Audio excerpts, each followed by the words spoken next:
Nova Scotia's EMO asked to use the hall as a registration centre for residents of Portapique who had fled their homes.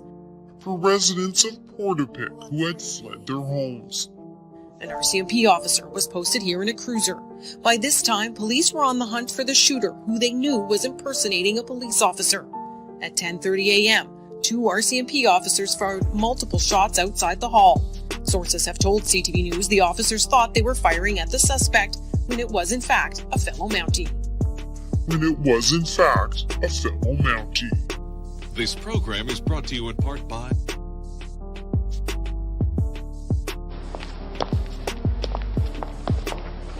Why don't you get yourself some turned-down collars, Poirot? They're much more the thing, you know. The thing, Hastings? Do you think Poirot concerns himself with mere thingness? No. No, I see that. The turned-down collar is the first symptom of decay of the grey cells. You know, I just think if people keep pushing, I can't, first of all, thank enough all of the hard work. There's 3 fellow YouTubers who are working very, very hard with me on this one. Rage in the Cage, Steve LTT, and Just My Stupid Opinion. Just plugging them, sorry. But they are fantastic guys, really been busting their humps here. And, you know, stepping up to the plate, because there's a certain amount of risk saying certain things. And also, likewise, all of the people who are volunteering information and time, which is, like I said, over on the Discord or sending me anonymously information, it is fantastic.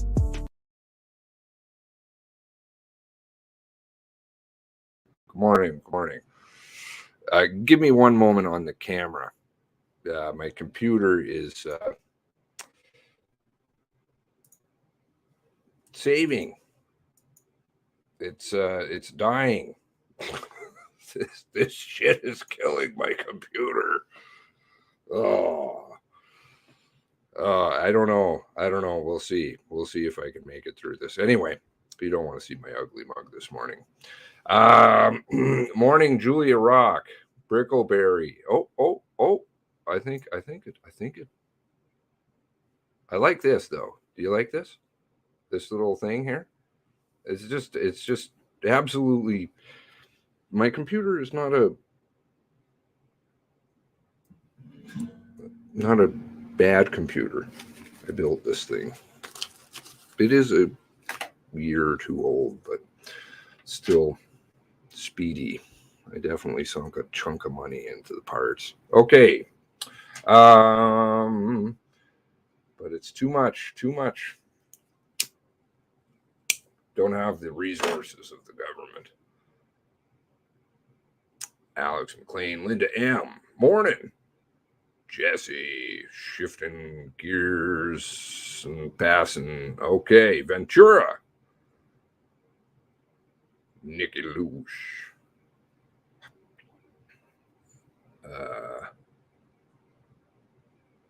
Okay, I'll check that out. Robert Thomas. Jang. Thanks for sticking me back onto that scent. I'll have to keep following it up here. Caper, salty air. Meme. Granny Linda. Crystal, sad mafioso. Uncle Blazer.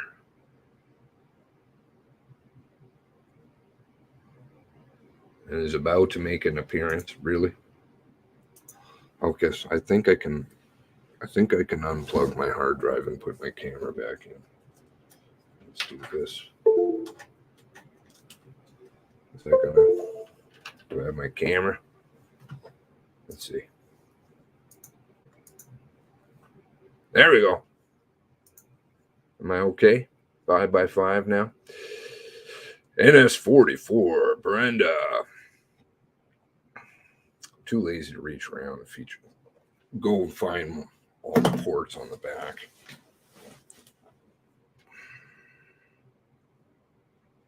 Todd Flanders, Patrick B. Patrick B. Morning.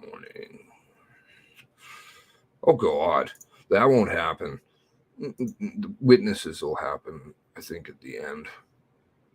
Then I'll sit around, have a little circle, and do something with it. Paul Kimber. Brother Paul, Frenchkins. Okay. Oh, dear. D2C. So on the Discord, there's pictures of a supposed Lisa Banfield.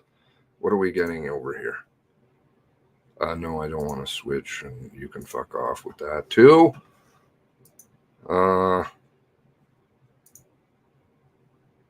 Yeah. Okay. Well, that. Oh, Jesus. What? Oh, no. I'm going to have to reboot my computer. Or maybe I can run it off that screen. I can't have that thing sitting out there, this little window. That's not so good, because we got to go here. Let me see if I can throw it on a different window.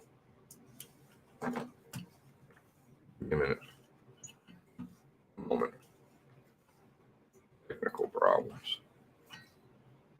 Remove. No, I fucking kicked that one. Stop share. Share screen. Add audio. Share. Okay. You guys don't get garbage in your screen, do you?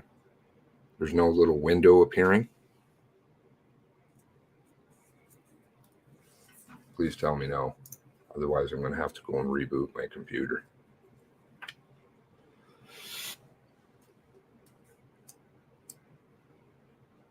Looks good? Okay, good. All right. Wouldn't want to reboot computer, would we? Webcast. I don't know. Is that what No, I don't want to register for any of your shit. Oh, look, it doesn't even want to fucking do full screen over here. They've killed the full screen on the Chrome.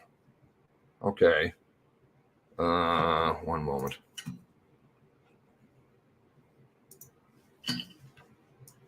Don't worry. One of these days, I'll get it.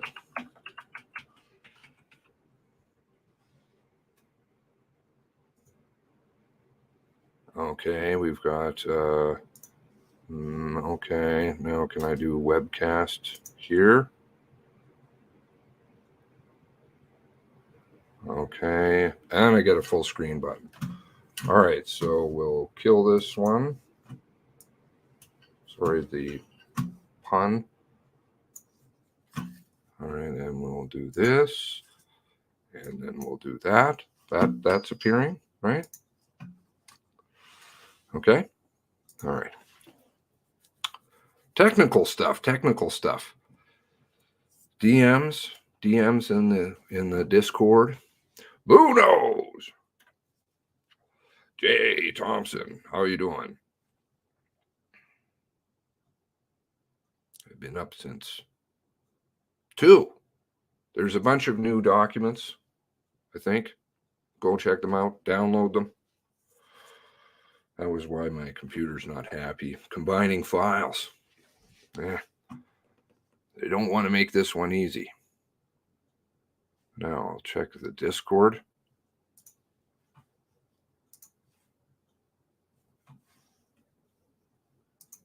Whatever.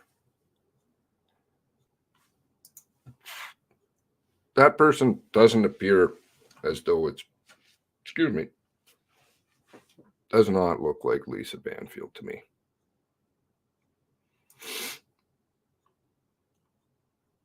Is that what I'm looking for? Or something in general? Oh, that's in general. Oh, there's Locklear. Yeah, okay, Locklear. Behind the mask. Behind the mask. Who's taking photos? Same person? Same person taking photos? That's because obviously one is a tweet from Frank Magazine, the other is the original. Is it somebody in the Discord who's taking photos? Somebody there? Indo? Oh, he's in the Discord. How you doing, Indo? Nova Scotia freckles.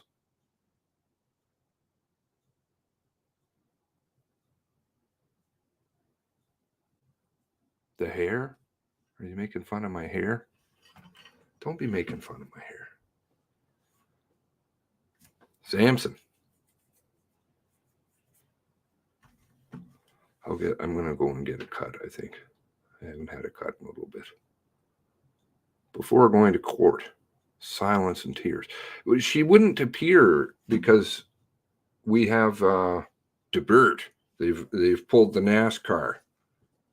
Debert posted a video. Okay, let's go to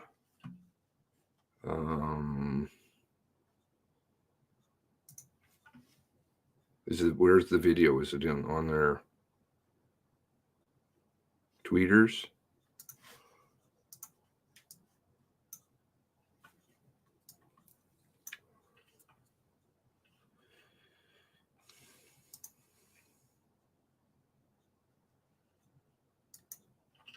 Okay, I don't know what's going on here. I don't know what's happened.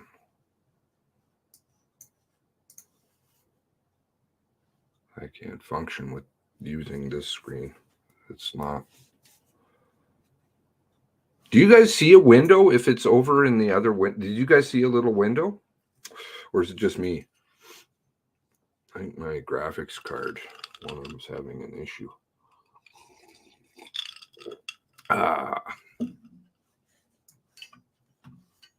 Because if you didn't see a little window before, maybe I can just use my main. Oh, you see it. Okay, balls. All right, well, then I'll use this one. I guess I should just go and buy another monitor, hook it up. That would probably solve that. Let's see if Frank has it. Frank, who's probably still never read my message. Oh. Okay, let's see. Let's see here. Frank Magazine. Archive documents, unflattering picture. Okay. Yeah. I always thought this one was rather interesting. The seal going off, and why would you be giving yourself a receipt? I'm not exactly sure. Anyway, maybe it's for paper record keeping stuff. The seal cuts off, and it's over the actual receipt because it should just cut off right here. Very strange. Very strange indeed. You see a window?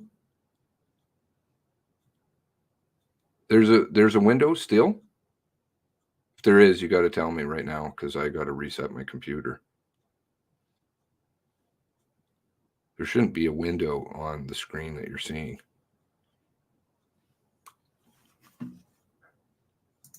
Is there a window up here? Because it'll distract everybody. All right, well then, if that's the case, then I'm going to reset right now. Okay, so I will be back shortly. No window? You don't see a window. Okay. I'll have to just make do with a little window on this other screen. There's a video. Let's see what else Frank's got here. She wouldn't be speaking today because we don't have the witness circling around and, I don't know, doing whatever they were doing. in circles, things that people do in circles.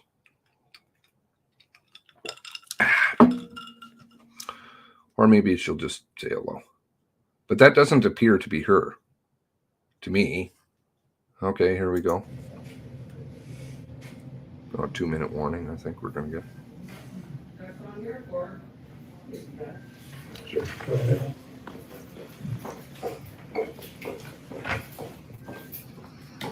Excuse me, guys, I'm just coming over here for a second.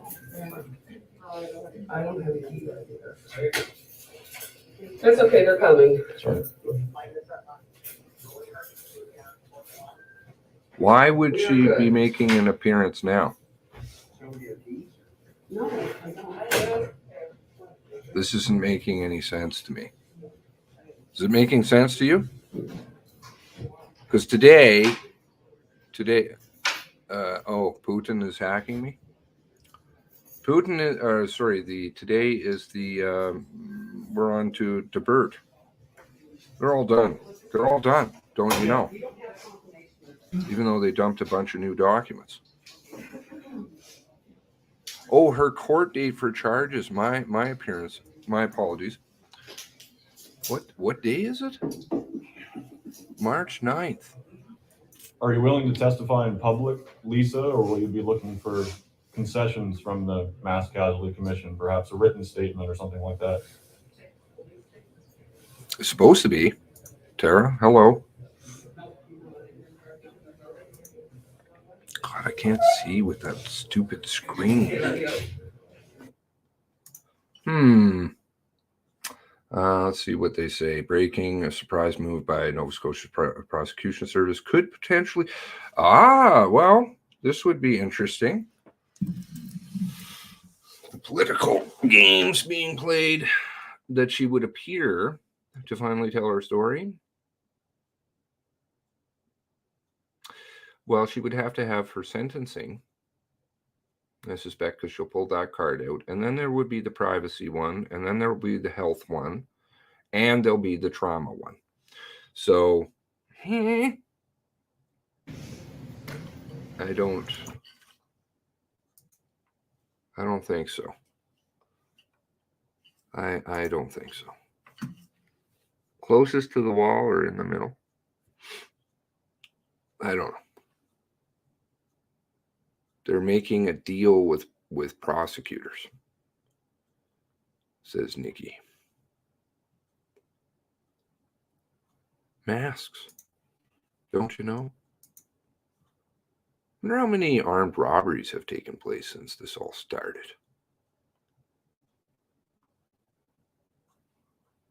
Not that that really is the downfall of our society, but doesn't look like Lisa by the eyes. Oh, something happened with the mass casualty. I think they're going to give me the 2-minute warning. She would need immunity, says Robert. Restorative justice. Closest to the wall. Definitely looks like her. You know, I'm not being tinfoily. Frankly, what can you believe anymore?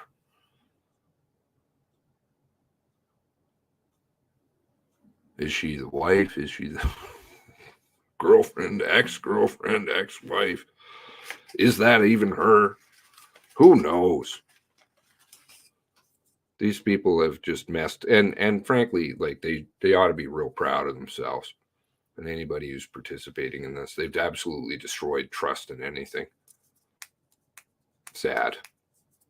That's part of the game, though.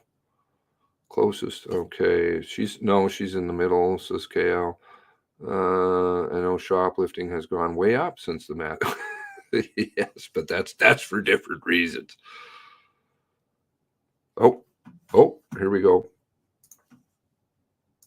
I think they're gonna do something.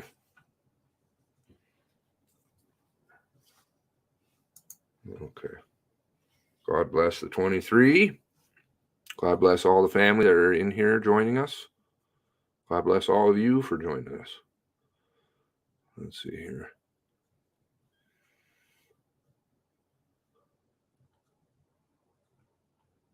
Well, thank you for bringing that to my attention, all of you who did. I believe SAD can take credit first. They say something big is coming out by the Chronicle Horrid. Oh, there'll be big things coming if they really want to start telling the truth. There'll be really big things coming. Won't have to do necessarily with her altogether.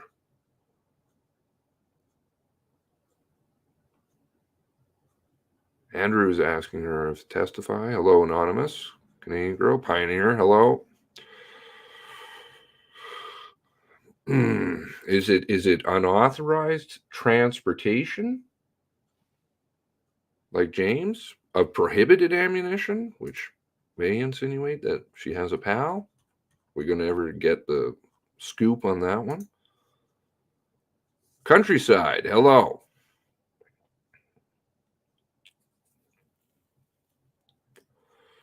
Anti-theft tags on hamburgers and chickens. What? On okay, maybe I could see it on a steak, which is just a sad, sad comment on our society and on... You guys remember those? They have the walls down in Nova Scotia. They started building the walls of pop a few years ago. They steadily got bigger. I'm like, why do you need all this pop by the door? Oh, yeah. Well, it's to prevent people from stealing. I'm like, what? Sad. Not giving up. They're scared. Thanks, meme. Appreciate the support.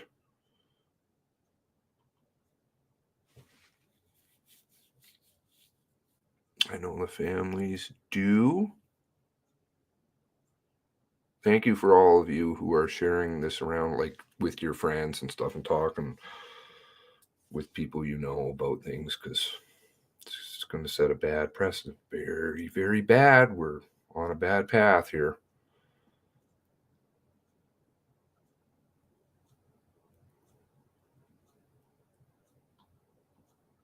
Everybody been downloading the new stuff? Oh. All right. Time for Seamus to shut up. Where's the audio?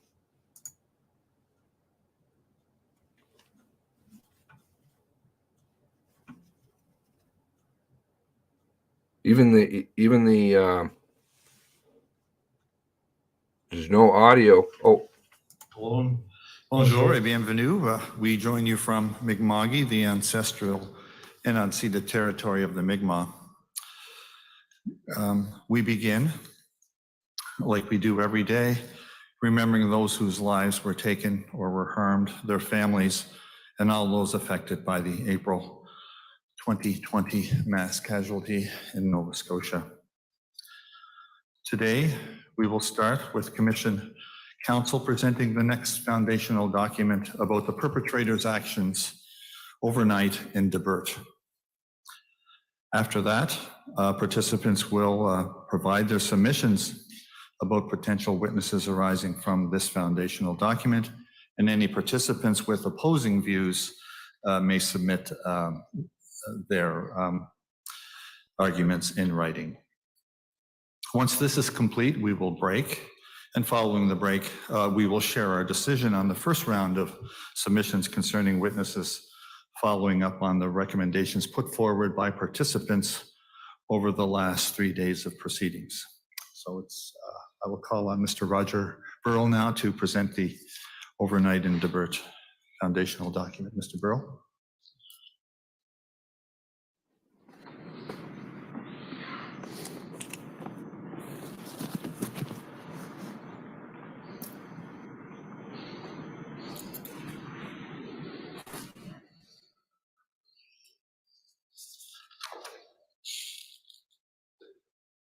Commissioners, participants, Nova Scotians, Canadians, and those beyond our borders, those family members and loved ones impacted by the mass casualty. My task today is now to present to you the fourth foundational document entitled Overnight in Debert. Given the information available, my guess is this will be about half an hour presentation for you today. I remind you that this information is information that's known to the Commission as of March 9th, 2022. It is presented as foundational and not as determinative. I perhaps was remiss last week not to remind you that the substance of the material rests within the foundational document and not within these introductory remarks.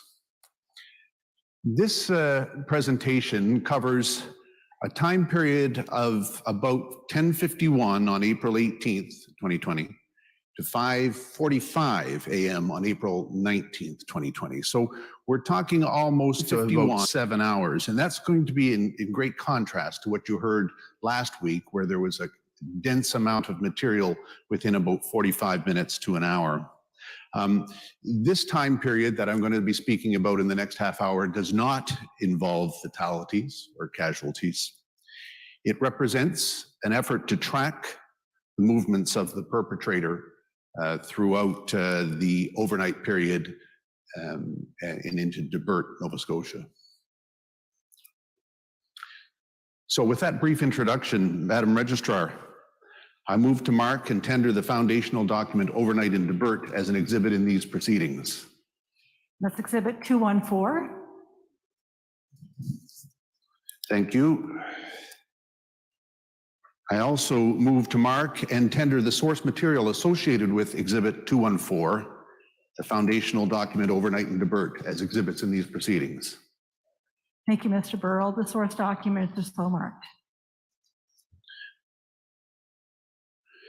So the subject matter of today's discussion is a summary of evidence currently available to the Mass Casualty Commission in relation to overnight period April 18th, 19th, 2020 in Debert, Nova Scotia, and the subsequent discovery of physical evidence on April 26th, 2020 in Debert, Nova Scotia. Commissioners, I present the foundational document Overnight in Debert. So as with last week, I'm going to do a little geographic lesson simply on the basis of orienting ourselves. You will recall last week that we discussed Portapique on the west of the slide before you. We also discussed Truro on the east. We also had reference to Great Village. This slide introduces Debert. Debert is a community about 20 kilometers northwest of Truro. So you will see how it aligns geographically with the other locations that we've discussed. Next effort here is to give you a sense of the travelways, the roadways between Debert, Truro, Great Village, and Portapique, because it's going to be important for determining where and how things moved along on April 18th and 19th. I have described this slide as the Medusa slide. It's a bit difficult to understand, a lot of information condensed, but it'll give you a sense here. Bottom left corner or bottom left, along to the bottom right, Highway 2. Last week I discussed Highway 2 being important as the spine or the connector of locations along that Parsborough shore. So you'll see it located there. Also, splitting the slide from the top left down to the bottom right is Highway 104. That's the Trans-Canada Highway, or what I would have referred to as the Trans-Canada Highway on mainland Nova Scotia. It is a twinned highway section throughout this geographical area. Highway 4 runs from the border of New Brunswick all the way through mainland Nova Scotia into Cape Breton, and it ends at around St. Peter's in Cape Breton. That is Highway 104. Highway 4 runs north to south, and this is the highway that's sometimes referred to as the Wentworth Road, or what I would have referred to as the old highway. It's the highway that you traversed to go from Nova Scotia to New Brunswick before the new Cobequid Pass highways. So it is, however, still an important and very busy road in northern Nova Scotia, and it will be important for discussions in the future with respect to upcoming foundational documents. But I also want to introduce for you the road or the travelway called Station Road. Station Road is right in the middle of your slide there. And Station Road runs between Great Village and up to the 104. Actually, it runs north of the 104 up to Londonderry in northern Nova Scotia and Cumberland County, but that's not important for our purposes here today. It also connects with some other roads that go east and take you to Plains Road, which is just off of Highway 4. So that's a lot of geographical information, but what you need perhaps for today's presentation is Highway 2, Highway 104, Highway 4, and the Station Road. We'll get into Plains Road in a few moments. I have indicated for you here the Wilson gas stop and time 10:51.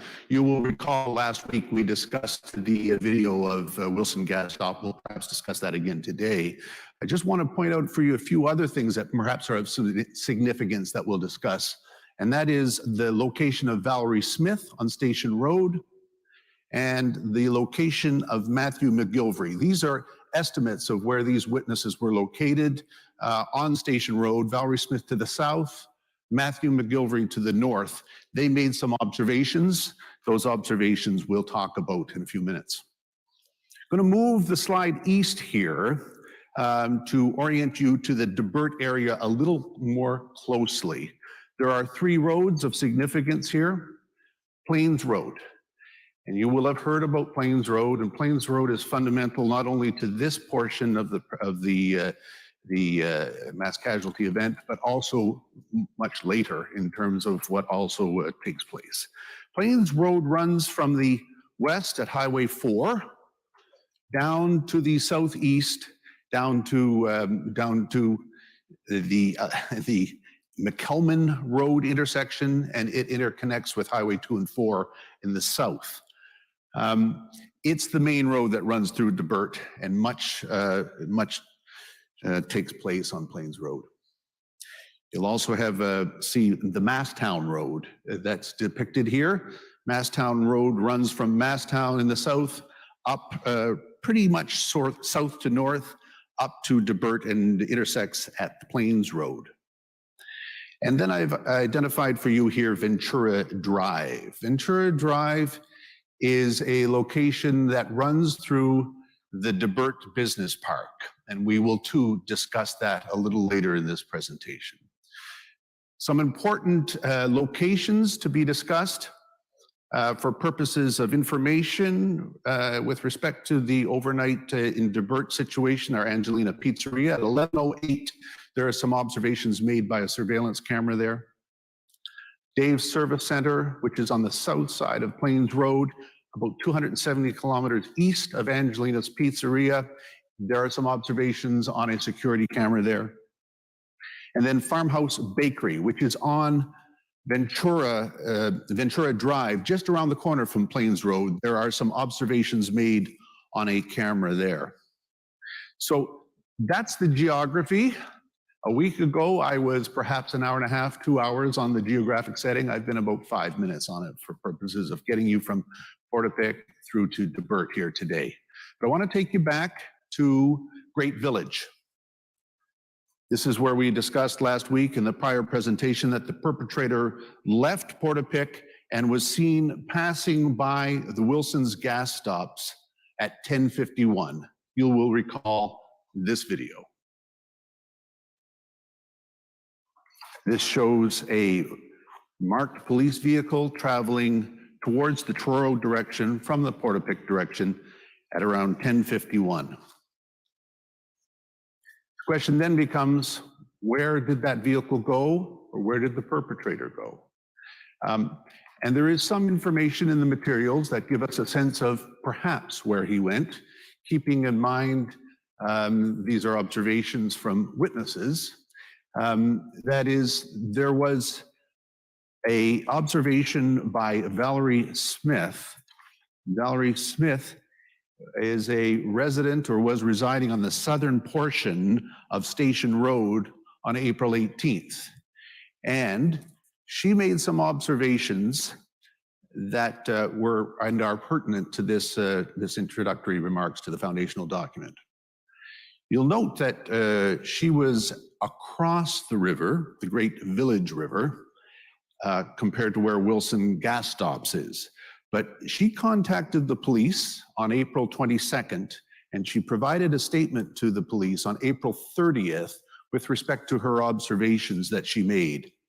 She said that she saw marked police cars heading west on Highway 2 at around 10:30 on April 18th. She said she saw a marked police car coming from the Portapique direction, that is the west, at approximately 11:15 p.m. She said that she saw that marked police vehicle turn left and head north up Station Road. She reports that that vehicle was operating with no headlights, which is an interesting observation given what we saw from the 10:51 video. Matthew McGilvery was at the northern portion of Station Road on April 18th. He was in his residence at that time, and he gave a statement to the RCMP on May 2nd, 2020 about what he saw. He said that he was outside with his dog around bedtime and that he saw flashing lights on a police car traveling south on Station Road. He estimated that to be at around 11:05 p.m. There was no siren, but there were flashing lights and the vehicle was moving south. He said that about 2 or 3 minutes later, he saw another police vehicle heading north on Station Road. He described it as having its regular headlights on. It had a light bar, but the light bar was not activated. So you're putting this piece of information in with Wilson's gas bar, you're putting it in with Valerie Smith's observations. He also said that he headed inside after he made those two observations, and about 2 or 3 minutes later, he saw the reflection of red and blue lights and an audible siren he believed to be heading south on Station Road. So that's the context of the information with respect to what we know about potential movements on Station Road late in the evening on April 18th. We also know from the GPS records and materials provided to the Mass Casualty Commission that there were 2 police vehicles traveling through the intersection of Highway 104 and Station Road around this time. 10:52 p.m., Constable Paul Cheeseman from Cumberland District proceeded south along the 104, took the exit at Station Road, and traveled south. At 11 p.m., Constable Mark Blinn from the Cumberland Detachment took the exit from the 104 and also traveled south. The blue dot on the screen will give you a sense of generally where we are. They were obviously not stationary like the blue dot would indicate, but moving south. So all of that information comes together for purposes of trying to get a picture of the movements of the perpetrator late in the evening on April 18th. And that takes us to perhaps some more valuable or reliable information, keeping in mind vagaries of observations with human beings. This will lead us to some videotape surveillance. And Angelina Pizzeria is a name you're going to hear a lot in terms of what's going on in the Debert area, because they had a pretty good security or surveillance system that provided some information for us. Angelina's Pizzeria is located on Plains Road, almost at the top of Masstown. We've done our best in the slide to sort of orient this to you, but I want to give you a sense of what was seen by the cameras outside Angelina's Pizzeria at 11:08:10 p.m.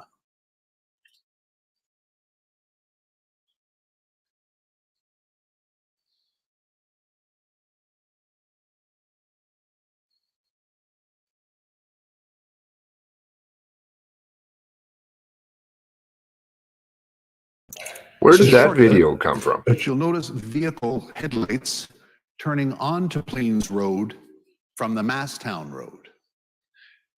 that would leave the impression that that vehicle was coming north from Masstown, and that's of some value in terms of getting a sense of where he was coming from, but it also gives you a sense of where he was going to. I'm going to have just to have another quick look at this.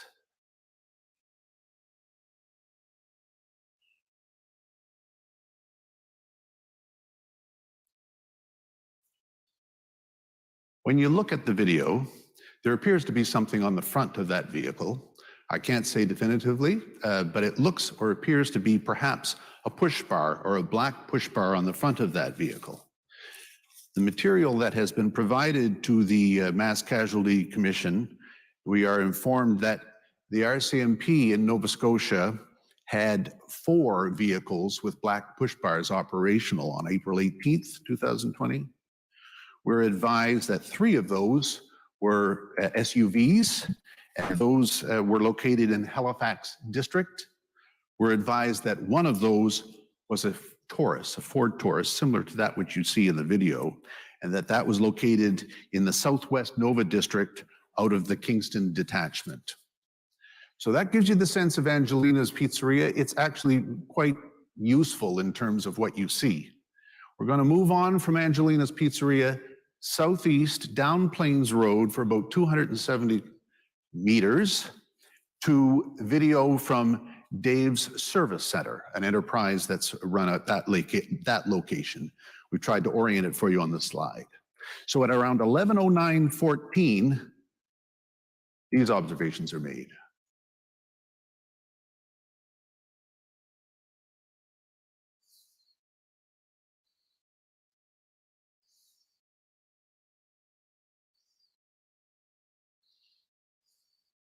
So the video is not the greatest, certainly compared to what you saw from Angelina's Pizzeria. Hard to discern entirely what you're seeing there, and it's very quick. But it gives you a sense of a vehicle traveling east on Plains Road, consistent with what we've seen from Angelina's Pizzeria.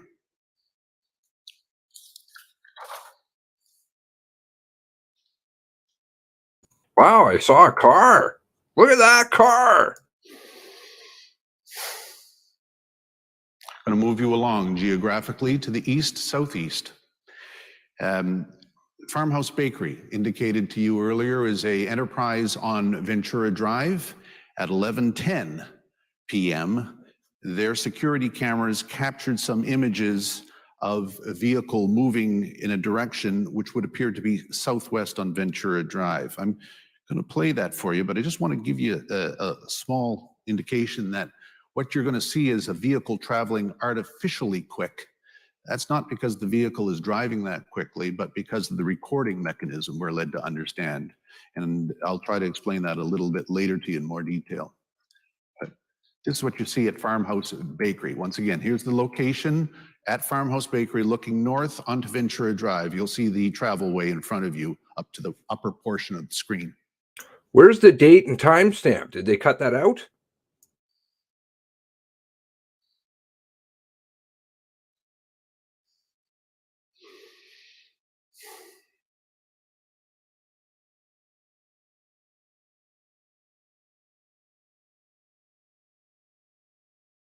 So I've asked you to note that it was traveling very quickly on the recording mechanism, but I'm going to ask you to note as well where the vehicle seems to travel to.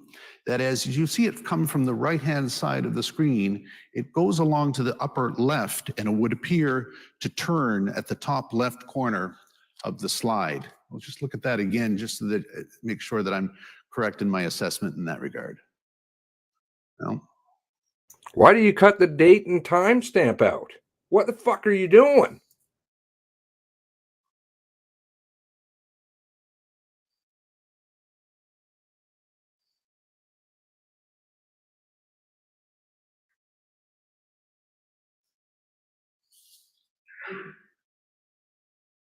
So it would appear that there is some movement to the south and a turn at the top left of the video. Global Construction Maritimes had a video camera surveillance system as well. We have watched that. Between 11:12 and 11:43, Exterior cameras mounted behind the building pick up headlights flashing or headlights moving. It's very difficult from that video to set the geographic location of the headlights other than the timing of the headlight shine at 11:11:12 to 11:11:43. That video is available in the materials, but it gives you a sense here, I'm giving you a sense that there is movement from the northwest down to the southeast along Plains Road and then north down to the southwest on Ventura Drive. We have Angelina's Pizzeria at 11:08. We have Dave's Service Center at 11:09. We have at 11:10 Farmhouse Bakery, and then headlights at Global Construction. The information available to the Mass Casualty Commission suggests that the perpetrator headed into the Debert Business Park at around 11:10 p.m. on April 18th. So, Debert Business Park, you've heard me talk of that. What is the Debert Business Park? Well, I'll just go through that a little bit here, back to the geography lesson. Plains Road, discussed that earlier. Plains Road is along the top right of the slide. It's the main road that runs through Debert. I draw your attention perhaps for the future in this slide to the far right corner. You'll see a small geographic anomaly, not the far right corner, the far right side of the slide. It's the pullout, a geographical landmark on the south side of the Plains Road, and it will be important for purposes of the events that took place on Plains Road much, much later in the morning. It's the location of the murder of Kristen Beaton. Ventura Drive, I described earlier as the spine going through the Debert Business Park. And I just wanted to give you a few landmarks. This is the Debert Hospitality Center. It's a big infrastructure building that's located to the north of Ventura Drive. Located the Debert Diefenbunker, and I was of the impression when going through this that everybody would know what the Diefenbunker was, but some of my younger colleagues didn't. The Diefenbunker is a Cold War nuclear fallout shelter built in the 60s. It still remains at the Debert Business Park to this day. You can have access to it. But for important purposes of our inquiry here, Messina Drive becomes important. So we've gone from Plains Road to Ventura Drive, and now we need to pay some attention to Messina Drive. Messina Drive is the quasi-loop. I called it a quasi-loop because it doesn't quite connect, as you can see by the graphic, that's run south on Ventura or from Ventura Drive. Just want to close in a little bit more on Messina Drive. Messina Drive, you can see here in relation to the large infrastructure, the hospitality center. Messina Drive is, as located in the graphic. Global Construction Maritimes, I identified earlier, is kind of caught within that quasi-loop, right within it. And to the left is the McDonald's Portable Welding Enterprise. We'll talk about that in a minute. Off Messina Drive, in the southwest corner, we've identified something called an unmarked road, and at the unmarked road is a gravel parking lot. And that gravel parking lot will be important for purposes of physical evidence that was located by investigators thereafter. Another view of the Debert Business Park to give you a sense. This is aerial from the north down. Ventura Drive, Messina Drive, Global Construction location, the gravel parking lot described earlier, the unmarked road from Messina Drive locating and connecting the gravel parking lot. In the bottom right corner is the Debert Hospitality Center that we showed you earlier. And then the building identified now is McDonald's Portable Welding.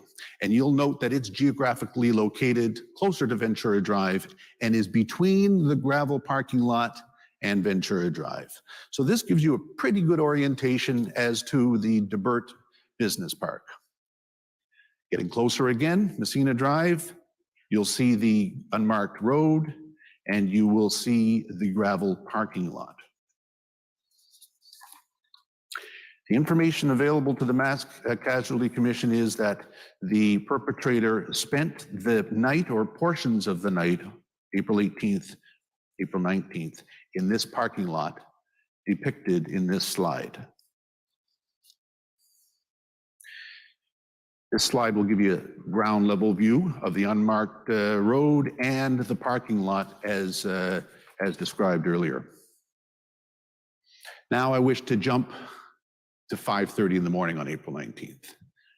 And that's because it's the next sort of discernible piece of important information for you in terms of trying to determine what took place. At 5:30 in the morning, we have video reversed from what we saw earlier, from Farmhouse Bakery at 5:42, video from Dave's Service Center at 5:45 approximately, and Angelina Pizzeria at 5:45 as well.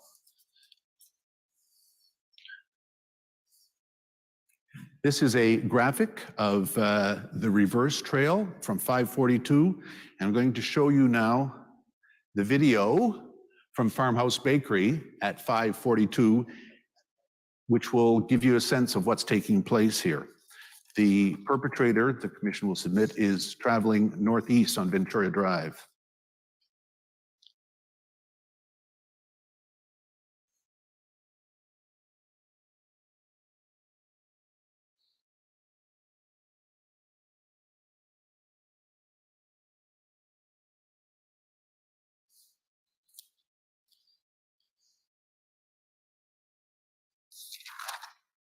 Oh my God.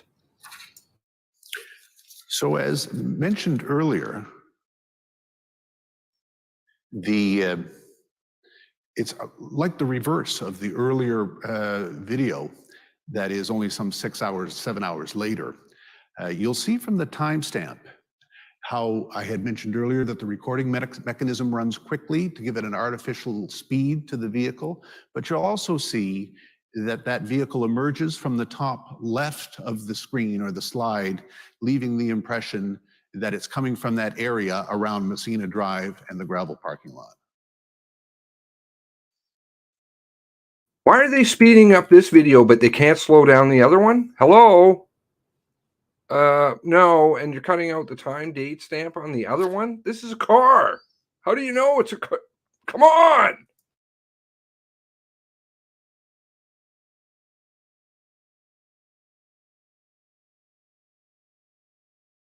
Move up to Dave's Service Center, 5:45:50, the following video.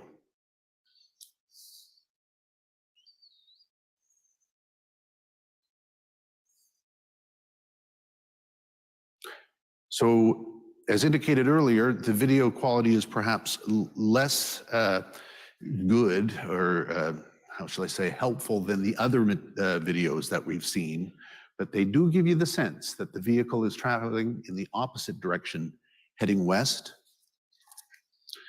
And then to the third video in the series, the Angelina Pizzeria video at 5:45 a.m., we see the following.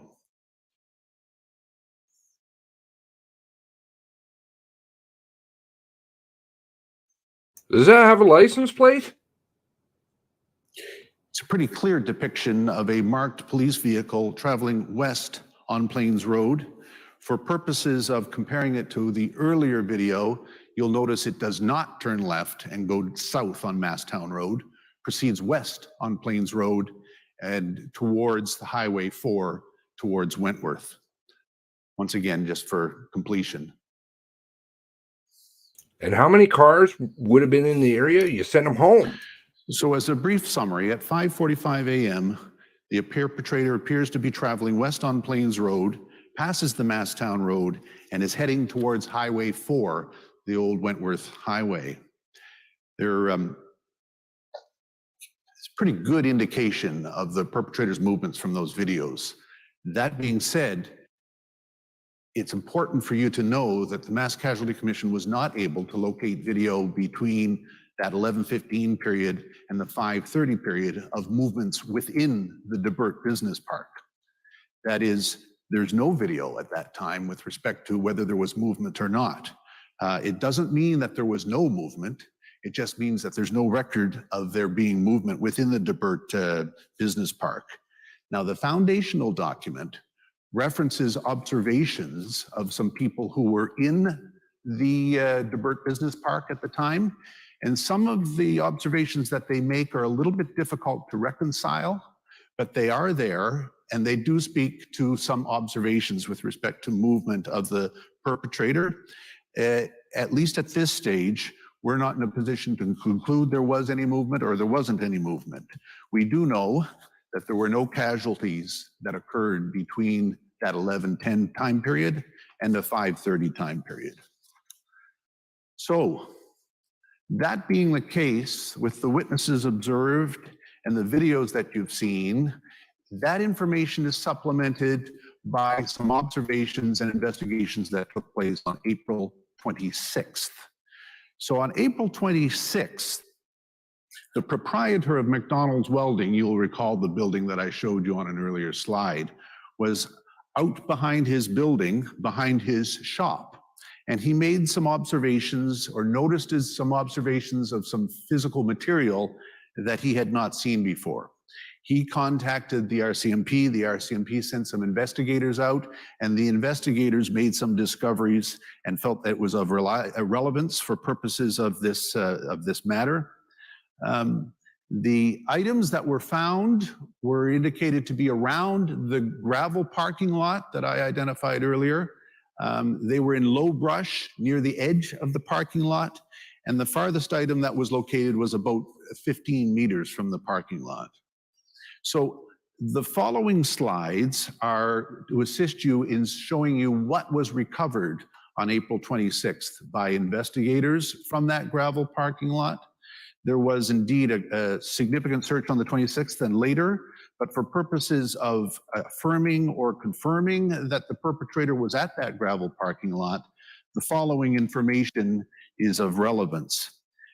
There was ammunition packaging found there. Now you'll see marker 1 and 2 on the screen shows you that there was ammunition package found at that location. The next slide gives you a sense of what that ammunition packaging looked like. There were also slippers found around the gravel parking lot. They're depicted in the slide before you here today. Size 8 slippers. No additional information gained for them other than that.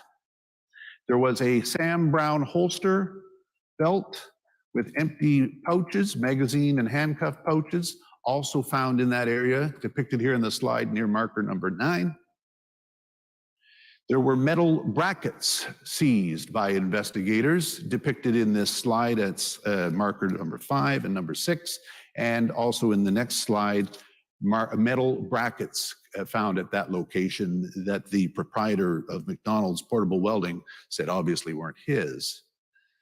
Hanger located at that location, and then a restraint control module. We understand a restraint control module to be a mechanism used to bypass the airbag restraint system in a Ford motor vehicle. Also found in around that gravel parking lot was a municipal electronics brand radar unit, the head and dash unit shown in this graphic. And then finally, 2 high brown boots were located around the gravel parking lot. The boots had the last name of the perpetrator inscribed in them. The foundational documents will give photos of that inscription. We don't have it here. Those are the boots that were found at that time. So I'm coming to the end of my presentation. An introduction of the foundational document. What are the summary findings that we know? We know that video surveillance from around 11 p.m. has the perpetrator entering the Debert Business Park. We know that material located around the parking lot indicates that he spent time at that location. We know an absence of video shows minimal, if any, movement within the Debert area, business park, but it's not conclusive. And we know at 5:42 a.m., video surveillance shows his departure from the Debert Business Park, heading west towards Highway 4. All information available to the Mass Casualty Commission suggests that the perpetrator spent overnight of April 18th and 19th in the Debert Business Park, most likely in the gravel parking lot so described. So, commissioners, this concludes my presentation with respect to Exhibit 214, the foundational document overnight in Debert. Thank you very much, Mr. Burrell. And ladies and gentlemen, participants, council, and those watching, we're going to have to take just a very brief break to move the podium so we can move on to the next step in our process for this morning. So we'll just take a brief break and be back shortly. Thank you. The proceedings are now on break.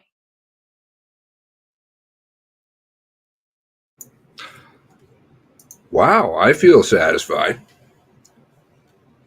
I mean, maybe I do have a bit of a bias now because I've seen too much fucking bullshit from them. But clearly, and I'm trying to just settle myself down into a place that's looking at it from an unbiased point of view. That didn't show anything to me, frankly.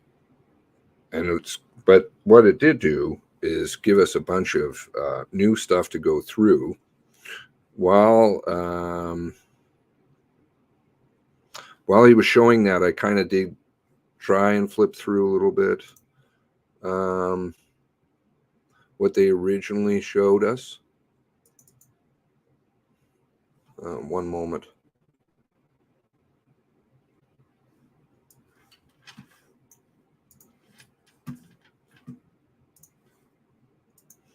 So that was what they originally showed.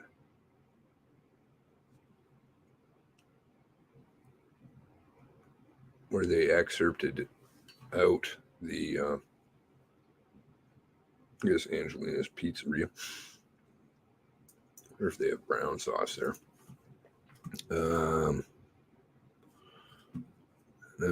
But where is the and the speeding up videos, but you can't slow them down. You can't take stills out of that. The license plate has a light thing on it. They cut the time and date stamp out of one.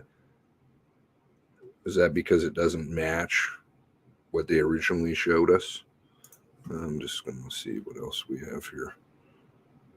There was one other video or a picture they gave us, I think. That was the 543. Well, I don't think we're that far ahead in the timeline. You guys remember this one?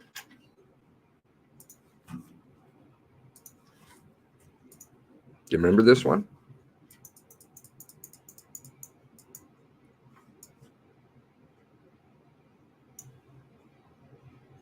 I did a video about this one. It's compressed. The picture is actually compressed. Like they took it and squashed it. Because you can tell by the tree. Okay. Where'd that go? I don't know. Gave us a lot of stuff to farm through there for sure. New video to look at. What are you guys' thoughts on some of that? Yeah, the boots and all this stuff lying out in the field. Because, of course, you know, either I'm going to do mechanical work in the middle of the night. Like, let's be logical here. I think that unit can be used to track. Usually there is a port on the airbag system. There used to be on certain cars that you can track locations with, in the old days anyways, that police could plug into that and track GPS location on cars that didn't necessarily have GPS. But I mean, Brian McDonald, who had a feeling, and I think he decided that he'd go for a walk because he had a feeling that Wortman must have stayed there, of course. And sure enough, lo and behold, he finds some items. But I think it's about a week later.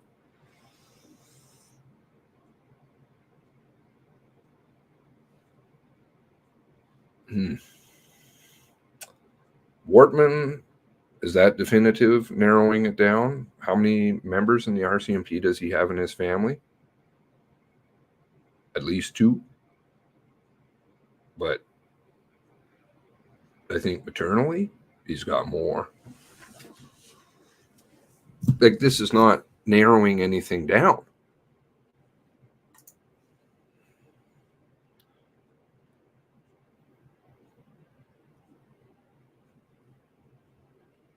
They can track cars, yeah. Wonder if that was in the moratorium.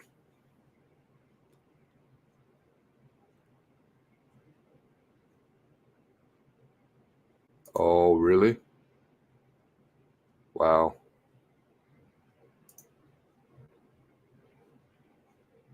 Whatever happened to Tom's boots? Absolutely. Where's Tom's boots? Yeah. SUV. That's right. They took an SUV and crunched it down. And they're going to have cars going through that area too. I don't know how definitively, like, let's just, remove a lot of, how does that definitively prove? Because you saw a car, or even let's go with it, you saw an RCMP car. Does that definitively prove? Well, you sent people home. They would be driving home. I mean, Dave Lilly was talking about maybe he's taking his car home. People take their cars home. People would be looking around, driving around, just doing their normal stuff. I think the RCMP, last I checked, I think the RCMP do work other than the 18th and 19th. But I could be wrong. I could be wrong. Maybe there's never been, up until the 18th, there's never been a car on the highway. It doesn't definitively prove anything to me. You don't see a person's face. You don't see anything. Somebody was making comments about the black and stuff. I think the original picture they showed us did have lights. I don't remember who said that. Again, I think I've got it here somewhere. Oh, goodness. Oh, no.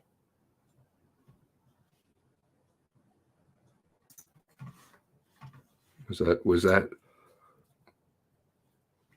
the one that didn't have lights, that, or somebody was saying it didn't have lights?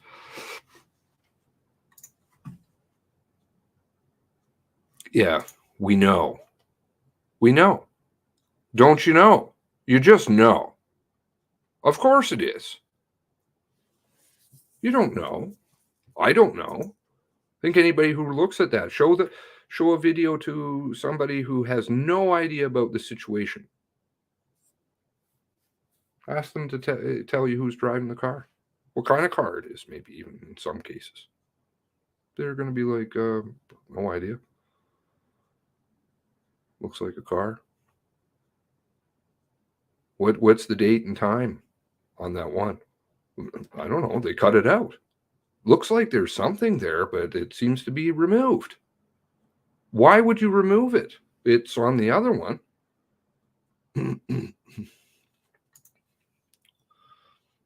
Circumstantial. It's very circumstantial. And I mean, I am happy to say when evidence that I'll present is circumstantial. I don't know. It could be this. You, however, say definitively, you absolutely know that was him, don't you?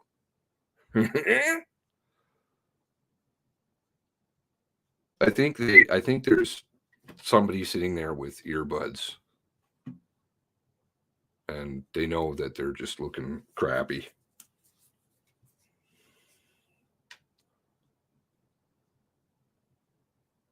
Oh, there's so much here that, and there's going to be questions and people are going to have to answer to them.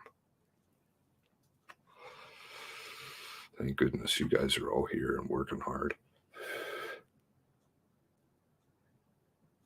Yeah, that was the way it was insinuated, right? But that article didn't come out until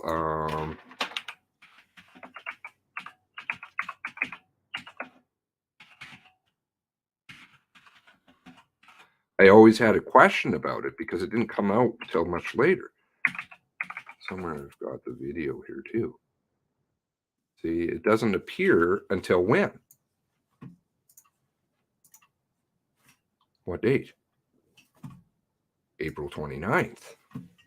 10 days later. So those items, I believe, were sitting out in the field with dew and rain and snow or whatever you guys had for some time. Do they look like that? I don't know.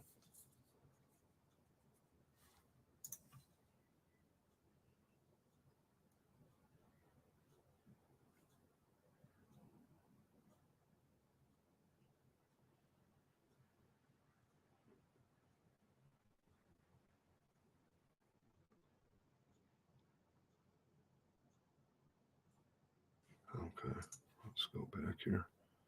4 times Taurus. 1 burned at the cottage, 1 Dartmouth, 1 warehouse.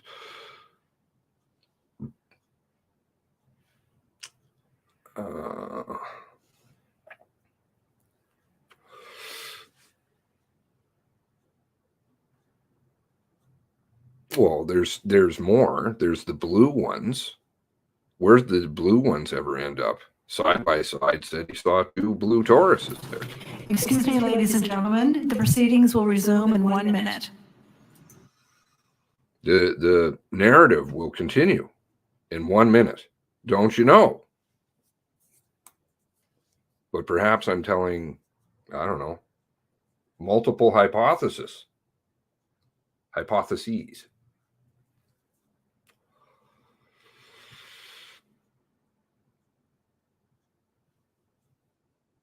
Because probably not going to start in a minute. Anybody keeping track of downtime here? It's going to be good to total this one up, how much time they actually really put in on camera. Canceling meetings and things, changing NASCARs. They can speed up the calendar. They're good at that one too. You have questions? No worries. No press conference here. Remington 223 for training. Yeah, that's the ammunition. I was going through that today. Lots of different types of ammunition going around. Because it's good to carry around shotgun shells when you don't have a shotgun. That makes sense.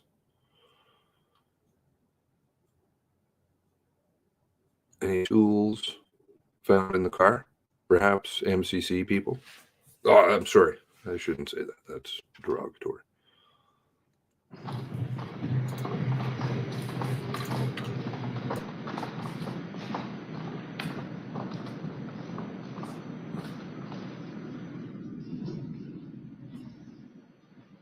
Welcome back. The proceedings are again in session. Thank you so much, Mr. Van Wart.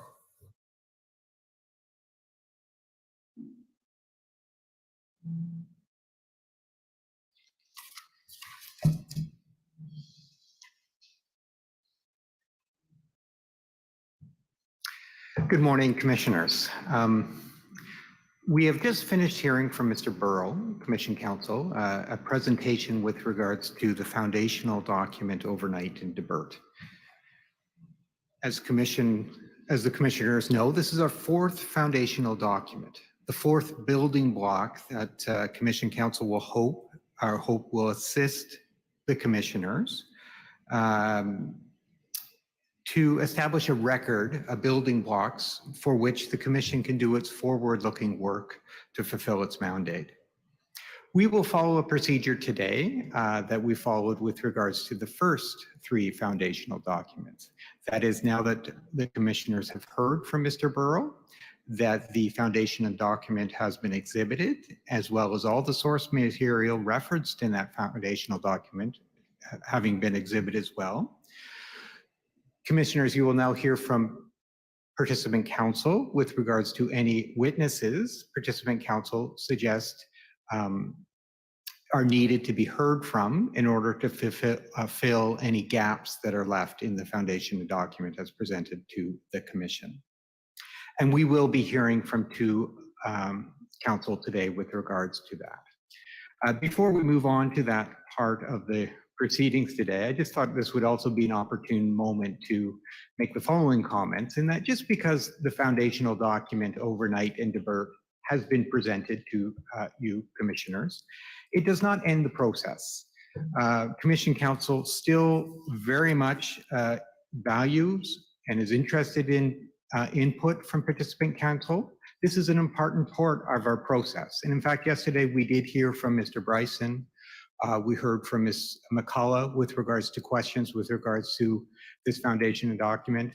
These inquiries have been passed on to our investigative team, our legal team, and we will follow up on those questions. And again, I emphasize, this is an important and valued part of our process, and we appreciate that input from participant counsel. Today, we will hear from Tara Miller and Ms. Hutman, sorry, with regards to witnesses they propose the commission should hear from. And I propose that we hear from Ms. Miller first, and she will make comments to the commissioners, and then we will hear from Ms. Hutman. And as Commissioner McDonald indicated this morning, counsel that have an interest and a reply will do so in writing, and that reply will be before the commission as well. So if I'll pass the podium over to Ms. Miller.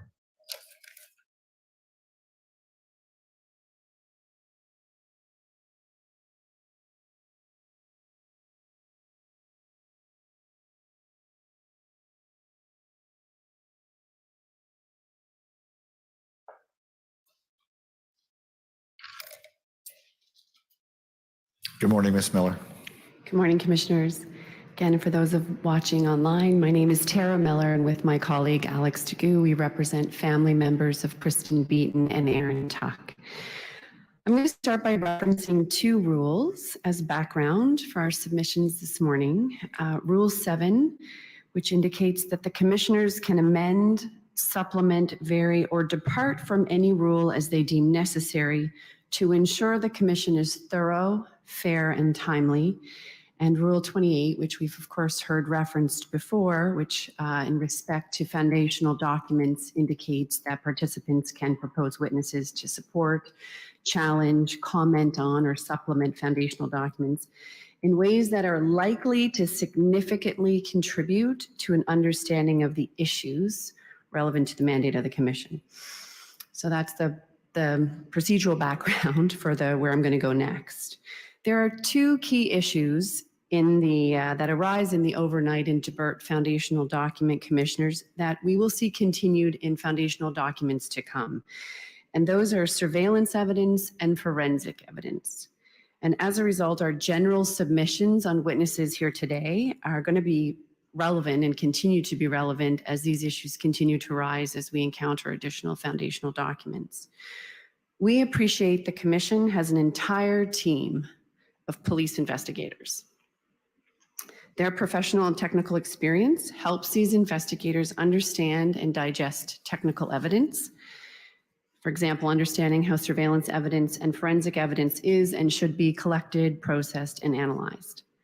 Family members, and I would suggest the vast majority of the public, do not have the professional background or expertise to ground this technical information, which leaves them at a significant disadvantage with limited knowledge to process it.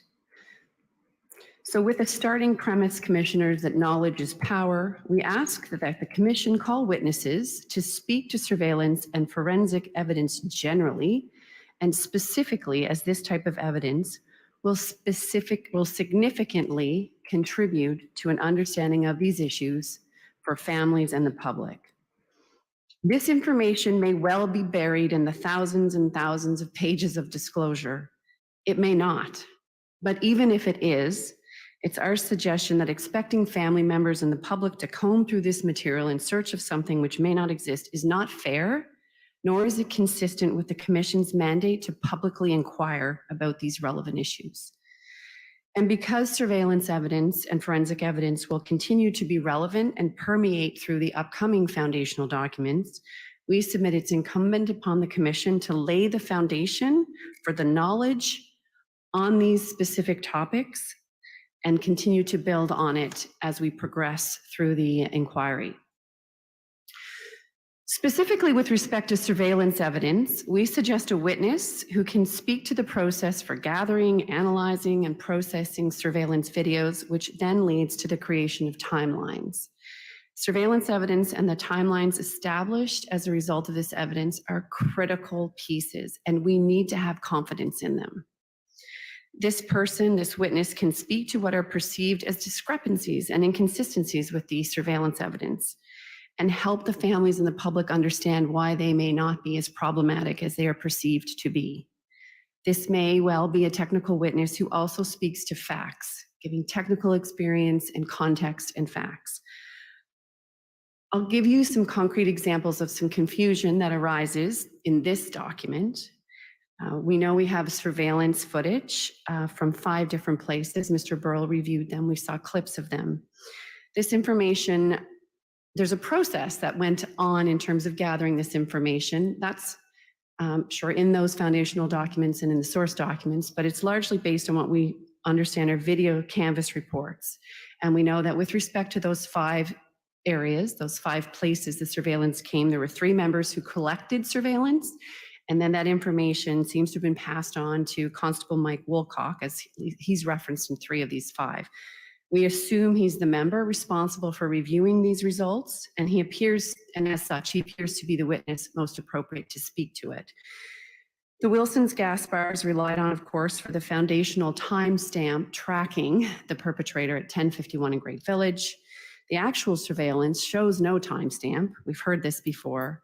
The video canvas report notes the timestamp is 47 minutes slow. And then we have a supplementary report providing additional background about why this could be off by 47 minutes. Farmhouse Bakery, the video canvas timestamp is noted to be off by 29 minutes.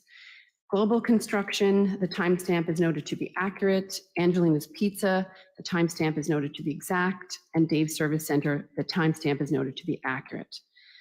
Yet despite the Angelina Pizza and Dave's Service Center having timestamps that are noted to be accurate and exact in these video canvas reports, we have at page 20 of this foundational document a note that the timestamp for these 2 locations are slightly inconsistent. We have the document showing based on timestamps the perpetrator traveling by 1 before it should have in the logical flow of time.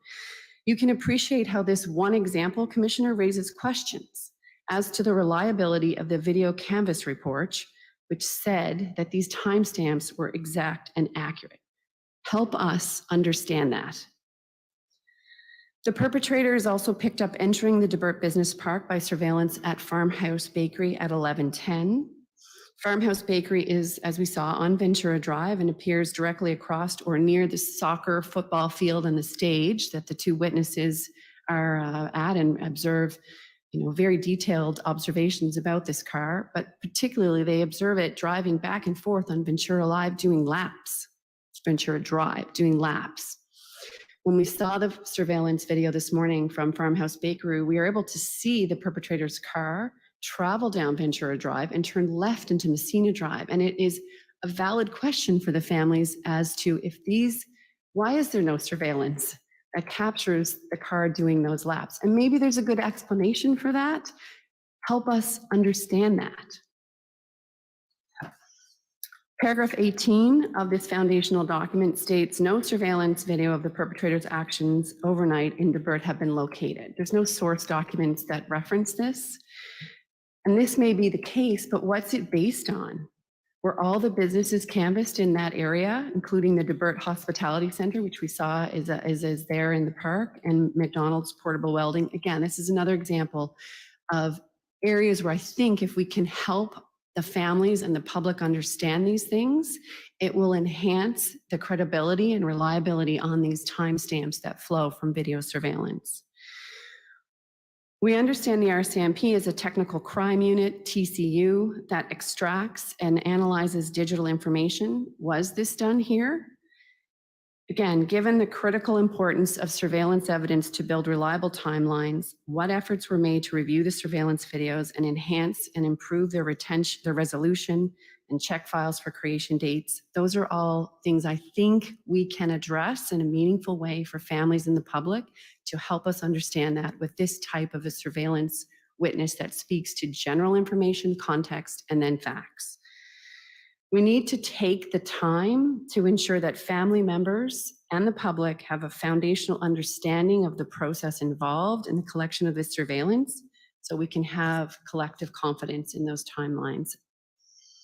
Secondly, and moving to forensic evidence, again, similar comments, commissioners. We need a witness, we suggest a witness, to address context on how this process works and speak to the process for gathering, analyzing, and processing forensic evidence.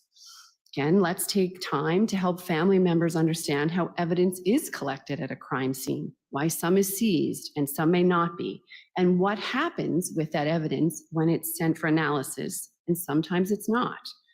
Specifically with respect to the forensic evidence in this document, I've got a couple of examples. What happened with the drone footage that was taken of this area? It was referenced in the initial draft of this document. It's not referenced at all in this document. Perhaps there was nothing of it that was of any value, but tell us that. Tell us it was analyzed. What, if any, use was made of that? Why of the items seized on April 26th, 27th, and 30th, only were some sent forensic testing? Tell us generally how extensive crime scenes are searched and analyzed, and what searches were not analyzed, and why here? And again, general information about the forensic identification services at this scene and other subsequent forensic testing completed at the National Forensic Laboratory Services in Ottawa would be helpful. These are all natural, and I submit understandable questions which arise from this process, and I expect could be answered by a witness who can provide this context and technical and factual information. In this document, it appears to be Detective Constable Bruce Lake from the Northeast Major Crime Unit. He may not be, and Constable Wilcock may not be the best people to provide this evidence.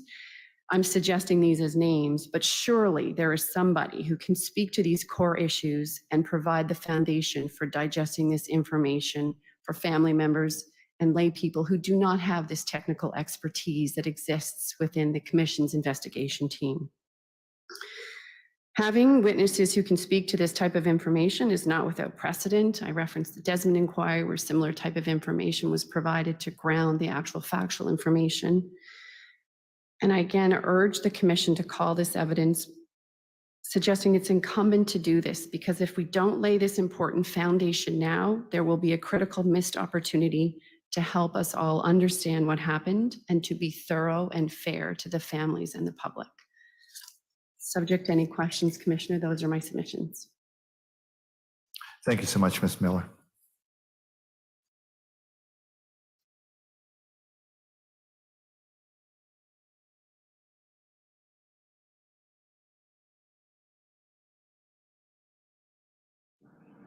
We'll now hear from Ms. Huckman.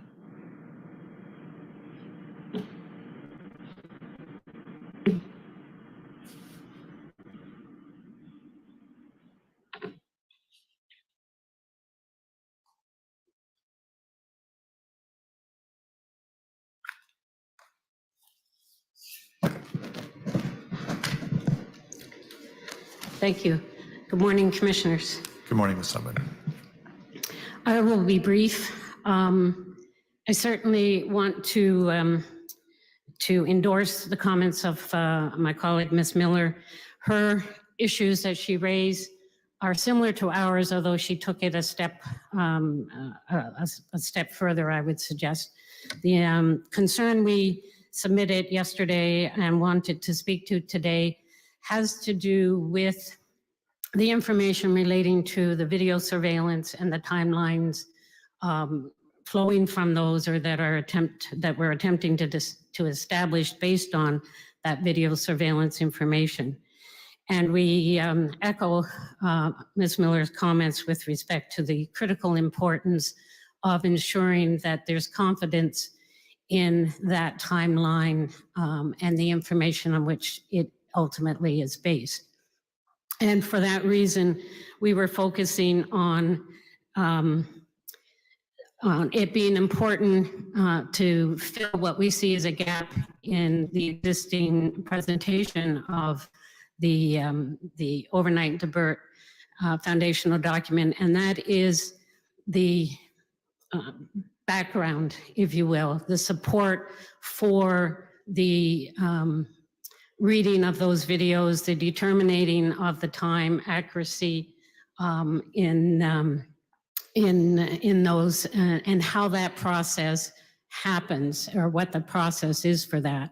Again, to ensure that families and the public who are following the commission and the information that is being put forward understand the technical background, if you will, or the technical process for obtaining the videos, reviewing the videos, ensuring the accuracy of timestamps on videos that were timestamped. And we think that this is essential because many people have questions, our clients, the families, the public in general. And this important information respecting the movements of the perpetrator throughout the course of this event is very important for a lot of people and for a lot of reasons. And for that reason, we support that, whether it is calling one of the officers who actually produced the video canvas reports for these particular video surveillance clips, or a more general technical witness to speak to how that process is and how that evidence is handled and processed and conclusions drawn from it. Either way, we think that some attention needs to be, and time needs to be spent to ensure that is that it is before the commission and out there for the public to understand. In respect of this particular document and the video surveillance clips contained within it that we saw this morning, and which are critical to supporting the theories on his movements and the timelines. Corporal Lane, we note, is referenced in the Wilson gas stop as having prepared the video canvas report which is COM 9190. Constable DeVoe is referenced in the Angelina Pizza and Dave's Service Center video canvas reports, COM 10028 and 12478 respectively. And Constables McFarland and Constable Woolcock are referenced in the Farmhouse Bakery and Global Construction video canvas reports, COMs 12415 and 12410 respectively. Any of those, we have no preference if it's the determination to call one or to speak specifically to determining, obtaining the video and the time accuracy determinations.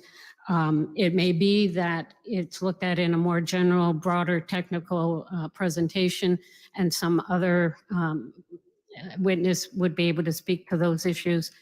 The important fact from or issue from our perspective is that somebody provide the background information for you as the commissioners and for the families and the public to understand the basis of that. I haven't referenced the specific rule on which we bring our request, but certainly I believe that this request addresses a gap in this and the other documents which deal with video surveillance. And we know there are many examples coming further down the road. And but certainly Rule 28 in terms of providing and seeking a witness to explain gaps or supply a supplemental information would suffice, I would suggest. And I really think that it's a very generic and general request that goes to the core of ensuring that there's confidence at the end of the day in whatever the conclusions are drawn in terms of the information contained in these video surveillance clips that have been recovered and are being used to help establish the factual basis of what happened. And those are my comments. Thank you so much, Ms. Hubman.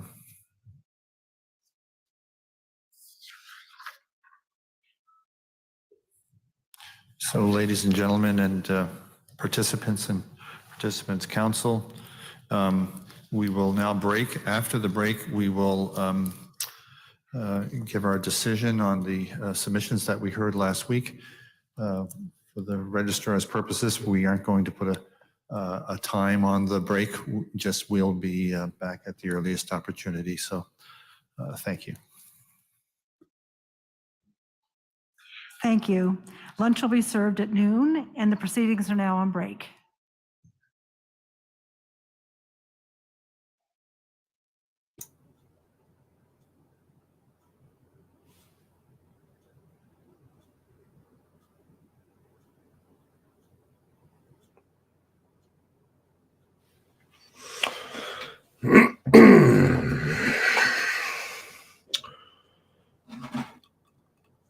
Indefinite break.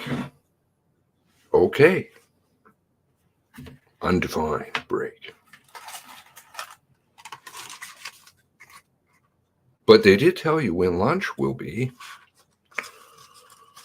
Because, yeah, I don't think they're coming back till after lunch.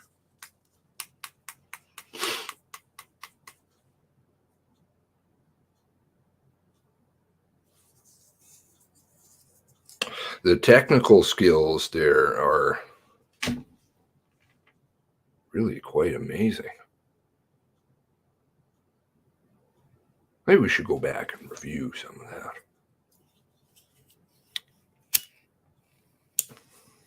that.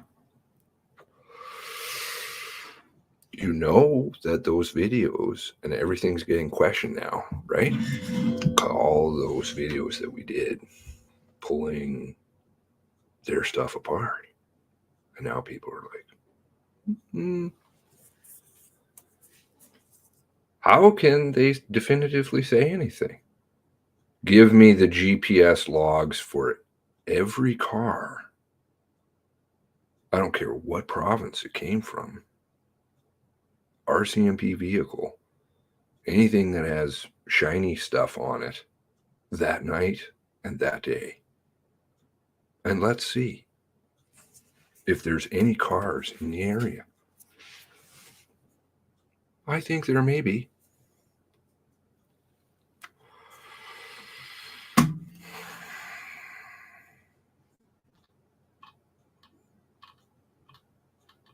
Wow.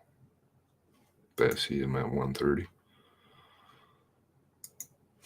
And they're just, do you see how much time they eat up with their NASCAR schedule, arguing and having to hear technical points, which doesn't really answer anything.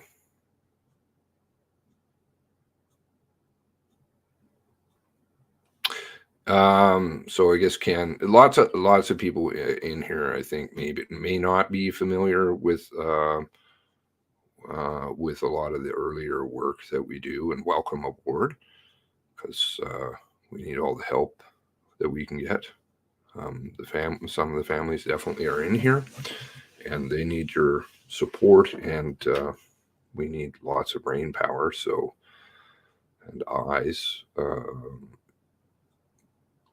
But there is quite a backstory to this. There's a lot of videos. I wonder, Oh Dear probably has a tally on how many videos there have been on this channel.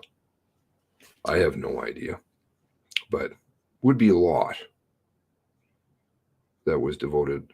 Everything that's on this channel is devoted to Nova Scotia and that night.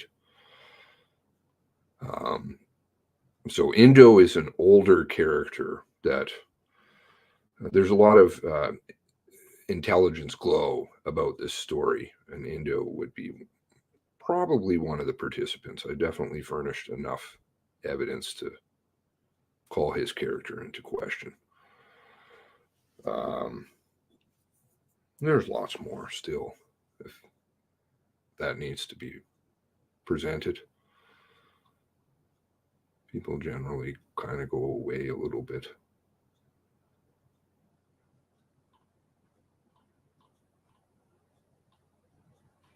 Same point, though, you know, like, where's the times? Where's the dates?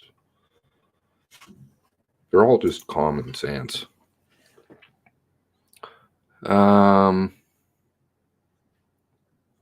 Trust nothing, question everything. Well, you know, this is the world that they built for us. If they wanted to tell the truth right from the beginning, they could have. Instead, they did things like show us. Interesting. I was looking at an Indo video just the other day for reference. His website, of course, went poof.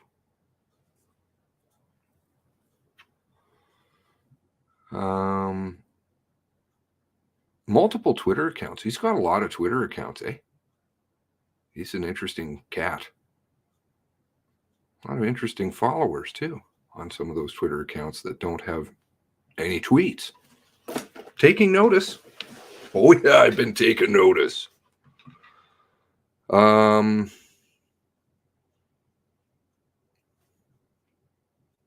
Maybe somebody knows what I'm talking about.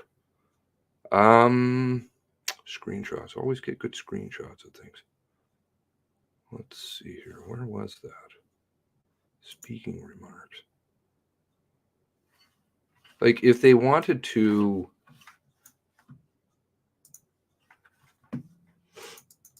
at the beginning. So this was what they, you know, this is the kind of stuff that they said, oh, well, this is how Boardman did everything. So, don't you know? And obviously, I mean, there's lots of problems that we just went along and kind of found them as we went along. And it doesn't prove anything. And most people who are aware of this story have seen dishonesty and cover up going all along. Because you could have just furnished, way back when, you could have just furnished the videos on this stuff. Like, let's see. I'm sure I have some, maybe I have some quicker examples of things. Okay. So if you take the picture that I just showed you,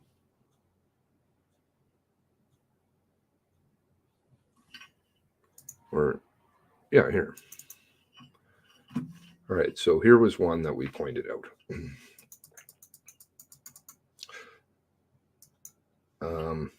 There was blurring going on in pictures and videos, pictures getting compressed. But again, these aren't even videos, they're just stills. And how do you know anything? You don't know anything. Do you know if I show you this picture and you've never seen or know what date all of this transpired, and I asked you what date this transpired, could you tell me? Could you tell me if there's no time here that they've written in? Or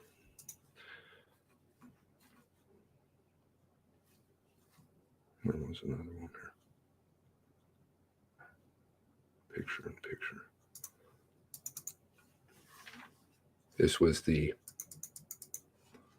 second video from the same location. Second still, which you can see something is off about that. The little box. There's a picture in picture suddenly in this video, which is kind of interesting. What date and time was this at? But they have another one right there that has a time that's from the same place. Can you see a push bar? The push bar was like never, ever was even in the discussion. The red, gray Mazda, yeah. So many things that we pointed out, like literally hundreds. And now they've given us just mountains more.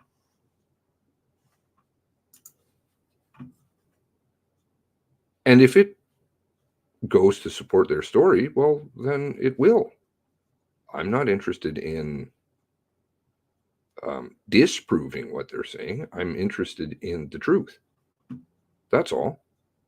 I guess I do have a bias because I've seen them lie so much, and as have you, many of you. But they haven't been honest. They haven't been forthcoming. They haven't been transparent at all. That's why they got an award again the other day from the journalists. Not the first time, by the way. RCMP has got an award for the most secretive organization in Canada. Excuse me? This is the police. Fluid and dynamic.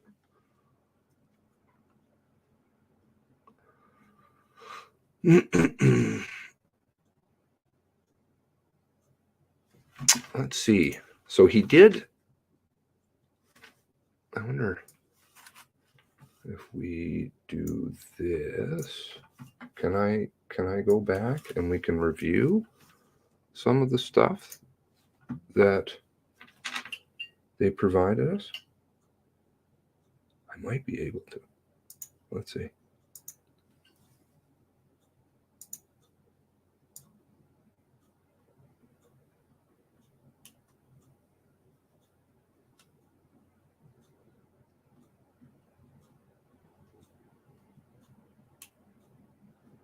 He went through it pretty fast.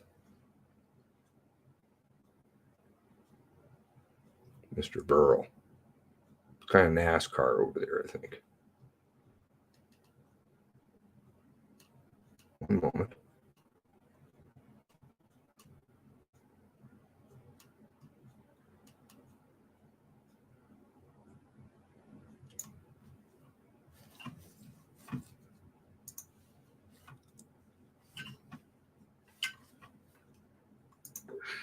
So you'll see it located there. Also, splitting the slide from the top left down to the bottom right is Highway 104.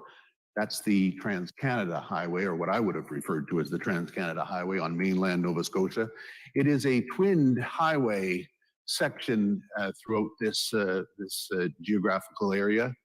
Highway 4 runs from the border of New Brunswick all the way through mainland Nova Scotia into Cape Breton, and it ends at around St. Peter's in Cape Breton. That is Highway 104. Highway 4 runs north to south. We'll discuss that again today. I just want to point out for you a few other things that perhaps are of some significance. Okay, so the Wilson's gas tape, I'm not sure, are people satisfied with the Wilson's gas tape? Doesn't really jive with the story that Dean Dillman said, unless he went out the front. Again, this is going down that road. I want to always be careful, because have they definitively even proved who did all this in everybody's eyes? That it was just one individual? You know, they like the he. It's sewn in everybody's head.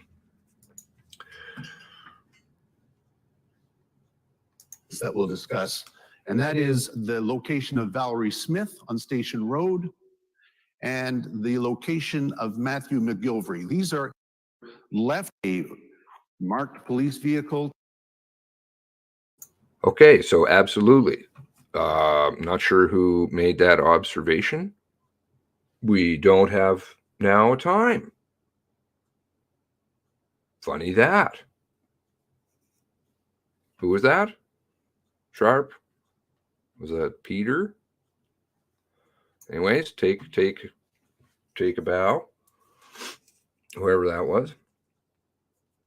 For lots of you. I missed it. So good stuff. Now you can take the video there and then compare it to the other one, as in like overlay it. Is the timestamp missing? As in it was what do you call, inserted afterwards? Or is it just that they cut it off and it was up here? Don't know. Anybody remember? No push bar on the tape. Timestamp is fake. It does look kind of fake. I tried to replicate it. I don't know. It's not hard to fix some of these things.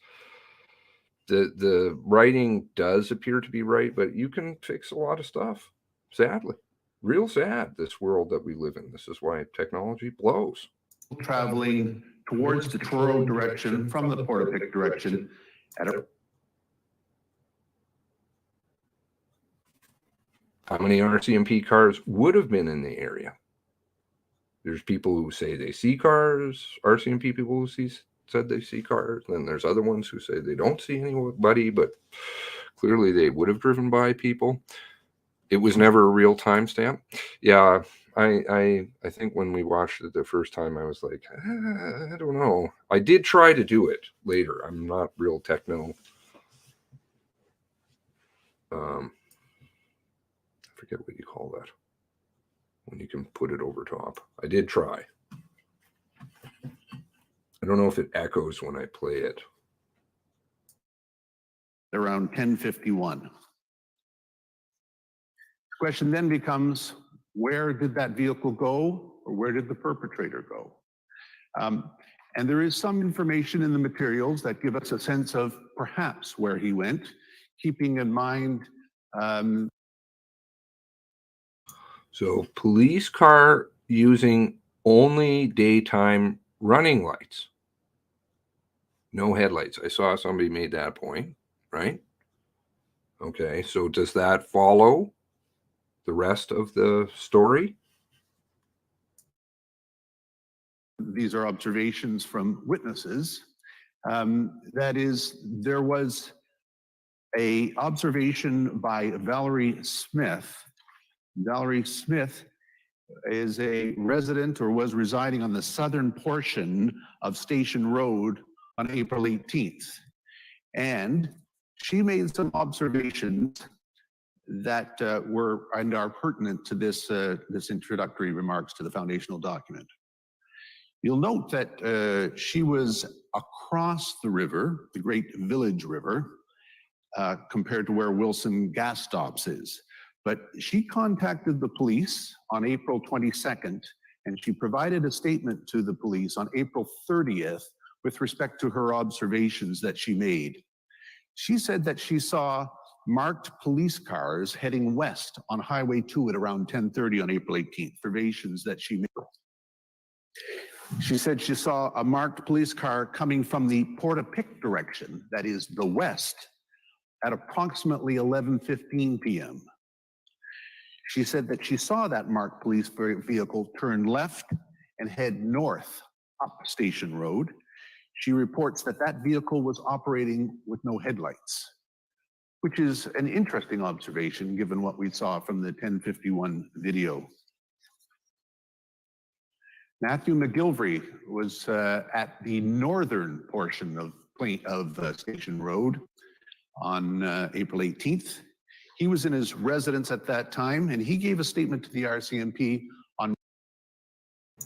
So now apparently he did turn on his headlights, regular headlights in use before daytime running lights. So I guess sometime between Wilson's and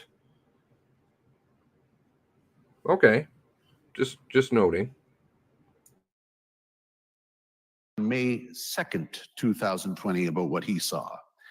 He said that he was outside with his dog around bedtime and that he saw flashing lights on a police car traveling south on Station Road. He estimated that to be at around 11:05 p.m. There was no siren, but there were flashing lights and the vehicle was moving south. He said that about 2 or 3 minutes later, he saw another police vehicle heading north on Station Road. He described it as having its regular headlights on. It had a light bar, but the light bar was not activated. So you're putting this piece of information in with Wilson's gas bar, you're putting it in with Valerie Smith's observations. He also said that he headed inside after he made those two observations, and about 2 or 3 minutes later, he saw the reflection of red and blue lights and an audible siren he believed to be heading south on Station Road. So that's the context of the information with respect to what we know about potential movements on Station Road late in the evening on April 18th. We also know from the GPS records and materials provided to the Mass Casualty Commission that there were 2 police vehicles traveling through the intersection of Highway 104 and Station Road around this time. 10:52 p.m., Constable Paul Cheeseman from Cumberland District proceeded south along the 104, took the exit at Station Road, and traveled south. At 11 p.m., Constable Mark Blinn from the Cumberland Detachment took the exit from the 104 and also traveled south. The blue dot on the screen will give you a sense of generally where we are. They were obviously not stationary like the blue dot would indicate, but moving south. So all of that information comes together for purposes of trying to get a picture of the movements of the perpetrator late in the evening on April 18th. And that takes us to Okay, so I'm not sure what is the relevance, or maybe, you can help me. What is the relevance of bringing up Cheeseman and Blinn? What does that matter? You can see that these people are on the highway. Okay, and your point is what? How does that have anything to do with the perpetrator's vehicle or perpetrators or one of or whatever? How does that have anything to do with anything? It has nothing to do with nothing. Or am I missing something?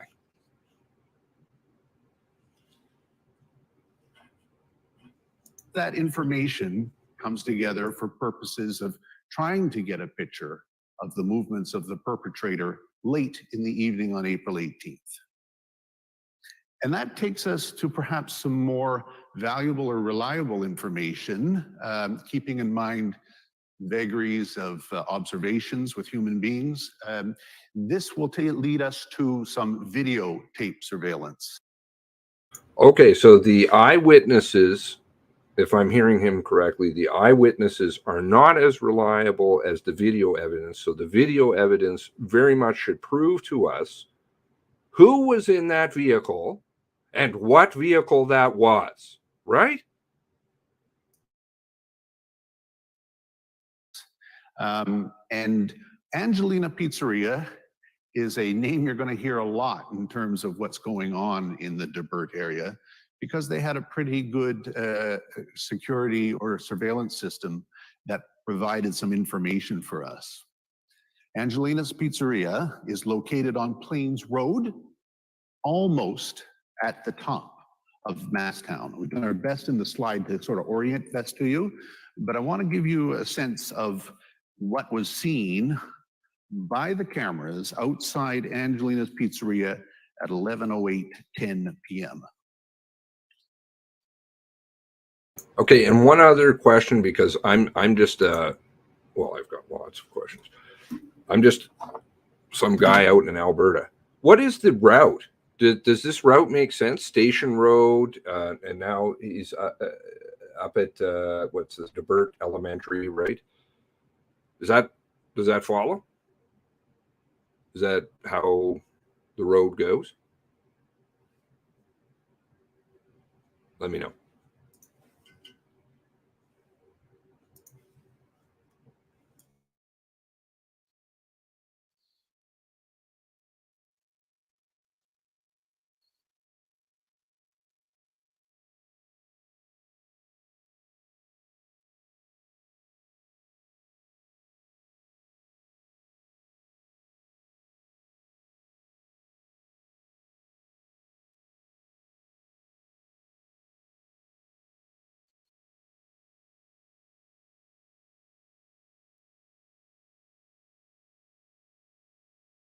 Where did that video come from? But you'll notice vehicle headlights turning onto Plains Road from the Masstown Road. That would leave the impression that that vehicle was coming north from Masstown, and that's of some value in terms of getting a sense of where he was coming from, but it also gives you a sense of where he was going to.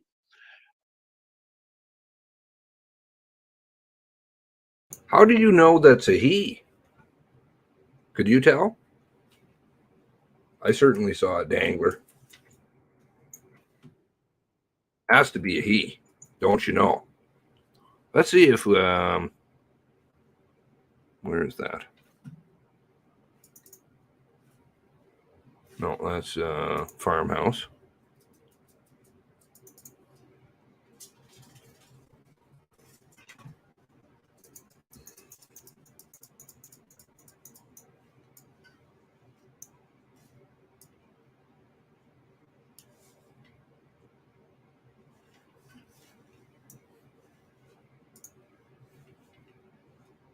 One seems to be color,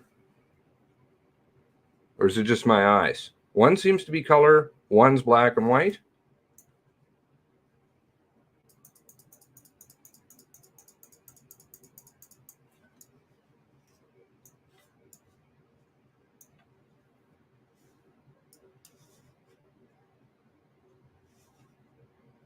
Is it shot from the same angle? Or is this from the school? I remember trying to track this down. Actually, I think Rob M helped me determine where this was shot from. Do you guys remember?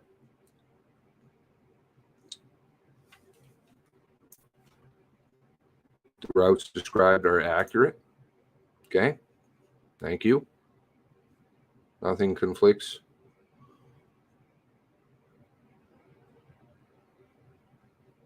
The car turning that didn't make sense was next to the school, wasn't it? Maybe I've got the tapes muddled up here. As you can see, lights in the background too on that one. Where is that? Must be shot from a different location. If Rob's in here, I know for sure he knows where it is.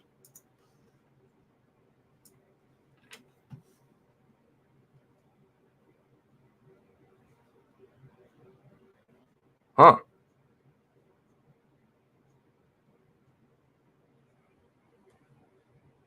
Kind of looks the same.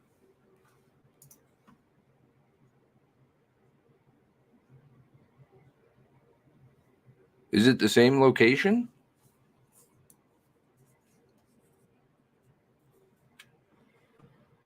.543 is by Debert Elementary. Yeah.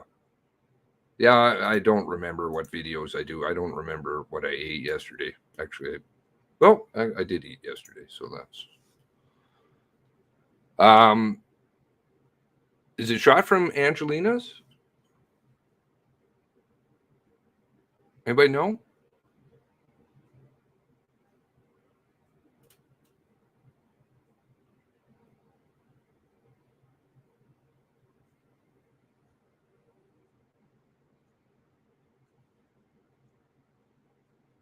Plus, there would be, I would think, a bunch of, well, obviously, there would be a whole bunch of videotape. I mean, this is fucking BS, man.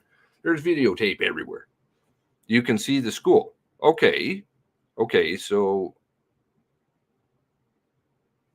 then they are shot from the same location? Sorry. I wish I was really technologically good. The brain works.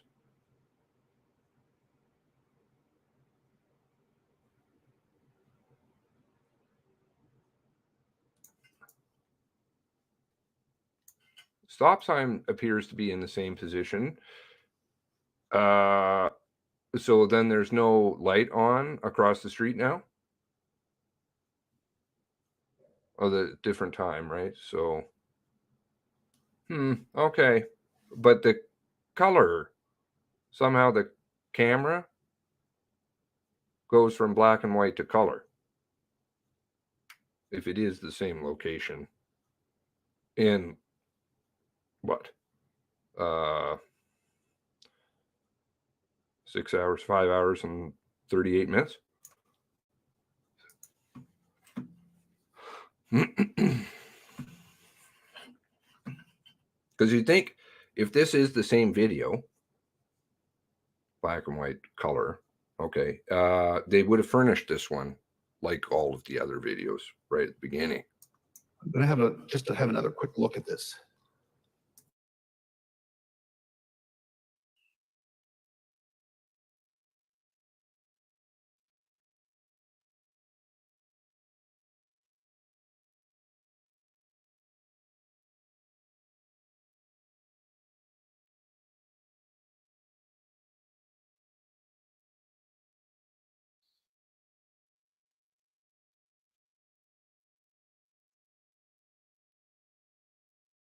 Push bar? Anybody? Push bar? No push bar?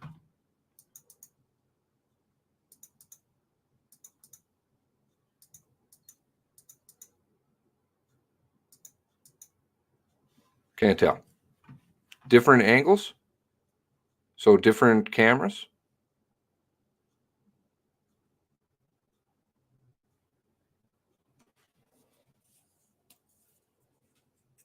Didn't we get, are they both taken from the bakery?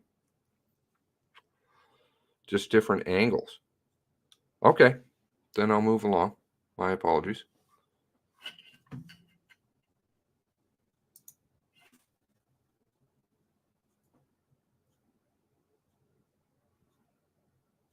Where did that video come from? But you'll notice vehicle headlights turning onto Plains Road from the Masstown Road.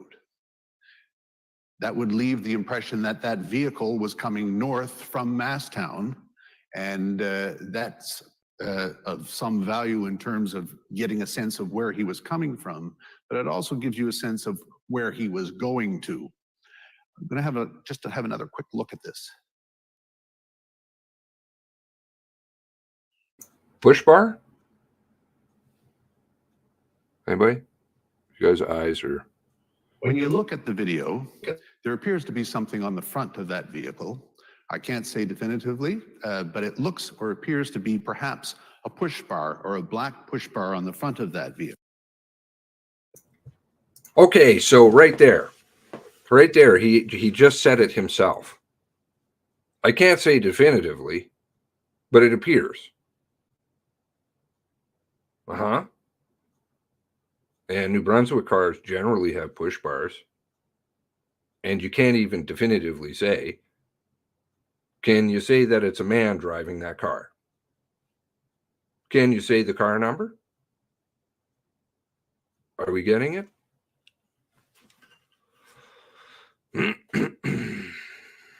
I don't see a push bar. I didn't see one, but my eyes aren't that great, even with glasses.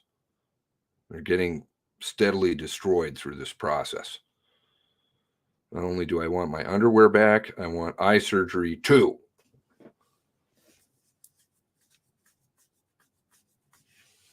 I can't say, but it appears to be a push bar, a black push bar.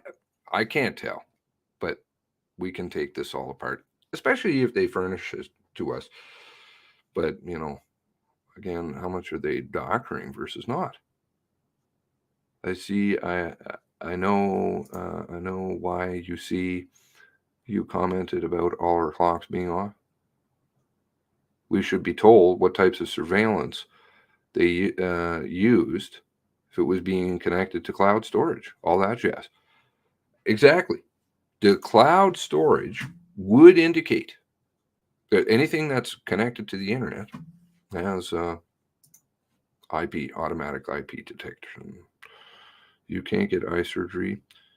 No, I don't want what you just said, Tara, but thanks for coming out. Let's continue. The material that has been provided to the Mass Casualty Commission, we are informed that the RCMP in Nova Scotia had 4 vehicles with black push bars operational on April 18th, 2020. We're advised that 3. So, okay, did you answer about New Brunswick? I know that somebody asked about that. Underwear asked about that. Good point. 3 of those were SUVs, and those were located in Halifax District.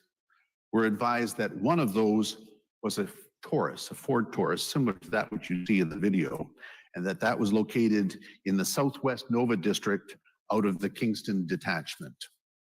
So that gives you the sense of Angelina's Pizzeria. It's actually quite useful in terms of what you see. We're going to move on from Angelina's. Just a verdict, little quick poll. How useful was that to you? Are you satisfied? Family members who are in here, are you satisfied? That had to be Wortman driving that vehicle. A man, you know it was him. It was 28B11. Satisfied? Even he's not satisfied. I can't say definitive, but you know.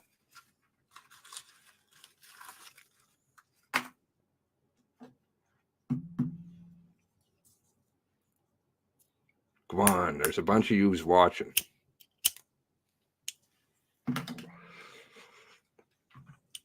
I like feedback.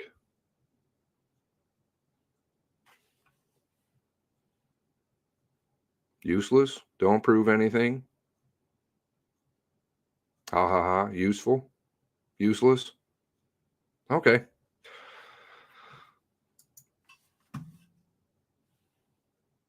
If they would supply GPS data, there you go. Where's all the GPS data? Where's all the cell phone records for the members that night? Want to ask? Ask.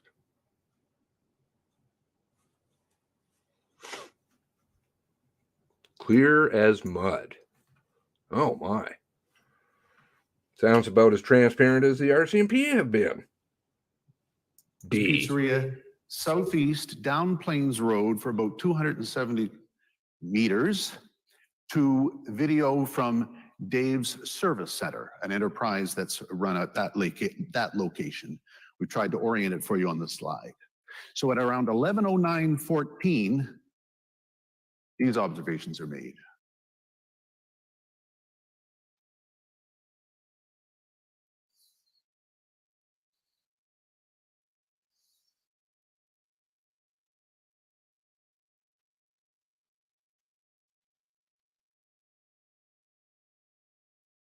These observations are made.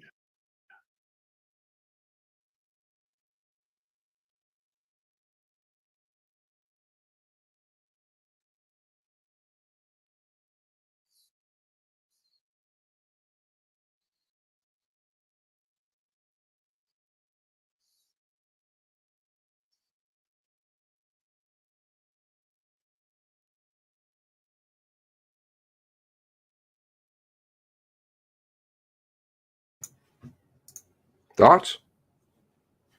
Anything?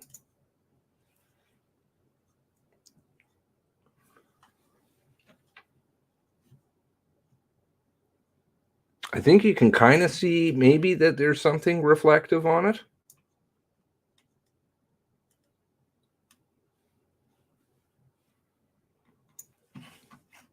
$11:09:14.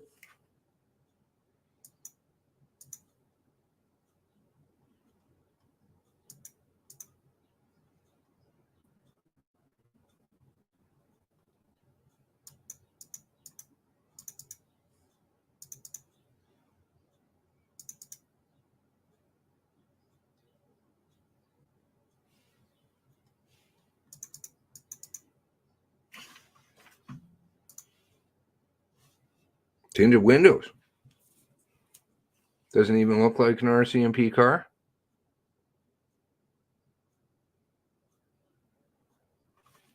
Don't get all conspiratorial. It's definitely inconclusive. You don't have to have a tinfoil hat to see that. It's not conclusive at all. He doesn't even know it is. What a joke.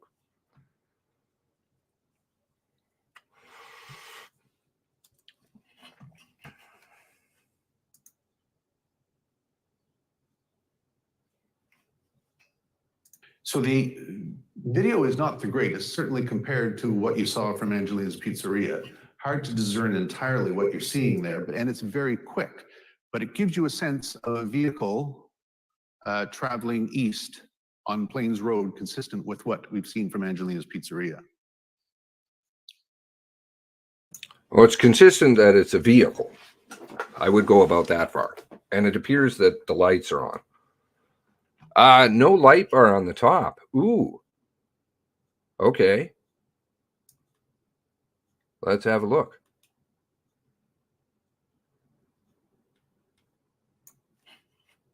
Around 11:09:14. Oh. Dr. Gondry, is it okay to eat Oh almonds no. every What day? happened here? Nuts like walnut. Okay, it gets bad. Okay, something went on there. Fuck off, man. Nuts like walnut. Okay, it gets bad. Okay, something went on there. Oh, balls.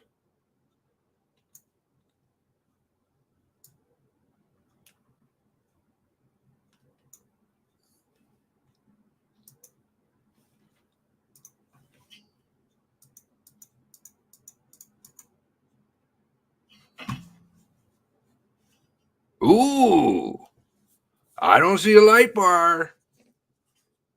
I don't see a light bar. Barbara, good. I don't see a light bar. Do you guys see a light bar?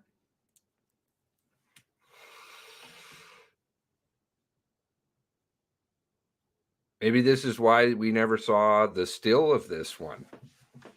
I don't see a light bar. It's consistent that it is a vehicle and probably that it's white. 2 doors? Yeah, could be 2 doors. Looks like it might have hubcaps. I'm not sure. No light bar. I don't know if I see anything reflective or not. See, this is why it's good to have like multiple eyes. That was a good snag. Wow. Good job. 2 doors. Okay. Well, definitely no light bar. Definitely no light bar. Oops. Their lunch break is going to go longer. You watch. Oh, I saw a car. Look at that car. Sorry about my commentary. Going to move you along geographically to the east-southeast. Farmhouse Bakery, indicated to you earlier, is a enterprise on Ventura Drive at 11:10 p.m. Their security cameras captured some images of a vehicle moving in a direction which would appear to be southwest on Ventura Drive. I'm going to play that for you, but I just want to give you a small indication that what you're going to see is... What was the word he used there? A vehicle. You're going to see a vehicle. Well, okay. Thanks for telling me I'm going to see a vehicle. It's a vehicle traveling artificially quick. That's not because the vehicle is driving that quickly, but because of the recording mechanism we're led to understand. The recording mechanism that works but then doesn't work. Okay. Okay. Just want to understand what the fuck's going on here. You sent me a text. Okay. Looks like I got a couple. I got a good morning from somebody. That's nice. Aha. Okay. Well, I don't know if I'm... Apparently there is a meeting going to be taking place. Yeah. What more baloney are we going to get? You asked for it. Maybe you're going to get it. Stress eating bagel while brainstorming with Bill Blair. And I'll try to explain that a little bit later. 11:10 at the farmhouse. Okay. This is what you see at Farmhouse Bakery. Once again, here's the location at Farmhouse Bakery, looking north on Ventura Drive. You'll see the travelway in front of you up to the upper portion of the screen. Where's the date and timestamp? Did they cut that out?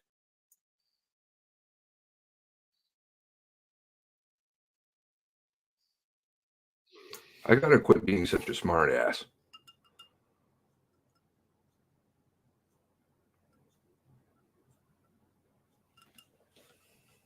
So I've asked you to note that it was traveling very quickly on the recording mechanism, but I'm going to ask you to note as well where the vehicle seems to travel to. That as you see it coming from the right-hand side of the screen, it goes along to the upper left, and it would appear to turn at the top left corner of the slide. We'll just look at that again, just so that make sure that I'm correct in my assessment in that regard. Your assessment? No. Your assessment of a vehicle. Why do you cut the date and timestamp out? What the fuck are you doing? Oh man, sorry. I hate to put holes in your narrative. So it would appear that there is some movement to the south and a turn at the top left of the video. Global construction. What was that? Captures glimpses of headlights that appear to be traveling on Messina Drive with no date or timestamp. Well, that's good. I'm going to go out tonight and try and replicate some of this because I think I might have a difficult time recording lights down the street, headlights. That's hard. It definitively proves that a UFO just came in. Maritimes had a video camera surveillance system as well. We have watched that. Between 11:11:12 and 11:11:43, exterior cameras mounted behind the building pick up headlights flashing or headlights moving. It's very difficult from that video to set the geographic location of the headlights other than the timing of the headlight shine at 11:11:12 to 11:11:43. That video is available in the materials, but it gives you a sense here. I'm giving you a sense that there is movement from the northwest down to the southeast along Plains Road and then north down to the southwest on Ventura Drive. We have Angelina's Pizzeria at 11:08. We have Dave's Service Center at 11:09. We have at 11:10 Farmhouse Bakery, and then headlights at Global Construction. The information available to the Mass Casualty Commission suggests that the perpetrator headed into the Debert Business Park at around 11:10 p.m. I hope there's not 18th. Too much echo. So, the Debert Business Park, you've heard me talk I gotta about get that. What is the my Debert headphones Business on. Park? I'll just go through that a little bit here, back to the geography lesson. Is it Plains echoing? Road, discussed that earlier. Plains Road is along the top right of the slide. Because I don't want to lose people through echo, and then they're like, "Ah, fuck, man, I can't listen to this." My fucking dog ate my ear cup on these earphones. Fuck. Angela Pizza at that. Angelina's. Okay. Hopefully, is it echoing? You did not see a push bar. I didn't see. I saw headlights. What I saw. Fuck, man. They're gonna blind you. Oh, okay. There is echo. All right. Well, I'll wear these things. I have to buy a new earpiece. One moment. technical stuff. Okay. Nova was eating the headphones.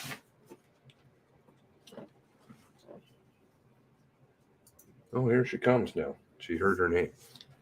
See? Look at this. Okay. Pretty awesome. Nice headphones, though.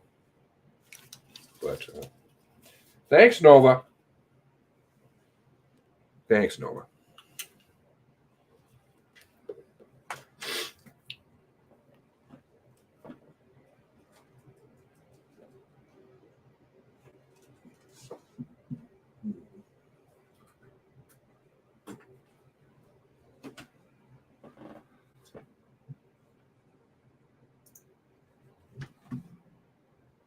Let me know if you still have audio, please. Because his lines are important to listen to, too.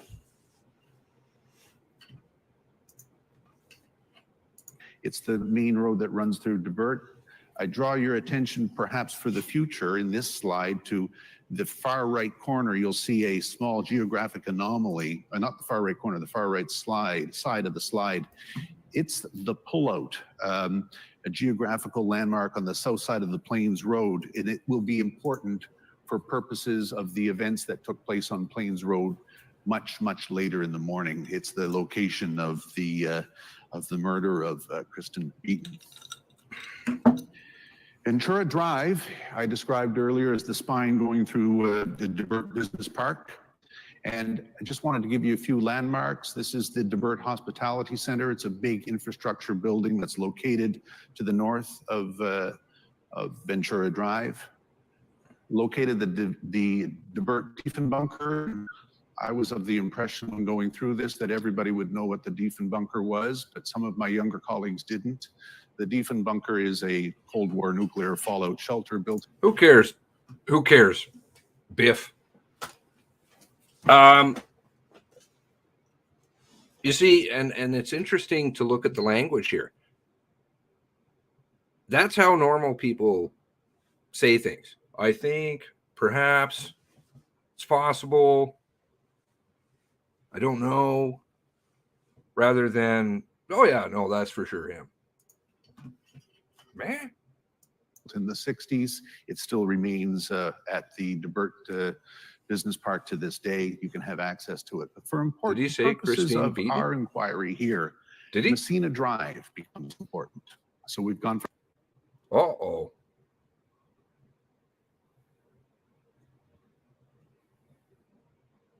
Going through the Debert Business Park. And I just wanted to give you a few landmarks. This is the Debert Hospitality Center. It's a big infrastructure building that's located to the north of Ventura Drive. Located the Debert Diefenbunker, and I was of the impression when going through this that every... I didn't go back far enough. What is it?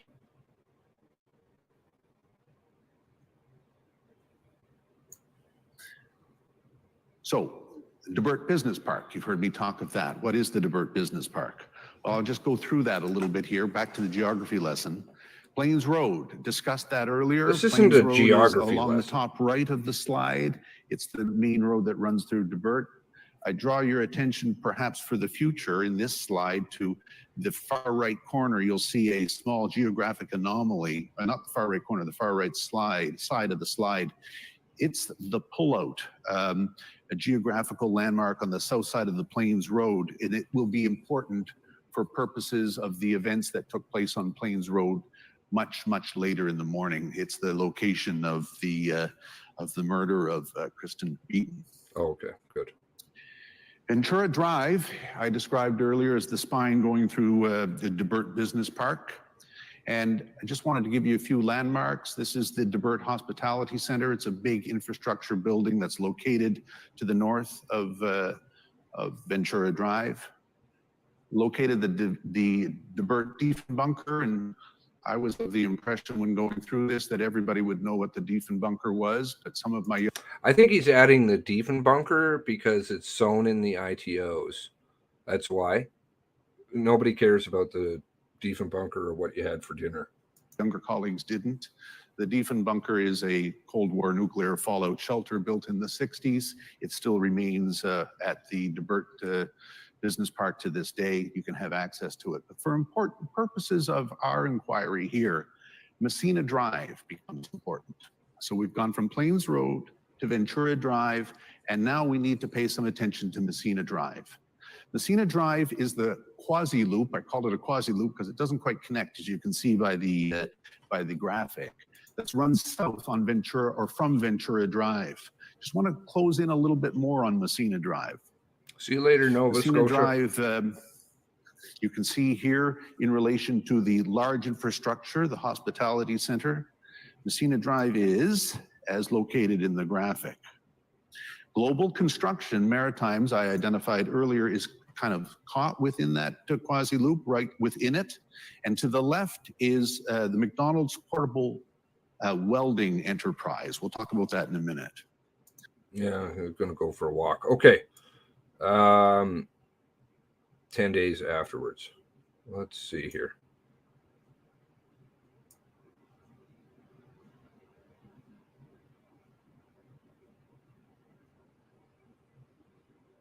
Is there any more video to dissect in here? I can't remember.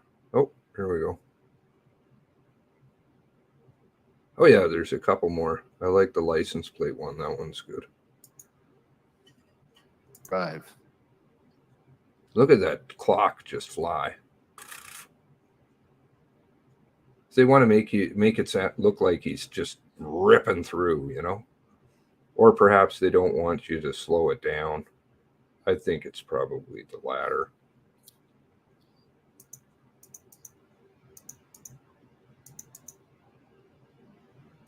Okay, lights on.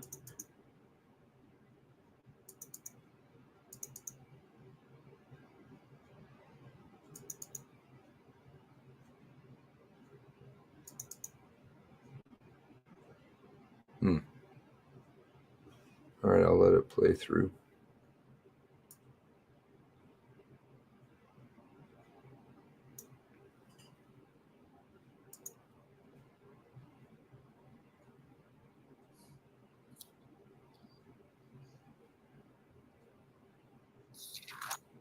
I'll have to download it and cut it out, slow it down frame by frame.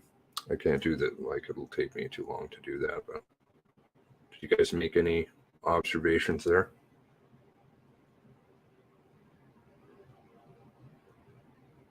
This is at farmhouse, right? 513 at the farmhouse.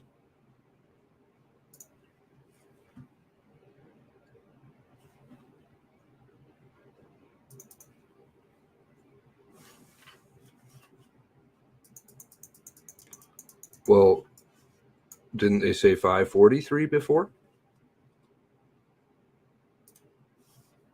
Yeah, that's off by half an hour there.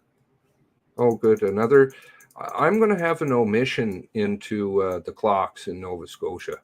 This is a problem. No. The blurry picture. This one's color, by the way. 513, 543. Darren, thanks. Okay. Or am I wrong? Yeah. Okay, good. Suddenly the camera becomes, what do they call it? Infrared, or not infrared. You know, half an hour off, and color and black and white. Well, now it's really starting to fall apart. I don't think your little Lisa powwow is going to distraction that you're going to throw at people is going to throw them off. You kind of just oopsed yourself.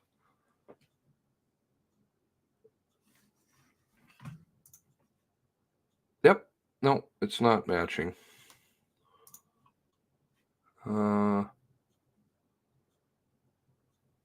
So I'm not the only one that sees that that's half an hour off their timeline. RF. I don't know what you call it. It's half an hour, right? Am I right? Same camera? I can show it again if that's helpful. One moment. Where's that? Which one? Oh, this one.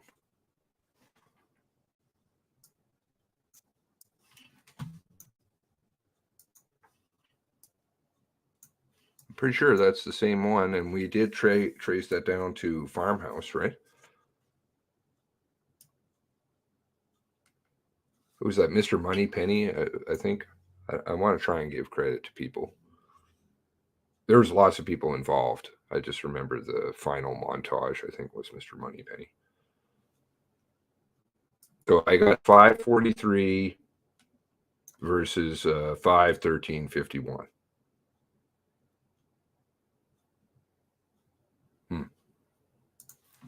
Thoughts?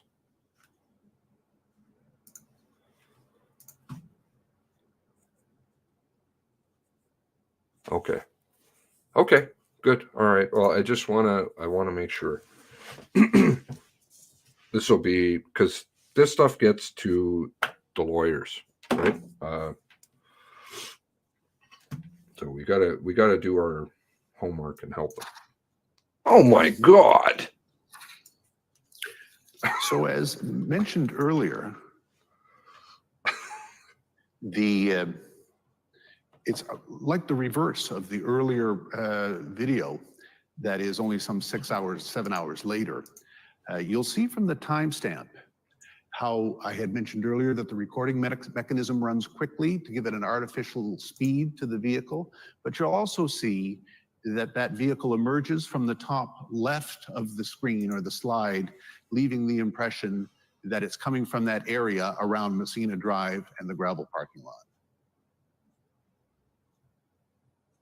Why are they speeding up this video, but they can't slow down the other one? Hello? No, and you're cutting out the time date stamp on the other one? This is a car. How do you know it's a car? Come on! I gotta turn the volume down. Okay, I don't see what kind of car that is. I'll move up to Dave's Service Center. I'll slow it down, but they're off by 5:45, half an hour now. Following video. Where do we have the Daves? Somebody want to post the Daves in the Discord, please? I don't know if I have it handy. The Dave service station. Where's that one?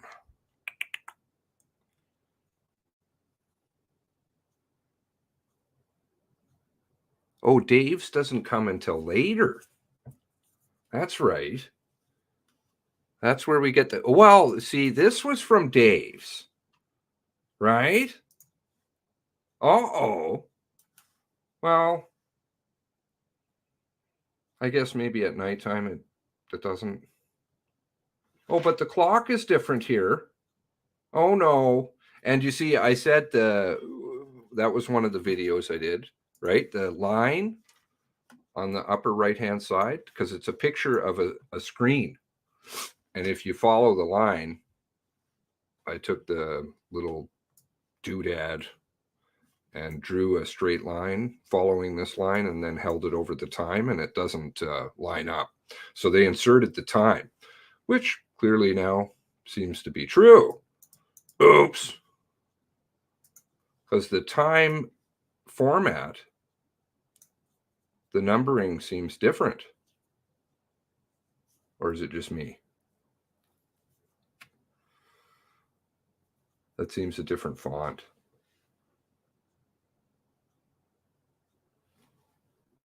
Different font?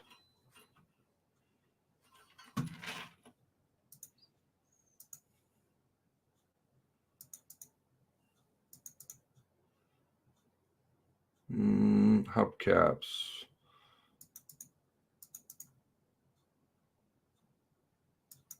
Well, I think those are standard police hubcaps. I think. Okay, I'm just going to let it play through. 5:50, the following video.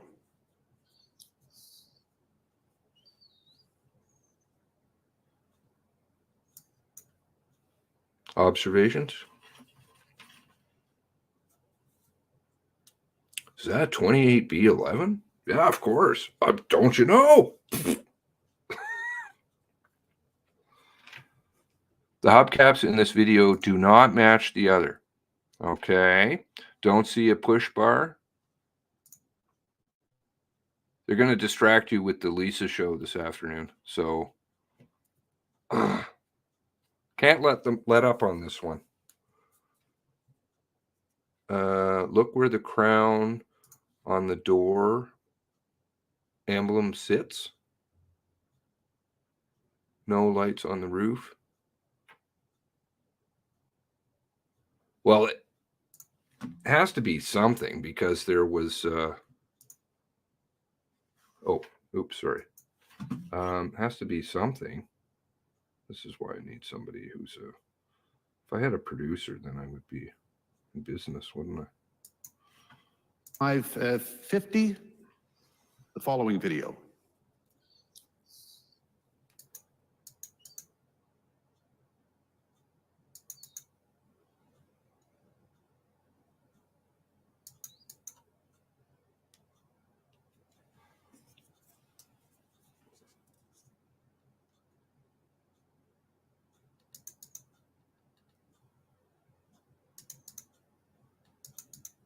I don't see a light bar, but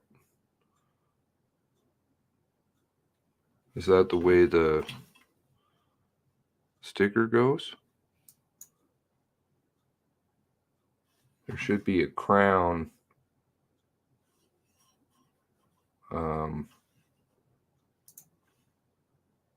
I think that looks right. No? The buffalo.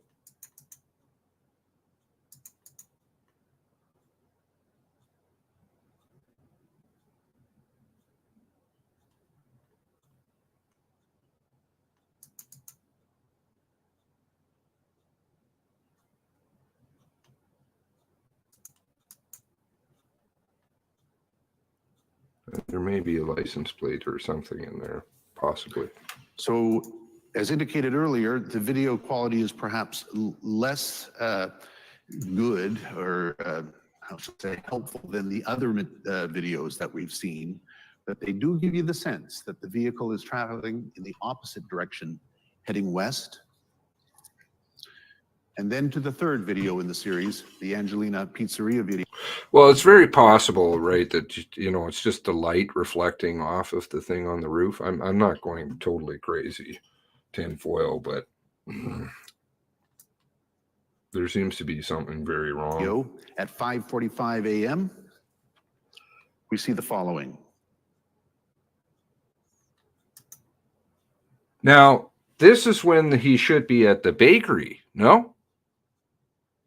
Is that what it was? The bakery was 5:45? 5:43 at the bakery. Now he's at the pizza place. We got musical things going on.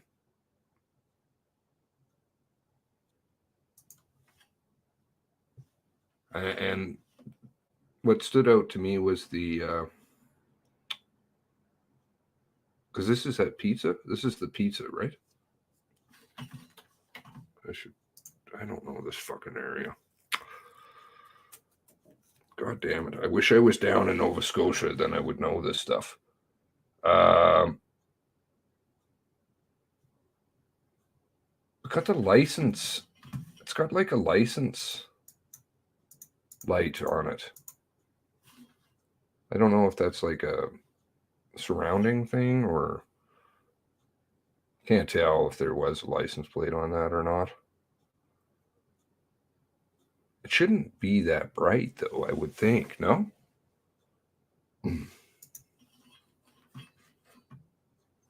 Does that have a license plate?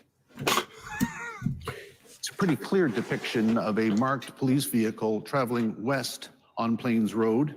For purposes of comparing it to the earlier video, you'll notice it does not turn left and go south on Masstown Road, proceeds west on Plains Road and towards the Highway 4 towards Wentworth. Once again, just for completion. And how many cars would have been in the area? You sent them home. So as a brief summary, at 5:45 a.m., the perpetrator appears to be traveling west on Plains Road, passes the Masstown Road, and is heading towards Highway 4. Who is the Old perpetrator? Wentworth Highway. You want to say it? It's a pretty good indication of the perpetrator's movements from those videos. That being said, it's important for you to know that the Mass Casualty Commission was not able to locate video between that 11:15 period and the 5:30 period of movements within the Debert Business Park. Okay, does that make sense to anybody? You guys are from down there?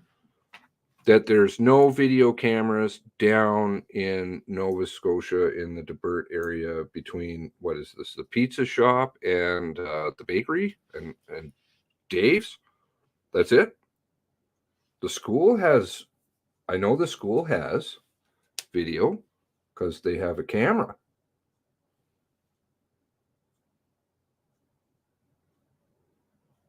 He's way behind. Well, I'm not into that stuff. I just need to do what I do. That's all. People will see for themselves. What they want to see. And reliable information is reliable information, no matter where it comes from. It comes from anywhere. Doesn't matter. It's just about the truth. I have no axes to grind. You will Google later.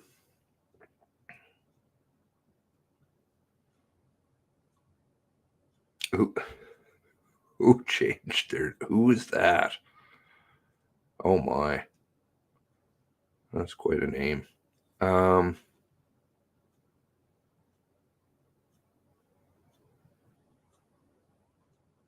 There's a post office along there and a convenience store. Well, I'm pretty sure the post office is going to have something because it's federal, right?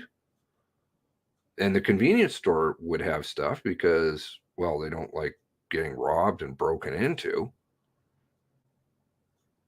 Do their cameras face out into the parking lot?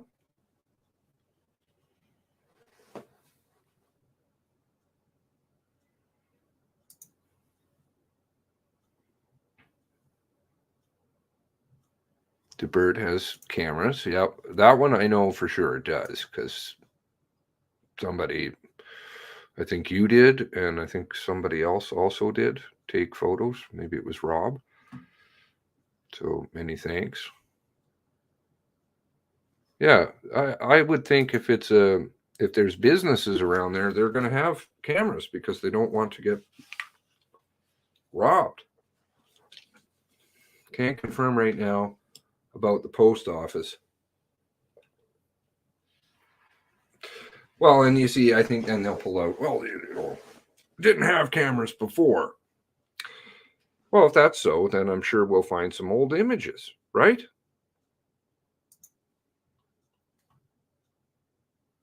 They'll be online. I didn't ever leave Jumbo. I never left. Just was watching people and seeing if people saw what was going on.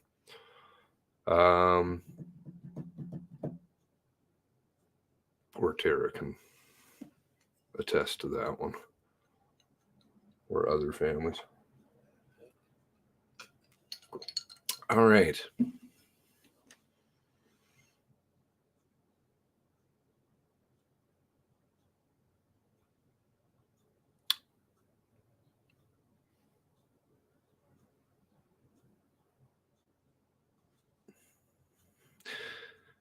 When the back license plate goes, the paint is not white, but gray. Yeah, that was why it kind of stood out to me, because I'm like, well,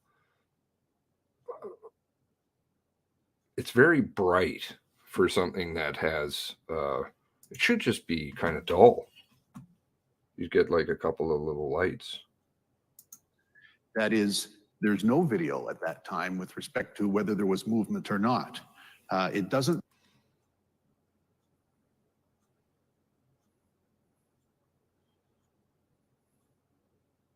.45 a.m. We see the following.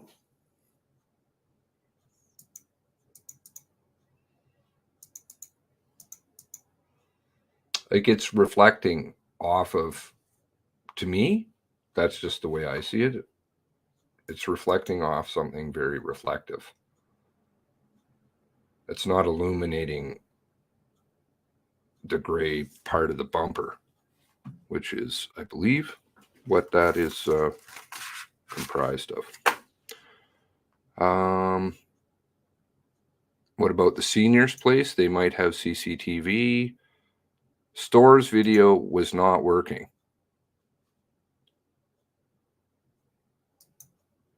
Is that convenient or just wasn't working? Same as videos in Truro area. They picked a couple, posted blurry stills. Yep. All of the videos I've seen, I don't think I can say any of them fit those stills that they gave us right at the beginning. And I was pissed as hell because I'm like, just show the video. Show the video and it's not a problem. No. I don't think it would glow like that. Yeah, I agree. That I believe that was kind of the point I was getting at. I'm like, why the fuck can you see the so bright? Good eye. Time to name the perpetrator. Yeah. Quit giving this plausible deniability if something ever was to come out. Oh, well, see, we told you it was a perpetrator. It's like the ammunition can on the seat. What? All these places likely had cameras. Post office has a camera. Well, it's a federal building. Should have a camera. Don't ever remember seeing one at the seniors' place? Okay, well, that's fair. In between Dave's and the pizza, not sure about. Past the school. Okay, you guys got it. You guys really have to help me out with this stuff because if I was there, you know what I'd be doing. You know what I would have been doing at the beginning. And I would have been down there. I've done it before. I've been to Quebec to investigate a story, drive around, time things, and I'm a total Brookfield scenes, drugstores, post office box. Where are those videos? Only rooftop camera. Yeah, I like the Esso one. That one's really great. The Brookfield Esso. Is it the Brookfield Esso? Where the sign is just blocking out the entire car and they show you tail lights. Here you go. That's him for sure. I'm like, huh? I think he's turning a corner too. Store was broken. School has definitely had camera for years. RCMP investigators selectively grabbed and published the vids to suit the narrative. Bingo. Narrative still doesn't prove Wortman did a single thing. It's all hearsay and supposition. I don't think it's tinfoily just to say, please prove what exactly happened. And please do the investigation properly, and it will all become very apparent. Had to rewind, probably nothing in that video where he comes down the road and turns right. It's two different angles. You can see more of the car to left in the parking lot. Okay. Canadian military police have 12 bars. You see, that's another interesting thing. We don't have military police here, really, because CFB Calgary closed so long ago, and there weren't that many anyways. But you guys got piles of them, right? It's very reflective license plate.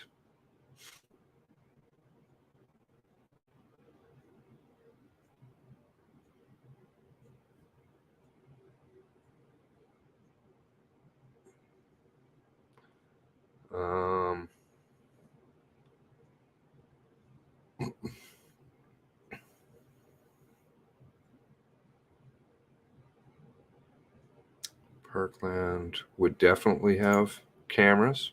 Okay, I'm not sure what Parkland is, but is that a store? I remember investigating this stuff before.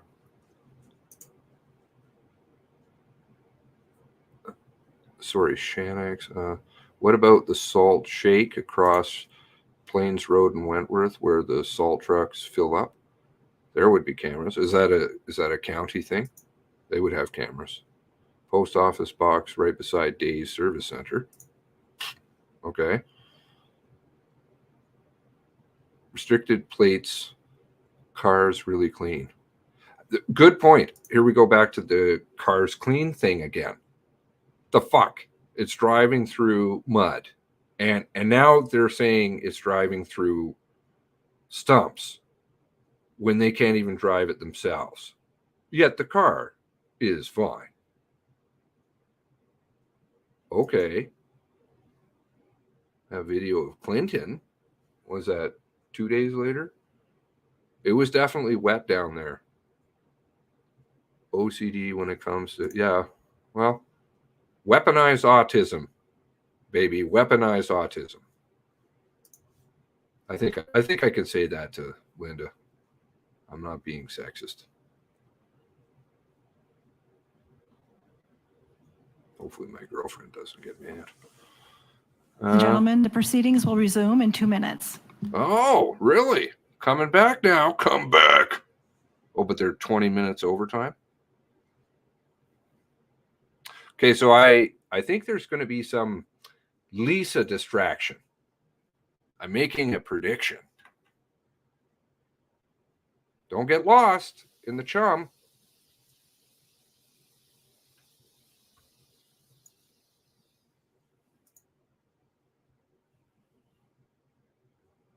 Two cameras at the pizza shop. Truth is in the omissions. Military have red bars, don't they? I don't know what military cars look like, so Parkland is the senior's home, thank you. Okay. Don't the Mounties have travel log to show where they've been at all times of the day? They've got GPS out the wazoo on their person. There's GPS logs. Call logs.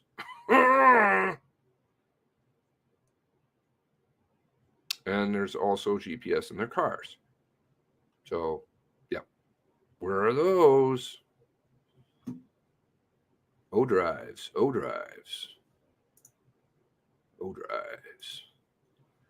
Cars too clean to go through Blueberry Field April showers.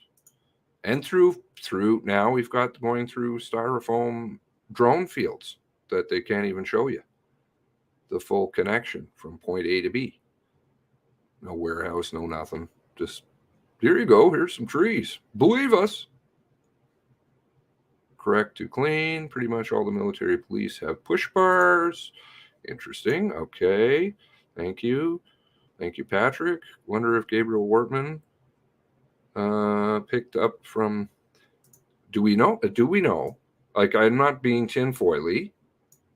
I know that I'm not alone. There are some family members who do have some questions whether this is a solo crackolo or, yeah.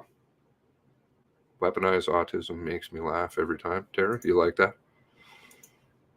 I like weaponized autism. It's powerful in the United States. Wish we could get it going here. We do. This is weaponized autism, what you guys we're doing over here, but they get it in something else here. 1 hour, 22 minutes now. We won't tell you how long our break will be because we're meeting with somebody. Now we're going to drop that on you, distract you. Surprise, they're coming back.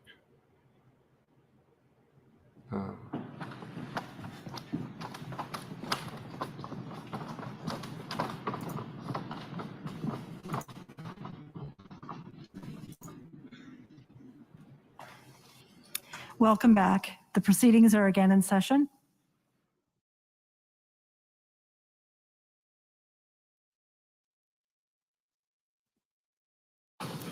Yeah, thank you so much, participants and participants council and members of the public.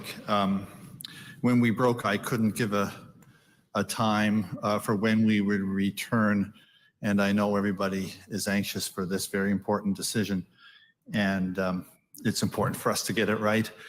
We thought when we left on Monday, we really owe it to the participants and the public to give our decision today.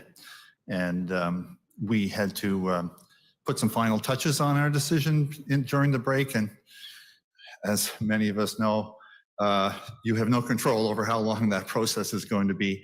And so that's what we've been up to, just putting some final touches on the decision, because of course it will be of significant public interest. And as I said, we wanted just to take whatever time is needed to get it right, but wanted to get it to you today, and that's been the goal. So thank you for that. Before we share our decision on the first round of witness submissions, it's helpful to remember that the participants include the families, first responders, government institutions, and various advocacy groups, all represented by their own legal counsel. They represent different perspectives and positions. This diversity helps make the Commission's work as a public inquiry stronger. Going into public proceedings, the Commission has had witnesses we believe it important to hear from, including RCMP officers and the perpetrator's common law spouse, Lisa Banfield. In making their submissions, the participants are helping us identify material gaps and points of difference about what should go into the final factual determination. So I will, at this time,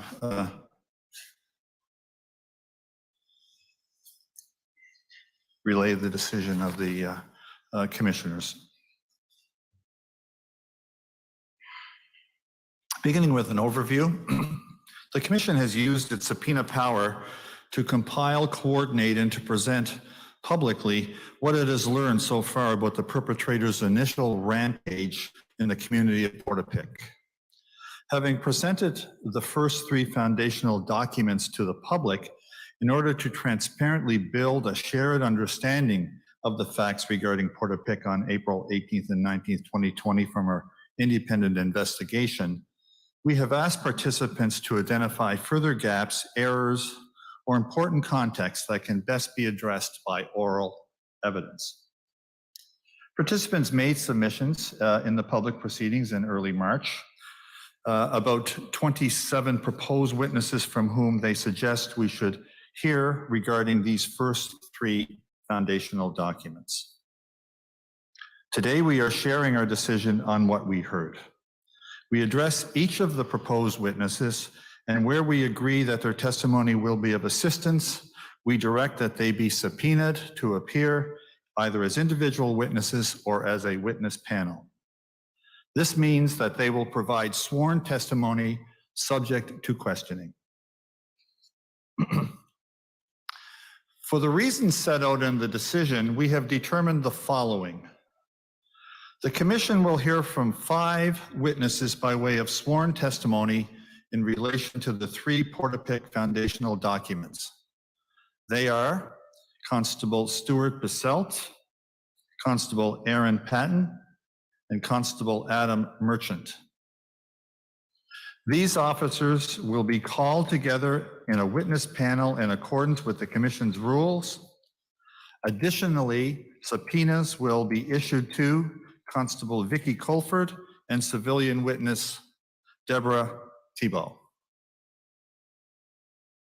The commission will hear from 5 witnesses during the time set aside to present the information included in the foundational document about Command Post Operational Communication Center and Command Decisions, which I will refer to as the Command Decisions document throughout. And that's currently scheduled for the second half of May. They are Staff Sergeant Steve Halliday, Staff Sergeant Brian Rahill, Staff Sergeant Addie McCollum, Sergeant Andy O'Brien, and Staff Sergeant Jeff West. The commission expects to hear from 4 witnesses at a later date to be determined.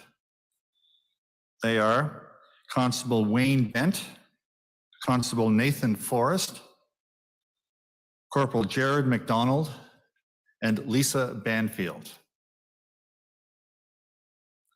Following the applications of participant counsel, 2 witnesses who have information to provide the commission have scheduled interviews.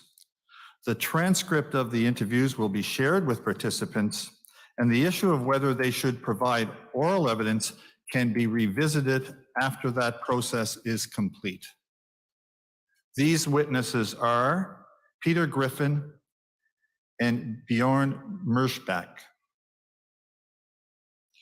There are 2 witnesses who may have specific additional information to provide the commission, and we direct that this further information be requested from Constable Chris Grund and Donnelly Williston.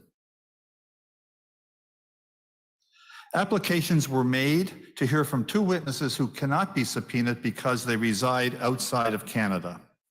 We direct our investigators to continue to attempt to collect information from Sean Conlog and Angel Patterson. We have decided that there are 2 witnesses from whom at this time the commission does not require further information. They are David Faulkner and Constable Dave Lilly.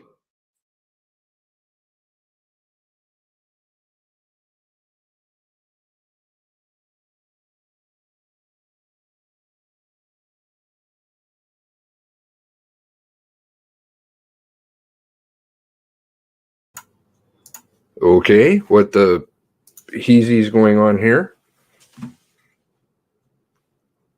Live. Okay. Constable Jeff McFarland, Constable Corporal Tim Mills, and Corporal Dion Sutton. A telecommunication expert retained by the commission is currently providing a sworn affidavit. Once that is complete, we will of course share it and assess whether further evidence is required in this regard. Additionally, while not the subject of applications from participant counsel, the commission has determined it will hear from the following institutional witnesses later in its proceedings: Chief Superintendent Chris Leather, Superintendent Darren Campbell, Assistant Commissioner Lee Bergerman, and Commissioner Brenda Lucky. As we continue to share our understanding of the facts in further foundational documents and proceedings, we will also continue to provide opportunities for participants to provide us with their input as to other witnesses from whom we should hear. So, dealing with the proposed witnesses, we will begin with some general comments. We offer some general comments before turning to the reasons for our decision about the 27 witnesses currently proposed by various participants as they relate to the first 3 foundational documents.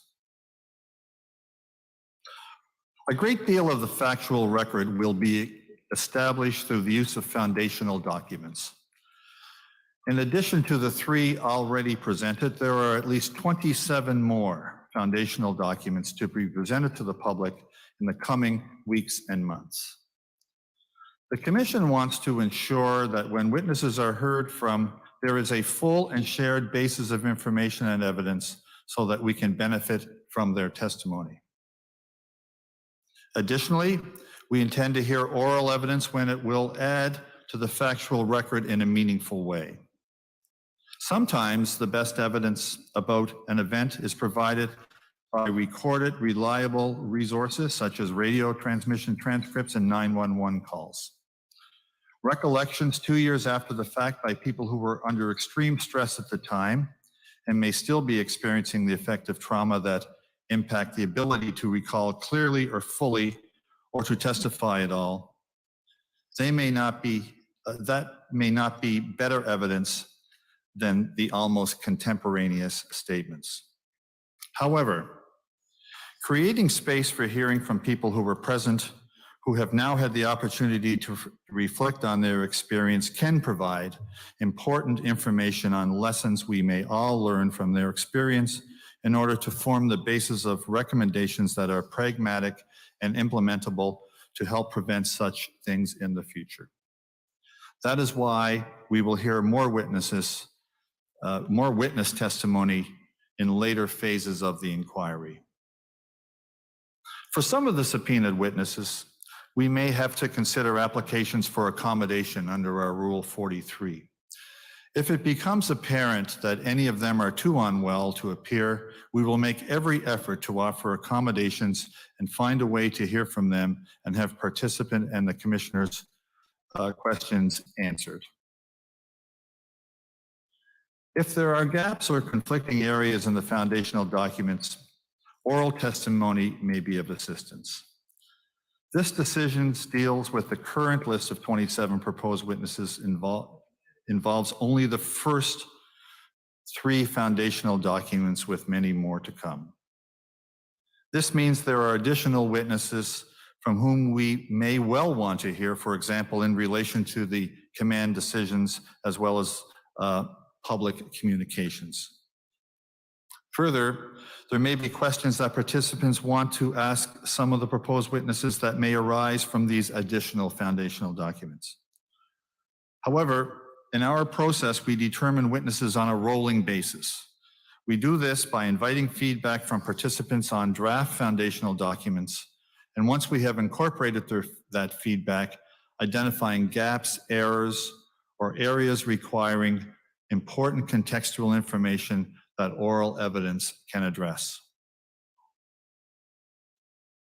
Not all of the proposed witnesses are necessary to establish the facts about what happened in Portapique as the facts required by the Commission in pursuit and fulfillment of its mandate. The relevant foundational documents in minute-by-minute detail set out the facts as we know them to date. The foundational documents also provide links to source material that was relied on in the foundational documents and disclosed by the Commission. Many of the gaps identified in the various submissions from participants are either already addressed in the relevant source documents, capable of being addressed in other ways without the need of compelling the proposed witness to testify orally, or better heard from in concert with future foundational documents. This latter scenario does not preclude questions being put to them on previous foundational documents if gaps or errors remain in the factual record at that time. We can produce a full, comprehensive, and effective final report without the need to call every witness for oral testimony. As participant counsel has noted, the Commission is able to determine when and how to best hear from witnesses, and that subpoenas are not the only way to get evidence. We will hear from people for different purposes over the course of the inquiry in ways appropriate to that purpose. So we now turn to the proposed witnesses for the first 3 foundational documents, which we will categorize first as civilian witnesses and then as first responder witnesses.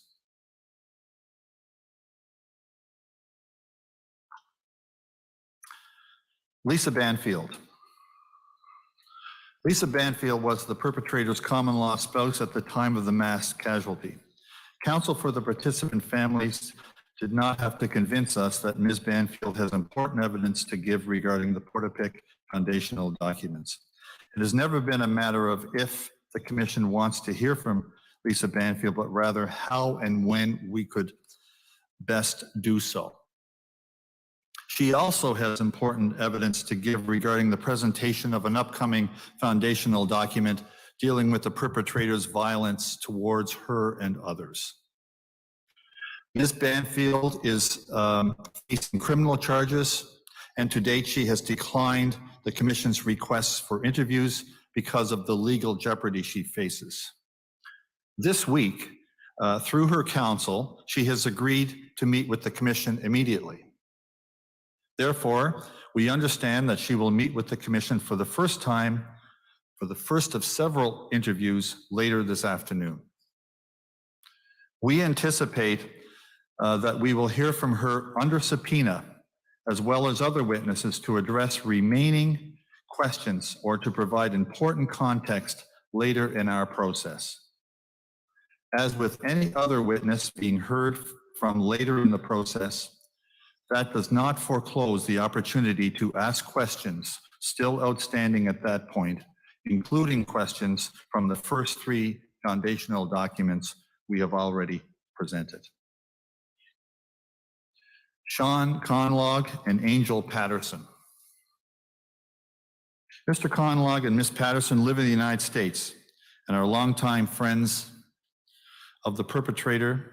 Ms. Banfield, in her three of her statements to the RCMP, reported that she and the perpetrator had a virtual social engagement with Mr. Conlog and Ms. Patterson on the evening of April 18th, 2020. Ms. Banfield left the call abruptly because she was upset by a comment made by Ms. Patterson. Shortly after this, the events of the mass casualty began to unfold. Both the FBI and the commission have interviewed only Sean Conlog, and the statements have just been recently shared with the participants. The commission is continuing to make attempts to locate Ms. Patterson. We cannot compel them to testify before us because our ability to subpoena extends only to witnesses within Canada. That said, should they cooperate, we would be pleased to collaborate with participants in order to have any pertinent follow-up questions answered. David Faulkner. Mr. Faulkner is a witness who drove out of Portapic on the night of April 18th, 2020. He has provided an interview to the commission. At this time, we are not persuaded that it is necessary to hear further from Mr. Faulkner in public proceedings. If additional information is required from him, we direct that it be sought through a further interview. Deborah Thibault. Ms. Thibault is a resident of Portapic and a participant in these proceedings. She has offered to provide relevant information regarding the gate to quotations, Blueberry Field Road, close quotations, and the apparent discrepancy between her statement and that of Staff Sergeant Carroll about the condition of the barrier at the exit of the road. We direct that a subpoena be issued. Commission counsel and counsel for Ms. Thibault should make arrangements for her to appear as an individual witness to provide sworn testimony to address her knowledge of this aspect of her statement when we resume proceedings in late March. Peter Griffin. Mr. Griffin had previously not accepted the commission's invitation to be interviewed. He has recently been interviewed on March 5th, 2022. Once the commission has had the opportunity to review and share his statement with the participants, we will seek their feedback on whether they have remaining questions and reassess the need to hear from him in oral proceedings. Brenda Forbes. Ms. Forbes has given interviews to the RCMP and to the commission, which have been shared with participants. Her information is relied on in two forthcoming foundational documents, one of which has been shared with the participants in draft form and another which will be shared soon.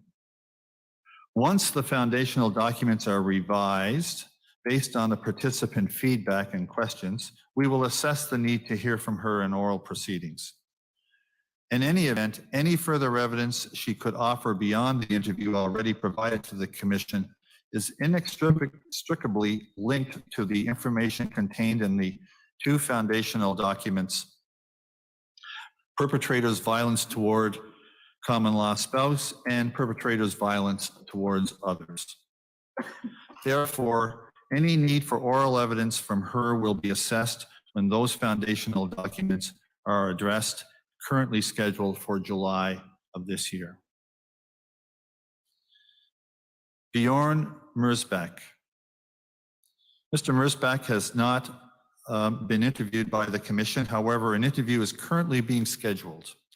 Once the Commission has had the opportunity to review and share his statement with participants, we will seek their feedback on whether they have remaining questions and reassess the need to hear from him in oral proceedings. Cell phone expert. The National Police Federation requested that the Commission obtain expert evidence to advise on the proper interpretation of GPS location data derived from Lisa McCulley's cellular phone. The Commission is pursuing further information in this regard. The Commission previously retained a telecommunications engineer with experience on the workings of mobile cellular networks and cell phone location-based services.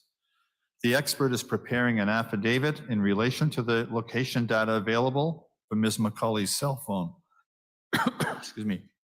Upon its completion, the Commission will provide this affidavit to the participants and assess whether additional information is required.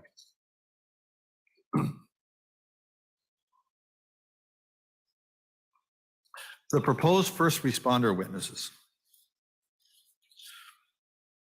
Where we direct that a subpoena will be issued, we will expect that the testimony be directed towards clarifying a dispute in the evidence that will be material to the Commission's work in phases 2 and 3, to filling a material gap in the evidence and to providing important context. All witnesses will be heard from as individual witnesses providing sworn testimony, except for one group of 3 who will provide their sworn testimony as a witness panel, and I'll describe that further below. As we explained in an earlier ruling, we do not need expert testimony to conclude that RCMP officers responding to this mass casualty may, to varying degrees, be suffering the effects of their experiences. Being trauma-informed does not mean not hearing from a person. It does mean thinking carefully about how we hear from a person. A trauma-informed approach does not automatically excuse someone from testifying, but rather seeks to create conditions in which testifying will be less traumatic. This is accomplished by giving clear direction about what is being asked, a respectful environment, the possibility of taking breaks, etc. It may also mean seeking accommodations such as participant counsel suggested, insofar as the person's testimony may be gathered in ways other than through subpoena, such as written questions, sworn affidavits, appearing by video, etc. This is done in order to create conditions in which it is more likely to get the best, most reliable evidence from individuals who are experiencing or who have experienced trauma.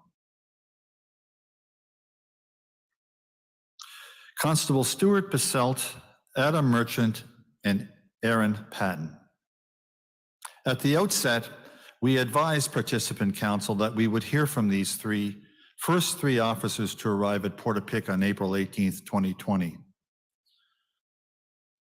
Before the public proceedings began, we informed participants that while we viewed the facts to be sufficiently clear from the contemporaneous evidence assembled in the foundational documents, we anticipated hearing from these 3 officers with respect to important context they could provide to the facts as set out in the foundational documents. Helping us understand their experience of first responders would assist us in making sense of the causes, context, and circumstances of the mass casualty, and especially in making implementable recommendations for first responders in future mass casualty situations in a rural setting. However, we have listened carefully to counsel for the family participants and note that although many of their questions are indeed answered in the foundational documents, what they are really asking for is an understanding of why the first responders did what they did. We emphasize that the second half of May will be spent focused on the command decisions that occurred on April 18th and 19th, 2020, and after that, and that we will expect to hear from senior officers during that time to answer for the orders given, the orders not given, or the policy and other frameworks that govern first responders' actions that night. Nonetheless, given that these three officers were the first to arrive in Portapique that evening, and because their roles were so central, we are persuaded that we should hear from them at the earliest opportunity. We will therefore issue subpoenas to them to appear on March 28th, 2022, when we resume proceedings. We direct that they will testify under oath together at the same time on a witness panel. This is a practice often used in public inquiries. Witness panels are effective ways to draw out facts and experiences of a group of people who shared a common experience. It is also an effective approach since questions are organized by commission counsel in order to avoid multiple lawyers asking the same questions of witnesses in succession. Since these witnesses will be heard regarding a mixture of fact and experience, they will be questioned pursuant to the process set out in our commission rules. Our rules provide for the first list of questions for witnesses to be developed consultatively and collaboratively to the extent possible. Commission counsel will canvass participant counsel for their questions in addition to those raised in their recent submissions. Commission counsel will compile all the questions, many of which will be the same. Additionally, we direct participant counsel to provide any further questions they wish posed to these witnesses to the commission counsel by March 16th, 2022. Once commission counsel leads the witness through their questions, they will caucus with participant counsel to see if there are any further remaining questions. As demonstrated by the example of the first technical witness on the 911 call center operations on March 1st, 2022, when participant counsel have additional questions to ask the commissioners, that the commissioners determine are germane to the mandate, the commissioners will direct how the questions will be asked. The commissioners appreciate that several counsel suggested on the record in their submissions in early March that they would be sensitive to the risks of re-traumatizing witnesses as they considered the questions for the witnesses.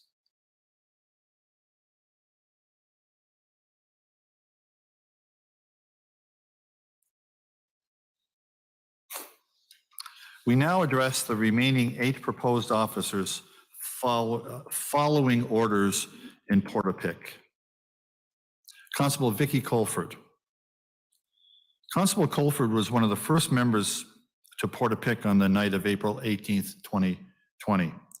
The commission has already indicated an interest in hearing from Constable Colford, specifically regarding containment. We direct that a subpoena be issued. Commission counsel will make arrangements for her to appear as an individual witness to address her knowledge of this aspect of her involvement at Portapique when we resume proceedings in late March. Constable Chris Grund. We are not persuaded at this stage that the questions asked by participant counsel merit Constable Grund appearing in public proceedings. We do, however, have further questions with respect to his engagement on the evening of April 18th and 19th. We direct Commission counsel to gather the questions from participants as well as our own and seek further information from Constable Grund. We note that counsel for the Attorney General, Department of Justice Canada, and the National Police Federation have offered that all first responders will make themselves available to answer further questions. Once the Commission has had an opportunity to review and share his further statement with participants, we will seek their feedback on whether they have remaining questions and reassess the need to hear from him in oral proceedings. In addition, we anticipate that the orders made to Constable Grun with regard to his extraction of the children will be the subject of proceedings related to the RCMP command decisions foundational document currently scheduled for the last 2 weeks of May. Sergeant David Lilly. We are not persuaded at this stage that there are any material gaps in the factual record that merit Sergeant Lilly appearing in public proceedings. Corporal Dion Sutton. We are not persuaded at this stage that there are any material gaps in the factual record that merit Corporal Sutton appearing in public proceedings. However, we note participants' counsel submission that it would be of assistance to have further information on Corporal Sutton's containment efforts, given that he was carbine trained and had night vision technology. Any further evidence he could offer beyond the interview already provided to the Commission is inextricably linked to the information contained in the Emergency Response Team foundational document. Therefore, any need for oral testimony from him will be assessed when that foundational document is addressed, currently scheduled for May 16th, 2022. Constables Wayne Bent, Nathan Forrest, and Corporal Jared McDonald. We acknowledge that there is currently a lack of information in the foundational documents regarding the residents of Cobequid Court, as addressed in the submissions of participant counsel. Unlike other aspects of what happened in Portapique on the night of April 18th, we do not have contemporaneous records such as radio transmission and 911 calls that assist us with establishing the facts for the families of Cobequid Court. The next of kin notifications to families foundational documents includes some information about the troubling gaps in the evidence related to the Cobequid Court residents. After participants' counsel have had the opportunity to review that draft foundational document, we expect that time should be scheduled in public proceedings to address the questions raised about the evacuation plan in Portapique and the delay in locating these victims. We anticipate that we will want to hear from these three officers by subpoena in relation to this aspect of the factual record. Constable Jeff McFarlane. We agree with participant counsel that would be of assistance to hear further from Constable McFarlane. We direct that an interview be sought and anticipate that the evidence he could offer to the Commission is inextricably linked to the information contained in the foundational document about the decommissioned replica cruiser RCMP vehicle. Therefore, any need for oral evidence from him will be assessed when that foundational document is addressed, currently scheduled for April 26th, 2022.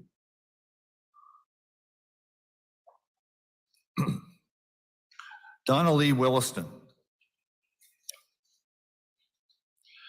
We note that Ms. Williston provided an interview to the Commission and the contemporaneous call log has been disclosed to participants.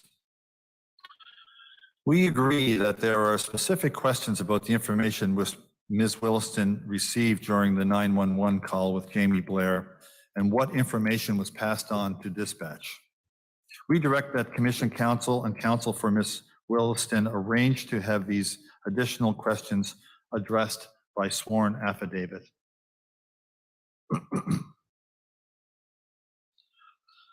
Staff Sergeant Steve Halliday, Staff Sergeant Adie McCollum, Sergeant Andy O'Brien, Staff Sergeant Brian Rayhill, Staff Sergeant Jeff West.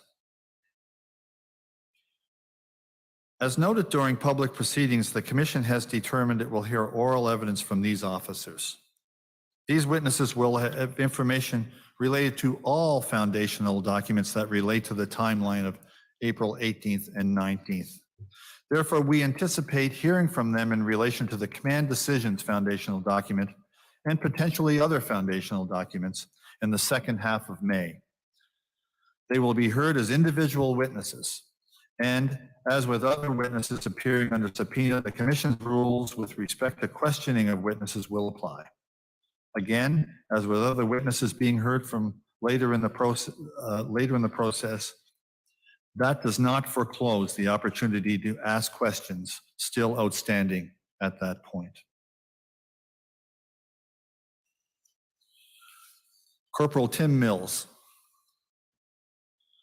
We agree with participant counsel that would be of assistance to have further information from Corporal Mills. Any evidence he could offer is inextricably linked to the information contained in the Emergency Response Team foundational document.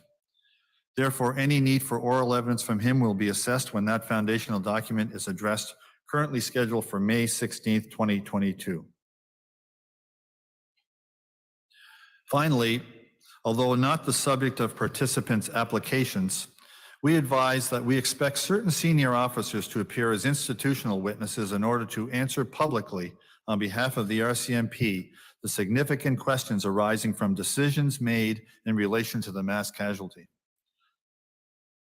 However, we intend to share with the public our understanding of the facts before hearing from those witnesses in order to have the benefit of that factual foundation to ask all the relevant questions. In this category, we anticipate issuing subpoenas to Commissioner Brenda Lucky, Assistant Commissioner Lee Bergerman, Chief Superintendent Chris Leather, and Superintendent Darren Campbell. They will be called as individual witnesses once the foundational documents and supporting source material relevant to matters such as command decisions, public communications, emergency alerting, and oversight and accountability are in evidence. Going forward, we will provide participant counsel with the names of additional witnesses relevant to Phase 1 foundational documents and continue to invite participant suggestions for witnesses from whom we should hear in Phase 1.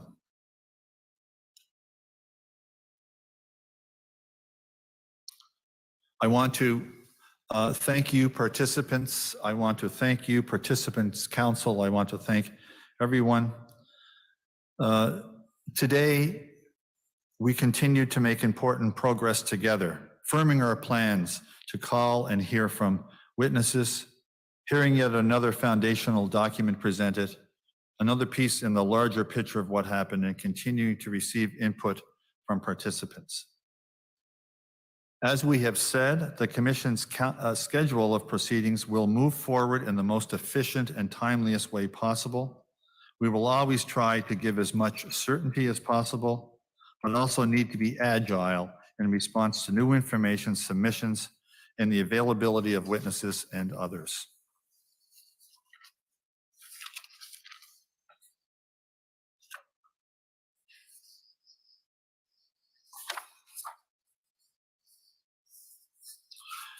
And I thank you again, and unless my fellow commissioners have anything further to add, we will adjourn adjourn the proceedings until the 28th of March at 9:30 a.m. And as I said, I believe last Thursday,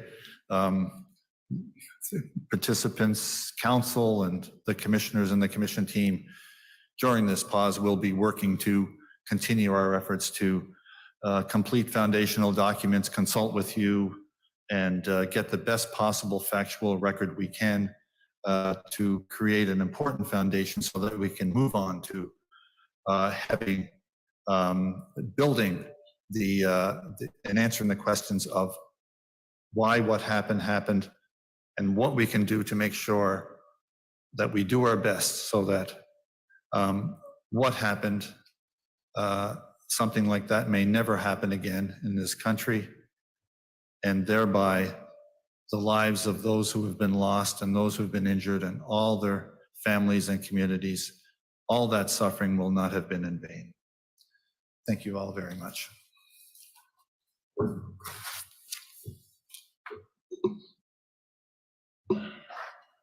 Thank you. The proceedings are adjourned until March the 28th, 2022 at 9:30 in the morning.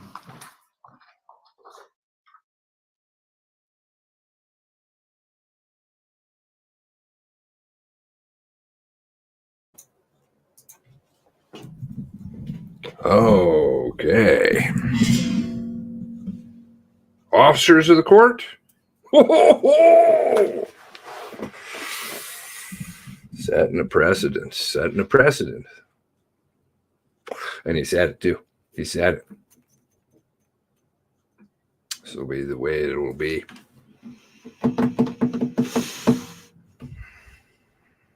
Look forward to more Shamaroonies. It's your own money. Traumatizing real people. Right on. Got to feel good about that. Your conscience. Ooh. Shame. Shame. Shame on the legal profession, too. Wow.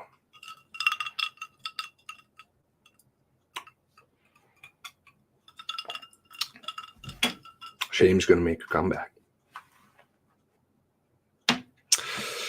Well, maybe there needs to be protest. I don't know. That seems to motivate them. They know a lot of people are watching online.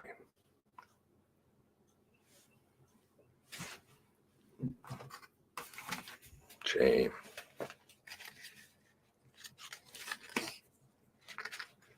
Everybody testifies. So it's true. How can you lost a bunch of people there? That, you know, and I get it. Everybody's at a different stage in this whole process, right? I mean, you can only absorb so much, and I appreciate that. You don't want to look deeper. It's truly horrible, horror. And it's not an insult on any of those people. It's a, you know, it's a lot. It's a lot to absorb and take in.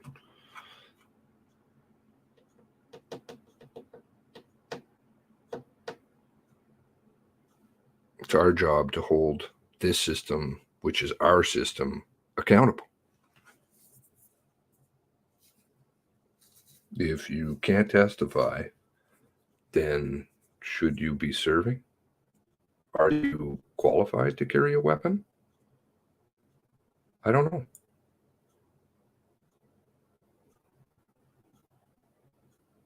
Are you qualified to serve as an officer of the court? They know the rules of testimony and evidence.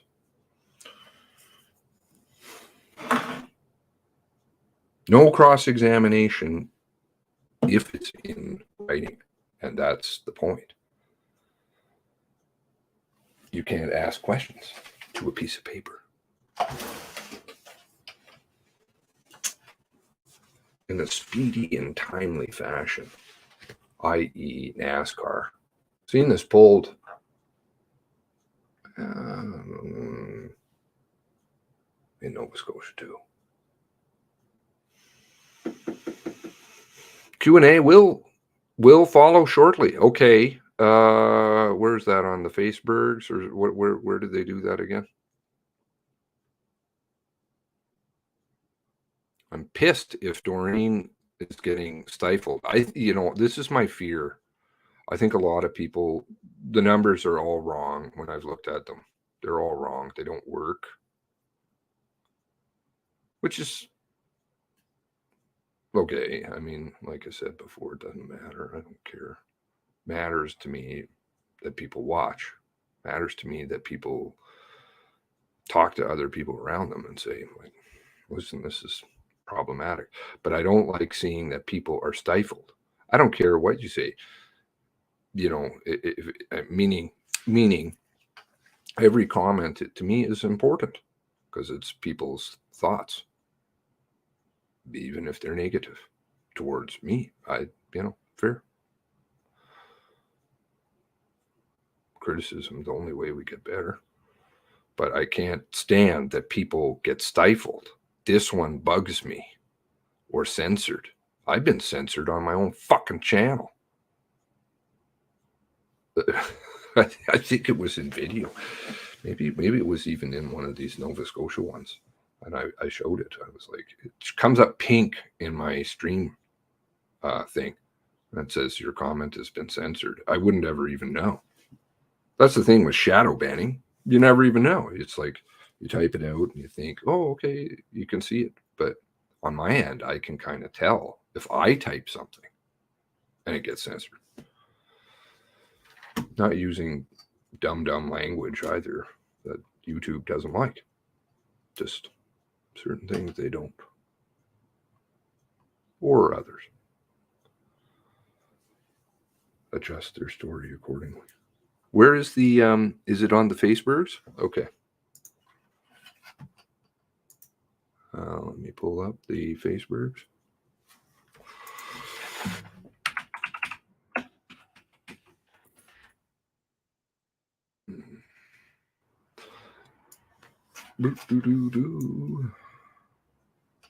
Now they get to go on holidays for a while.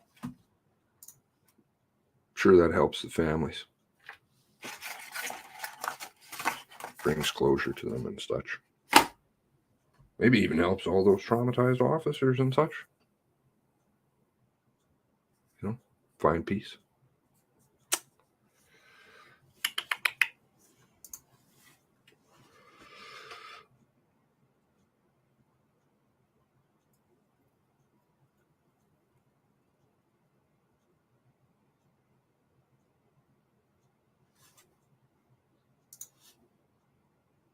The whole problem here is in the nutshell, the RCMP do not want officers testifying under oath. Why? Just reading this person's comments. Under oath, they are compelled to disclose information such as, was Gabriel Wortman a paid informant? No oath, no disclosure. It's not a court of law, though. You can't, they don't have to hold true to it. Even the public inquiry, I think I showed that a few times over in New Brunswick or Newfoundland.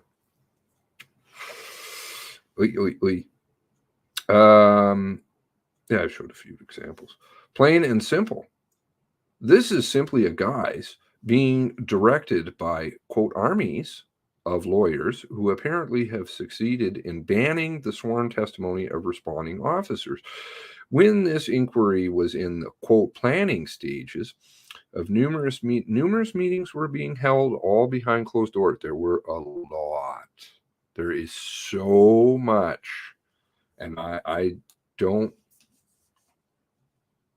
know. I know kind of, but like a couple of things in a vague and general sense.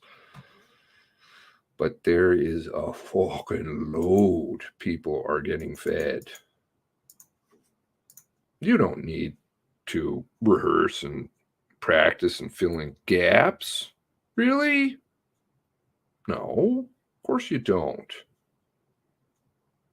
Of course you don't. And even what you put out now, after a year and a half, you still have gaps and you're still writing the narrative in your own words. Multiple hypotheses you don't really know. This is a sham. Shame. The place that would be filled with what would be described as armies of lawyers. One army for the RCMP, one army for individual RCMP officers, one army for the NPF, the National Police Federation Union, so on. Very good point this person is making. Even their hapless leader, Assistant Commissioner Lee Bergerman, has her own personal lawyer. Why would you need a lawyer? Ask yourself. For any of this. Did anybody do anything Wrong? That's usually when you have a lawyer to defend your interests.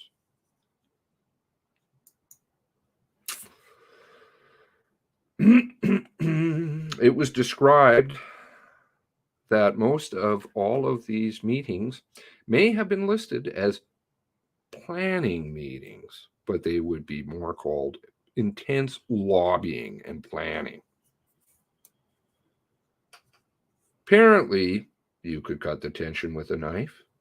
One group here, another group over there, scattered in the back room to boot. Siloing, right? Siloed.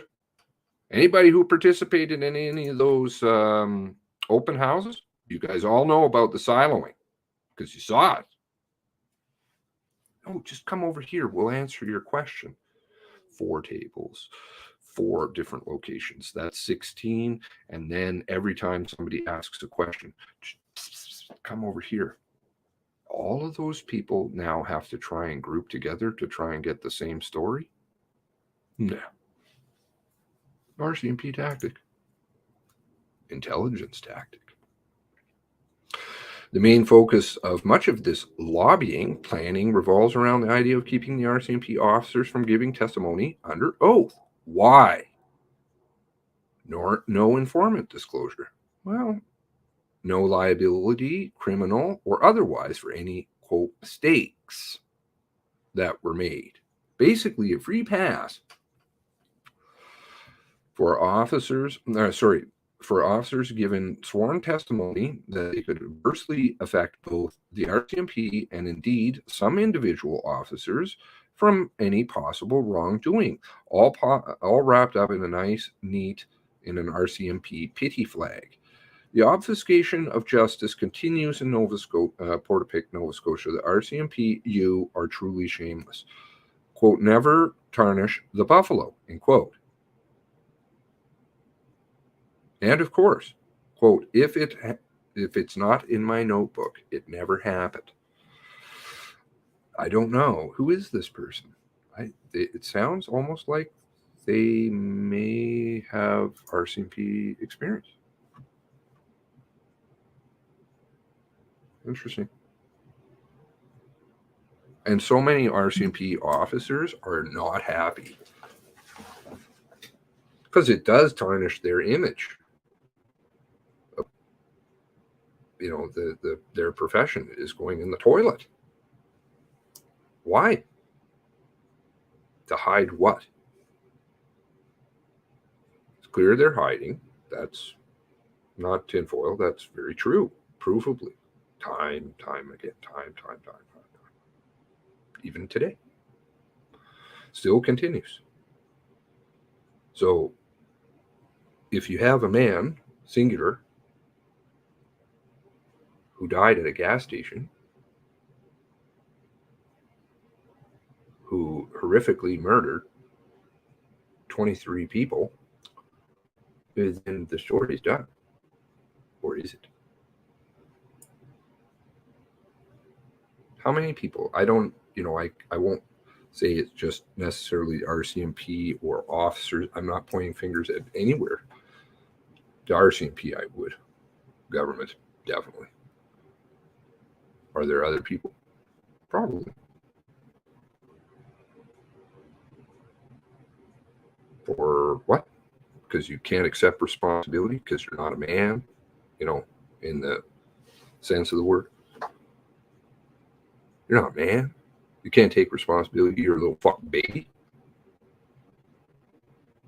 Perhaps if you're like that, you can get a diaper. Call around. Maybe we'll spoon feed you. Treat you like society will. Because, well, geez.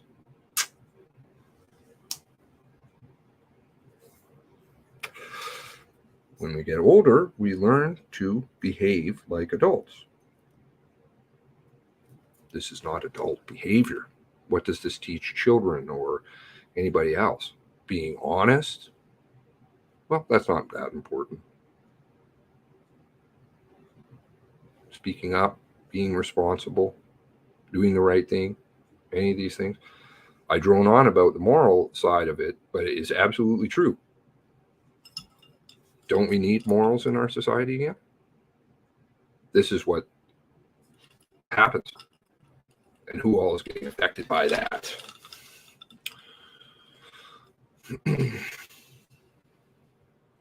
Now, I hope Doreen made her comment. Let's scroll back here.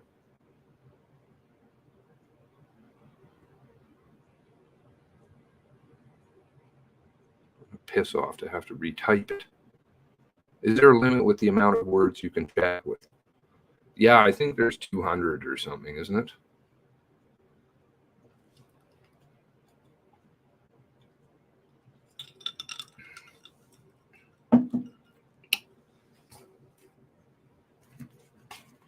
Restorative justice. What about justice for the families? What about justice for Canadians? Where's that one?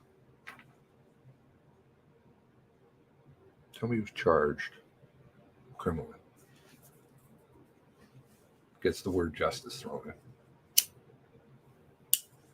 in.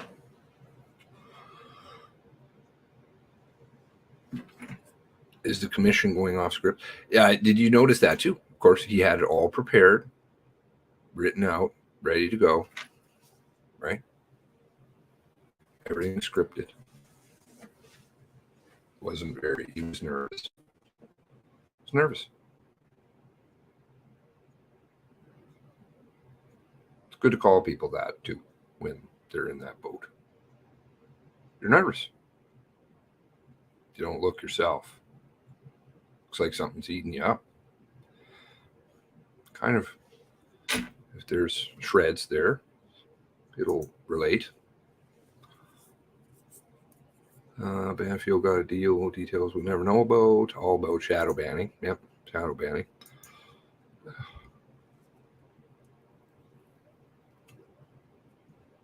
The message gets out. That's what's important. And thank you. You guys are just amazing.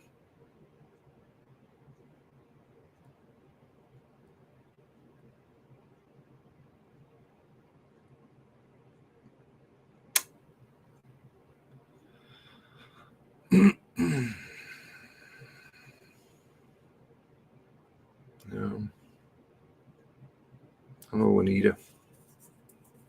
See, your communities are just our communities, because if this can happen this time, like it's happened before, it just steadily gets easier for this to continue on, because people are like, well, I can't do anything or whatever. No, you actually can. I don't know where, somewhere along the line, everybody just forgot that they have power. Well, the government tells me what to do. Who the fuck are the government? Who do they work for? Want my underwear back.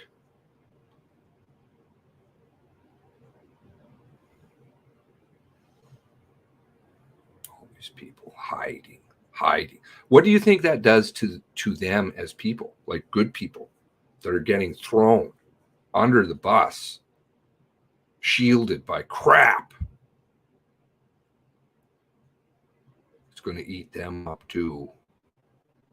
Guess who's going to bear the cost of that? Society. You know, you see them at the grocery store. Maybe they're not in the best mood anymore. Maybe they have to go to the hospital. Maybe you see their kids and how it's affected them. Maybe you got to pay for, I don't know, all the mental health and stuff that we're going to have to give these people because we destroyed their conscience by allowing this bullshit to continue.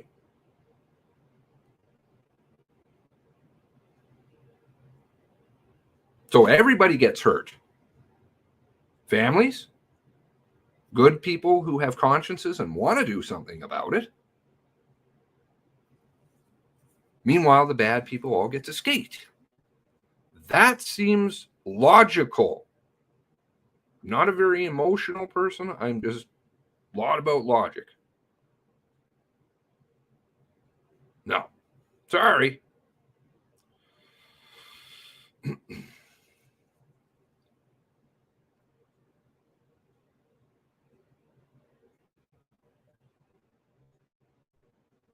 Do we know that? Do we know that it's him? Do we know that he's alone? Do we know, like, what do we know?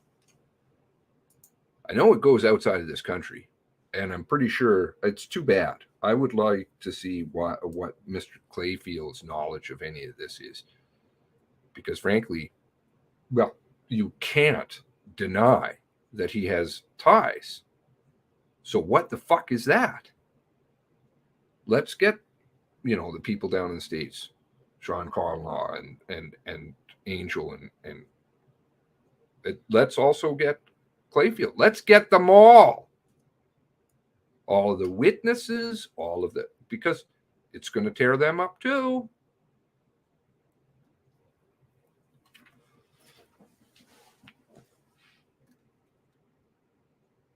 Teaches even the people who are getting away with garbage, it teaches their children the wrong things, and they feel like, oh, I can steal another cookie from the cookie jar. Fuck off.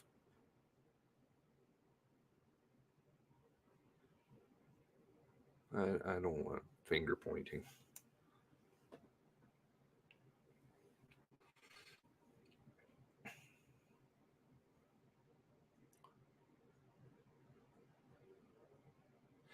I believe in the right to have counsel. I'm not denying having the right to counsel. But you don't need counsel to protect you. How does that work as a policeman?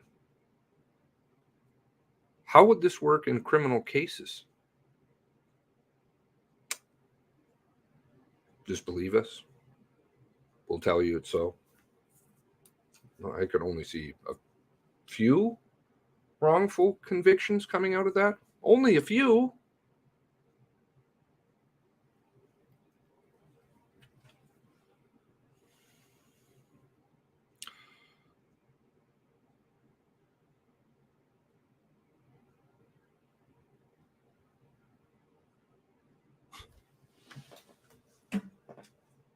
And the people who didn't do their job, they need to learn how to do their job. It's like the criticism. I'm okay with criticism. I mean, as long as it's justifiable. If it's not ad hominem or something that you can't back up, put your money where your mouth is. Okay, let's do this. And if it's legitimate, yeah, absolutely, I'm game. Let's go. I gotta improve. I'm always about that. It's about being human.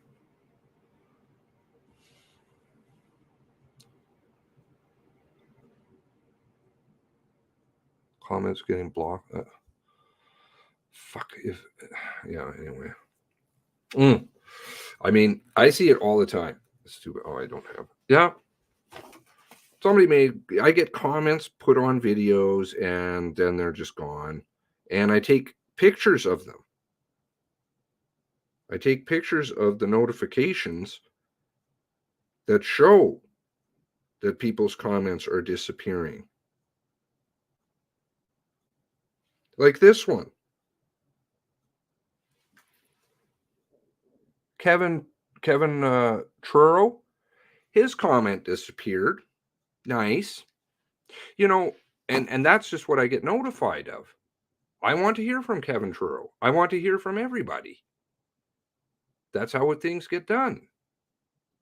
These people don't want you to hear from anyone, except the people who tell the narrative that they want you to believe. Narrative. Definition. Story.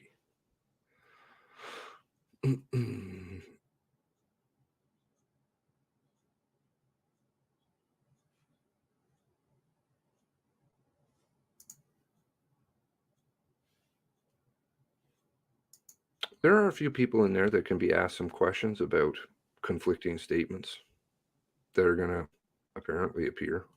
I hope they do the right thing.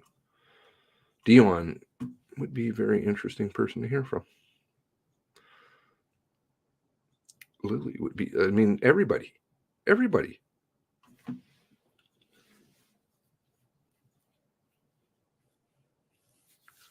because you want to get as much of the story so you can find out and formulate the best rational explanation and what went wrong so you can fix it. That requires hearing from everybody. Bye, Jill. Bye. Hope you have a good day. I like that. People who come back and watch the rest of it later. You know, I do tend to ramble. Gun in the wood. Yeah, what about the gun at the wood pile? That's now the 5th gun. Oh, yes, and then we have the 6th one.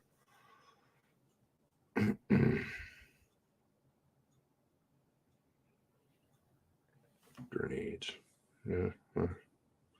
Torno covers. Silver Smith & Wessons. Smith & Wesson.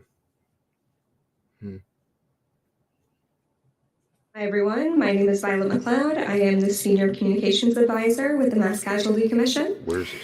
I will be moderating today's briefing. We have 20 minutes total and we're going to keep tight to time today. Today's briefing is going to be specific to the decision made by the commissioners about participant submissions for the proposed witnesses. And the decision is also now on the website, masscasualtycommission.ca.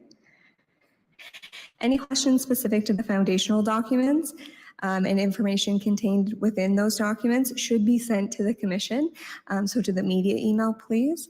And a member of our team will work to get a response back to you. But questions about those details won't be answered in the room today. And this is because, as many of you will know, there's a number of people working on those foundational documents and reviewing many thousands of pages of information and cross-referencing that against documents. So for us to get you the most accurate information, that's really the best way for us to receive those questions. But today, to address questions about the decision, we have Emily Hill, who is Senior Commission Counsel. We also have Rachel Young, who is also Senior Commission Counsel, and Rachel can answer questions from our Francophone journalists. And we're going to be starting with Emily. Emily has an opening statement. Ms. Hill, please go ahead.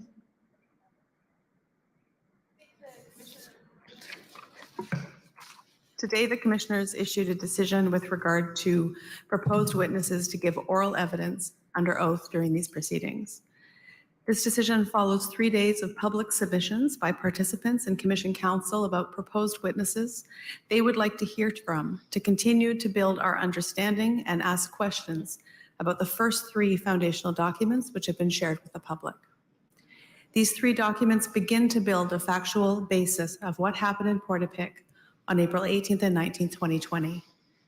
However, they are not the full picture, nor are they the commissioner's final findings.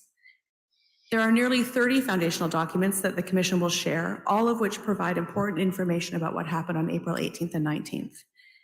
These documents are organized by location and theme and build on each other to provide a full picture of what we know to date.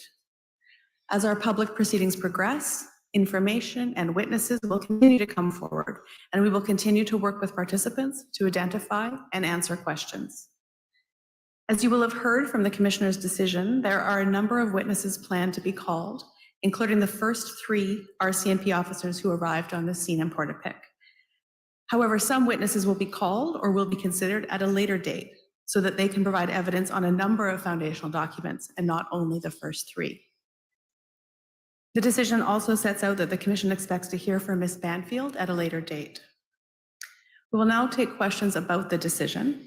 And as Violet said, if there are questions about the foundational documents specifically, please send those to Violet and we will work to get you an answer. So today we'll begin with Michael Tutton at the Canadian Press. Michael, if you'd like to go ahead, and the microphone is coming to you just from your right. Good afternoon. Just to get a bit of clarity for Ms. Banfield's situation, it says she will be interviewed beginning today. And what factors are you going to consider as to whether you will subpoena her to speak where she can be questioned and cross-examined? So we anticipate that we will hear from her. and as with other witnesses under a subpoena. But as you say, the process where we're at today is that we've collected information with regard to Ms. Banfield. We've just disclosed that to participants. And today we're able to sit down and have an interview with her. We imagine that we will have several interviews with her and we'll disclose that to participants. We will also share a foundational document and are in the process of receiving feedback on that document. So once we've done that, then we'll have more information about what questions remain outstanding, what other information is needed, and make a decision about when and how we hear from her.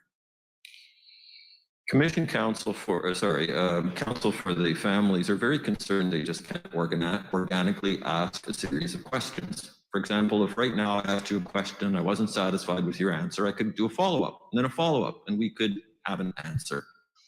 Why is this a problem in this? How does this create trauma for people to have the right to ask questions in their own voice without all of these barriers and a series of questions? And how are you going to get to the truth of things if you don't have that natural, organic process? Participants do have the opportunity to ask questions. One of the benefits of a public inquiry is that there's many different ways to collect and share information. So when a witness comes, rather than have that witness who may have information about a number of different, for example, crime scenes, a number of different foundational documents, be asked the same question by a number of counsel in a repeated way, we don't organize that and have commission counsel ask the questions. But if there are follow-up questions, participants have the opportunity to ask those questions. You will recall, I think it was 2 weeks ago, we heard from a witness with regard to operations in a call center, and participants had questions and they were able to ask those questions. So participants will have the chance to ask questions and to ask follow-up questions. But we do want to make sure that we're presenting information in a way that's organized and comprehensive so that we can move through all the material and get information to the public and to the commission that it needs to do its work. Next, we'll go to Elizabeth McMillan at CBC. We heard from some counsel for participants that they're concerned about waiting until mid-May, late May to hear from supervising commanding officers, and that they're concerned that could create a time crunch when there's just simply not enough time to go into all the issues that and all the questions, outstanding questions they have stemming back from the early hours in Portapique. How do you respond to that? So the schedule is planned to make sure that there is time when we have a good foundational underpinning to ask those questions. So we are setting aside time aside in May to cover, there's a foundational document that deals with command decision. It's over 200 pages long. So we know that we're going to need to spend a lot of time presenting that information and also making those witnesses that are identified in the decision available to answer questions. So I don't anticipate that there's any concern around time. It will be good to hear from those witnesses once we've laid out that foundational document. So we've heard about those 3 foundational documents from Portapique. Those are just the first 3. The number of locations to get through. Once that information has been shared publicly, we'll be in a better position to ask questions about how decision-making happened on April 18th and 19th. Going back to Ms. Banfield meeting with the commission today, will that be a recorded interview that will be entered as evidence? Information will be gathered and shared with participants. As you've seen, it is sometimes the case that interviews are cited as source material in foundational documents. And so those are the kinds of decisions that we make as we move through it. We're just starting today with an interview. So you don't know at this point if it will later see a transcript of it? That's right. Next, we'll go to Kira Morella, Radio-Canada. Merci. Je voulais vous demander pourquoi ou comment vous avez pris la décision finalement de faire comparaître la majorité des agents de la GRC que les familles des participants, les familles des avocats et les familles demandaient. Les commissaires arrivaient à leur décision et leurs raisons sont sur le site web maintenant. Est-ce que vous pouvez expliquer un peu plus ce qui va se passer pour la suite avec Madame Banfield et savoir aujourd'hui ça commence avec une entrevue et un peu réexpliquer ce qui a été dit en anglais de comment on va voir ces entrevues et tout ça?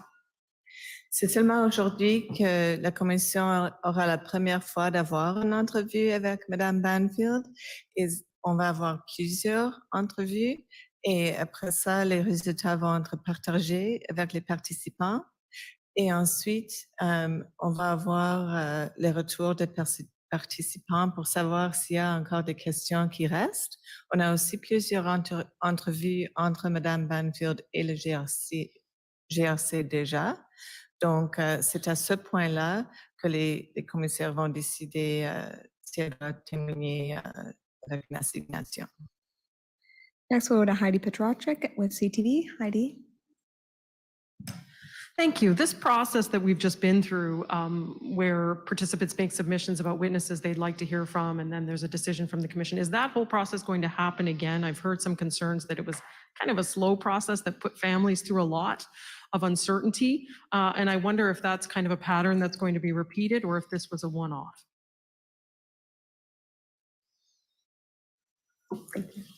The commission will continue to identify witnesses who the commission wants to hear from as the schedule unfolds.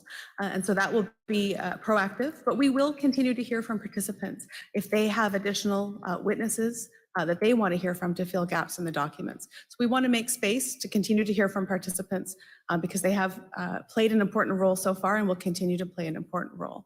But it really is a collaborative process where the commission explains and sets out to participants who we wish to hear from, and then hear back about other additions that need to be added. So we do want to make sure that there is space for that.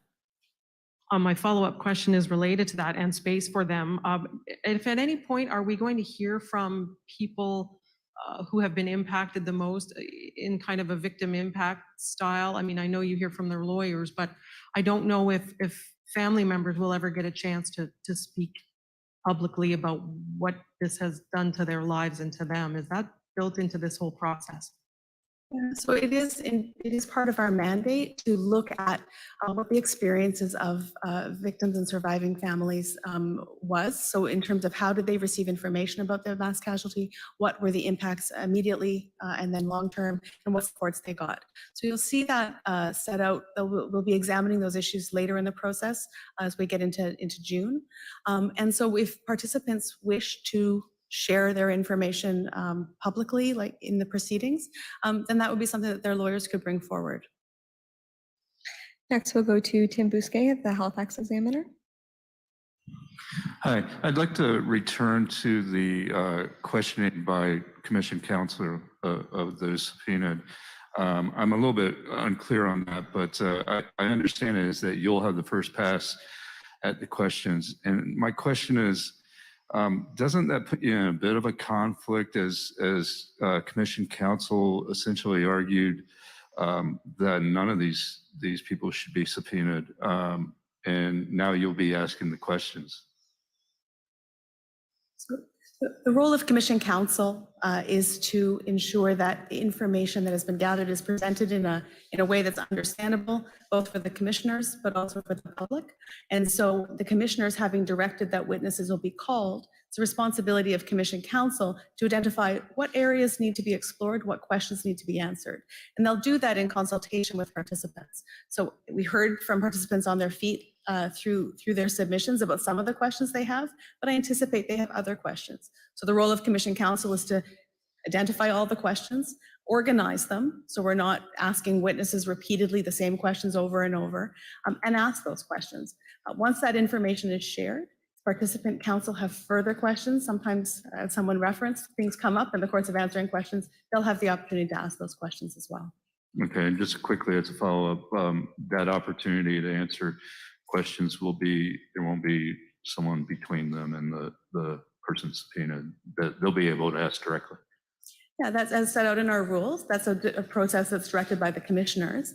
But as you saw, with the last witness that we had, when that request was made for participants to ask relevant, reasonable questions, that was granted. We are coming up on time. We have time for one more reporter. I'm going to call on Francis Campbell at the Chronicle Herald. Thank you.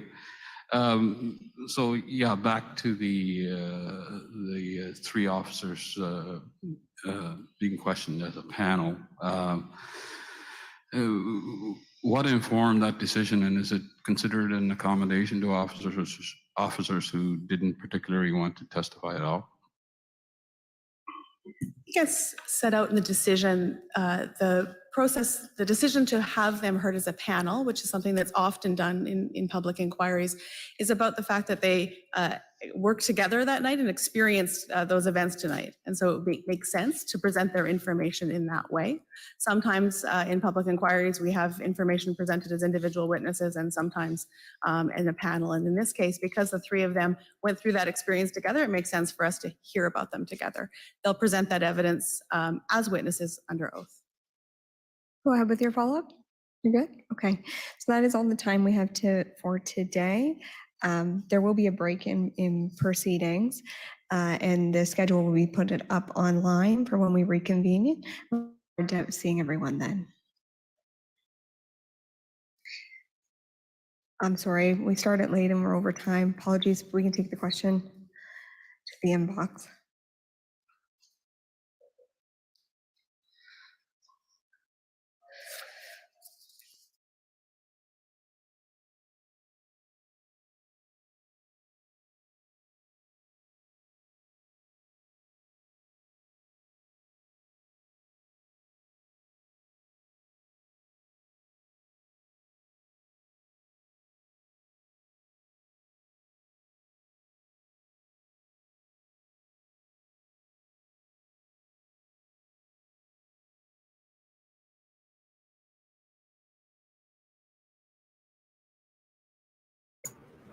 There we go. I'll just have to have that running all the time, just so it's very clear. It's not a public inquiry in the legal sense. This is a total misnomer and an utter lie. So stop calling it that.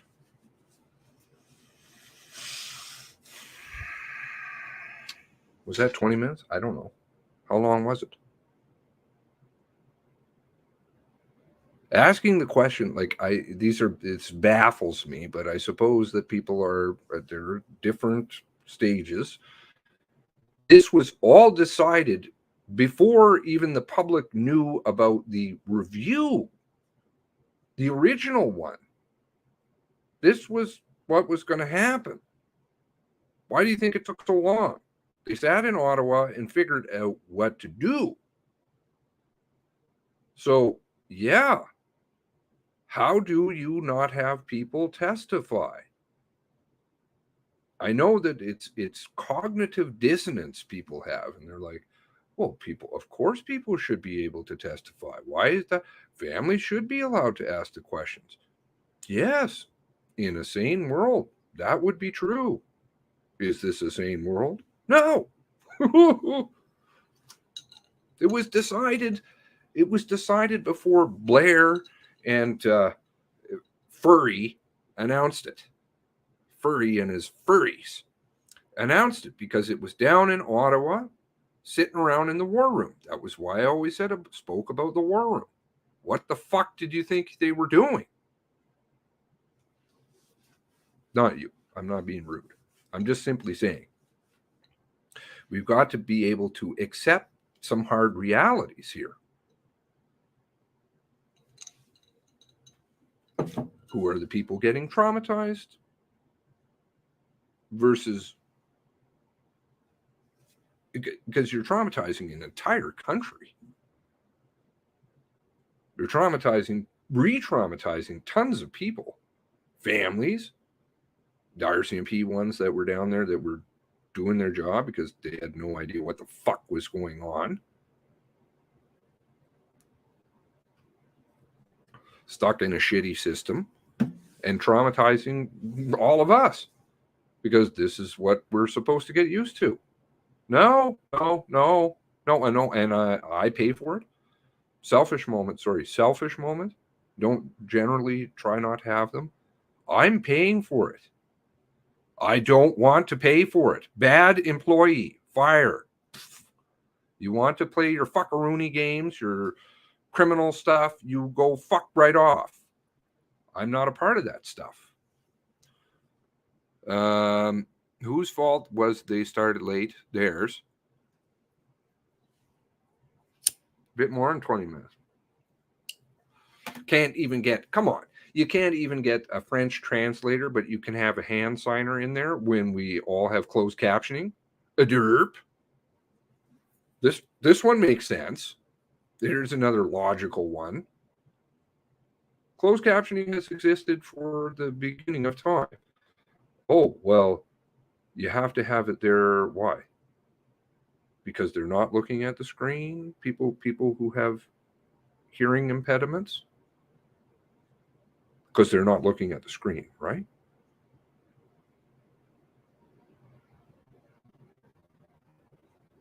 I think that they're looking at the screen to look at the signer. So they probably can read the closed captioning. Just like everybody did for fucking since the 80s.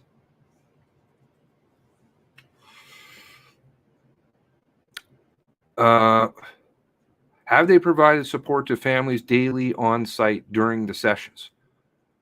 Meaning, no, I'm not getting into, I saw that question. I'm not going there. What does it matter? Salacious garbage. Who cares? Total red herrings. The associations therein, yes. Do people know one another down there? You're fucking goddamn right. No, we never knew anybody. Nobody knows anybody. Brenda didn't know him. Everybody was enemies with him, or not enemies. Sorry. Didn't know him. He just was a phantom. Didn't exist. No, that's not true.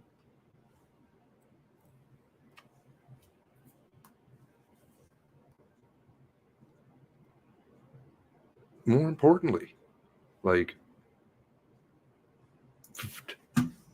how about this one? If I want to ask about that,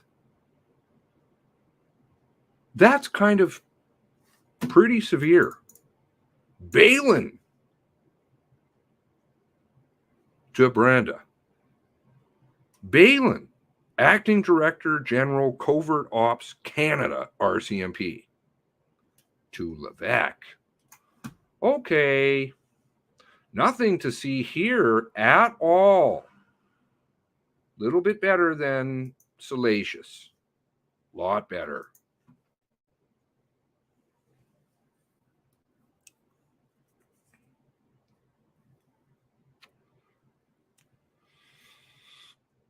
I won't perpetuate what is legally a lie.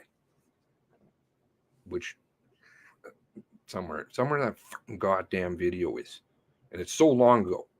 Absolutely ripped it apart, proved how people weren't going to testify. Ever. It's like, no, this is, but we will get some things. And this is what we need. Something, because then the rest of us that are paying for this bollocks are going to find the truth. Somewhat. Hopefully more than somewhat. And at least expose them for their utter dishonesty, corruption.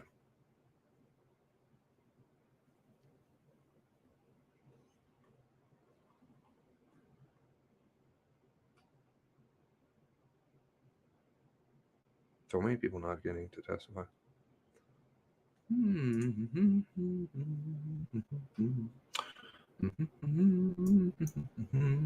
That's in the new documents.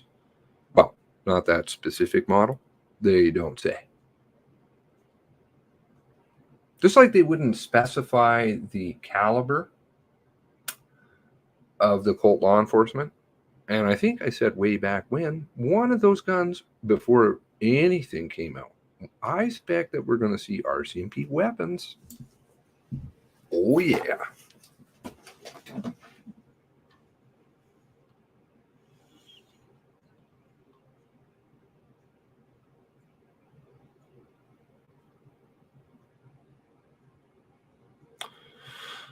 I see a comment from Blue Nose. That's nice, but it's a collective thing.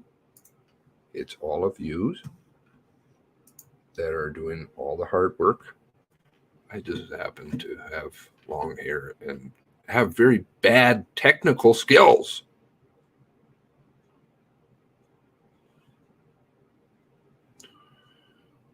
Oh, okay. I'm sorry that your comment was over 200. I would have liked to have seen it.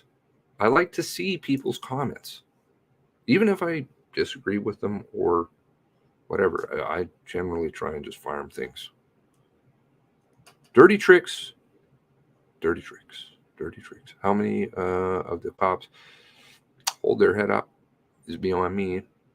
Not all, of course, but those who are covering up. They're obviously, I mean, this is, again, I just come from logic.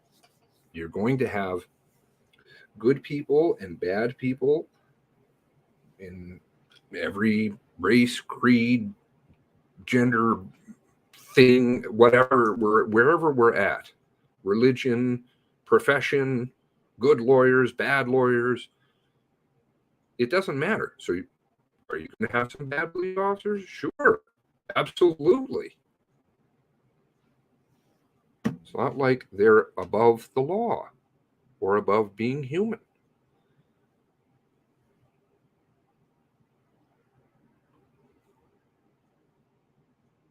Brenda Forbes was in one of the interview statements near the end.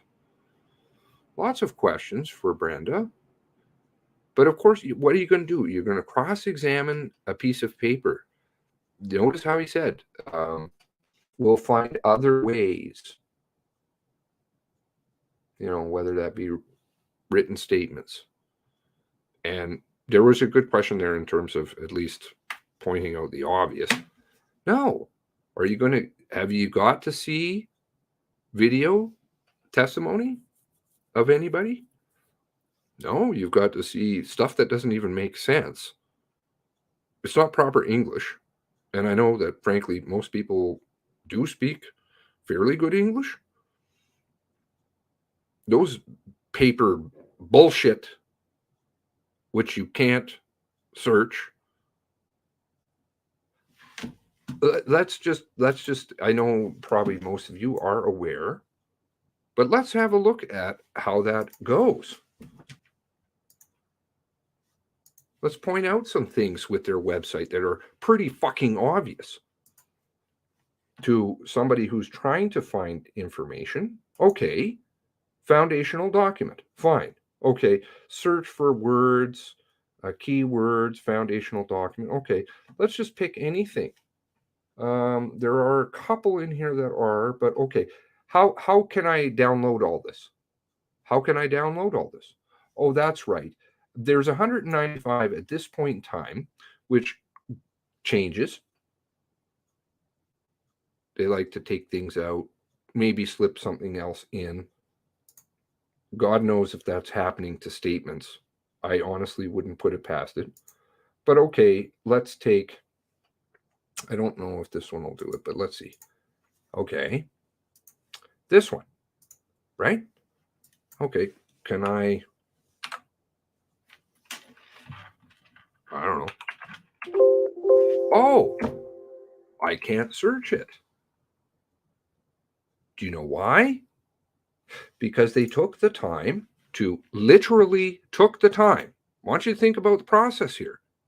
To print things off and then scan them so that you can't find things.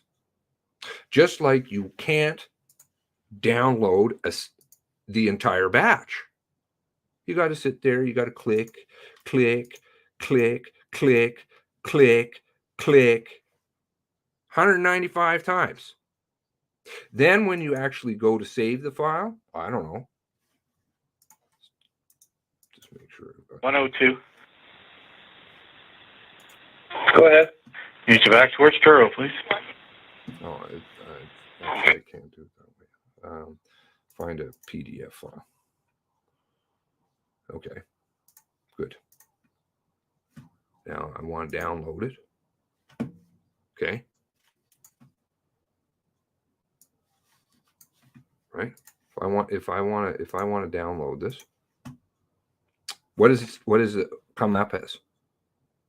Com blah blah blah. The actual number of the file. Does that tell me what it is? No, but they have it here. Okay, some of us are fucking lazy and don't want to work, do tons of work. Well, it's not lazy. I mean, this is a lot of fucking work.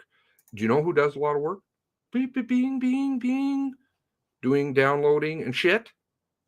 Yeah. Holy shit, man. Okay. So, she knows what I'm talking about. Those of you guys who are all downloading this stuff, you know this one. Okay. So then if I wanted to name this file, right? Okay, it would be great because, I would just go to the file normally on a page and I would, I don't know, just take something else. Let's go to find another one. Find something else. And there was something in here. I wanted to name it, I don't know, Lisa Banfield or, actually, I don't know. Okay. Right. Okay. So I'm going to name and find something in here, but I want to call it common law spouse. That's what the name of the file is. Oh, okay. So I could just take that. I could go here and then, but you can't. You know why? Because they've made it so you can't. So then you have to name each file.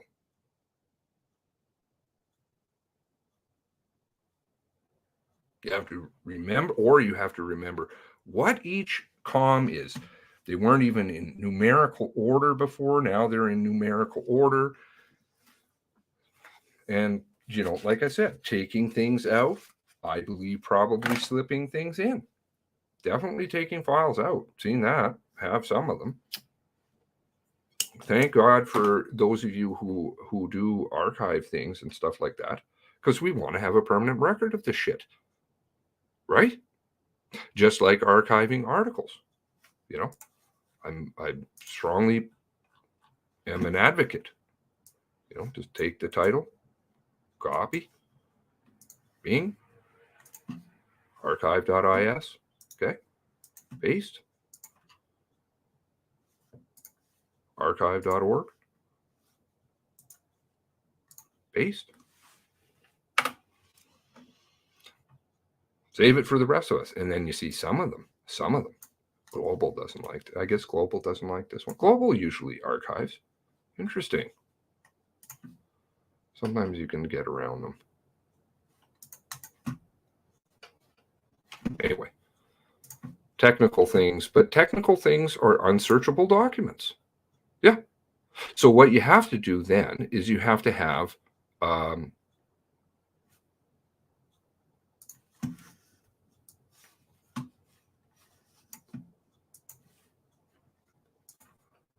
okay, so you have to have Acrobat Pro.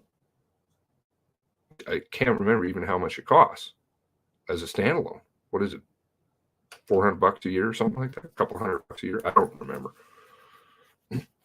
Lots of people don't want to spend money. Why do you have to spend money? Do you know, if you heap on top of that, do you know what kind of database they have?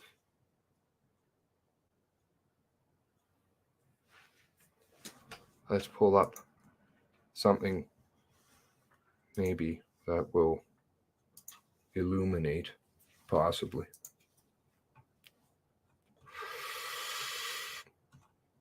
Documents. Give me a moment. It may take me a moment to find it.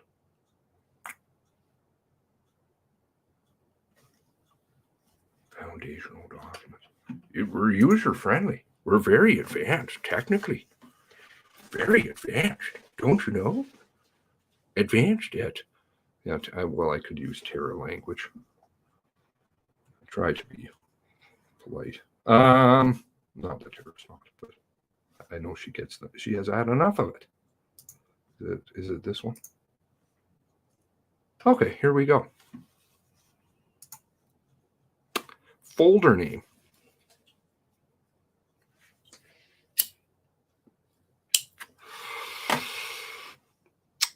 L3:emergency medical care audio hyphen held back from relativity.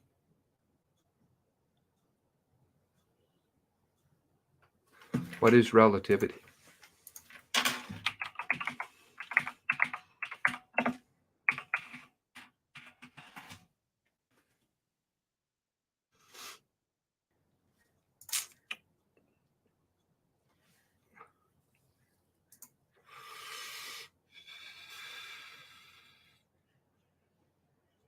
Have a look into that if you want. It's quite illuminating. You want to know how powerful they've got? Shit. Oh, yeah. It's really powerful. It builds the timeline. It does everything. It finds the discrepancies. How interesting.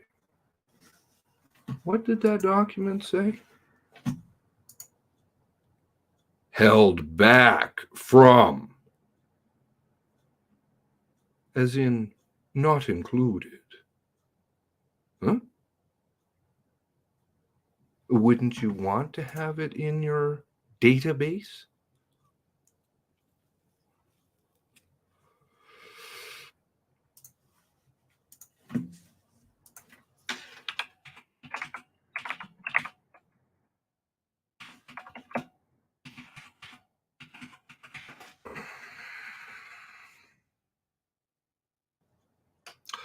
Let's watch this demo. I needed an online store for my jewelry design business. Balls on you. I don't want your stuff. This isn't. Relativity is the worldwide industry standard Fair for use, review YouTube. software, Fair having use. the highest level of scalability and options for customizations. The program interface is simple. On the left side, documents can be organized or folded in whatever manner you wish, by collection source, custodian, topic, whatever works best for your case. The list of documents appears in the middle with the fields and columns that you see being totally customizable as well. There are multiple options for adjusting your view, filtering, and searching. Just click on any document to begin your review. The document appears on the left-hand side of the screen, and your customizable coding pane with tags appears on the right. The panes can be split and appear on different monitors if your team is using dual monitor setup. You can view a rendering of your document, look at it in the native format, or see an image of the file so you can see versions of the production and the redactions that have been applied. The coding pane is fully customizable, with different coding layouts available for different teams and the ability to allow users, if you wish, to manage their issues and tags themselves. Manage users. Siloing anybody? Relativity supports all the things you expect to see in a review platform. Keyword highlighting, redactions and attachments, viewing threading, near duplicates and duplicates. Relativity even has its own option for analytics or supports integration with other analytics programs, such as BrainSpace, NextLP, or H5 Matter Analytics. The real power and value of Relativity is being able to customize it and set up any options that may be needed for a particular team. If you have the contract team that doesn't need to see much, then you can block many of the options from them. If you have the power users who need to really dig into that data and use all the features, then you can open up the options and give them access to the full power of the program. Give them full access to the program? What makes it stand apart as an industry leader is the wide range of customizations available and the fact that you can do all those customizations yourself. Since Relativity is all based on the web, anyone who has the proper rights can administer the software. If you have the knowledge and the privileges, you have full control. Privileges? Anybody? With the right permissions, you can set all of your tags and choices that reviewers may need. You have the control to create batches for your reviewers and monitor their progress. Monitor? Anybody? And you can run your own productions when you need the work done. Administrators can run search term reports that provide information as well as tag items containing those terms too. Those tags can be used in reports or to create faster and more complex searches. When it comes to options and control for administrators and users, Relativity is peerless, which is why it's one of the biggest names in the industry.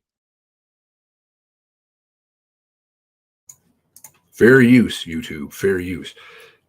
Have a little look in more and you'll find very interesting things. Lots of AI. It's able to lay out every single document and find the discrepancies. Every single one.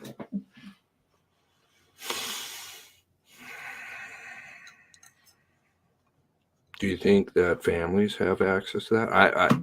I shouldn't say, I can't speak for, yeah.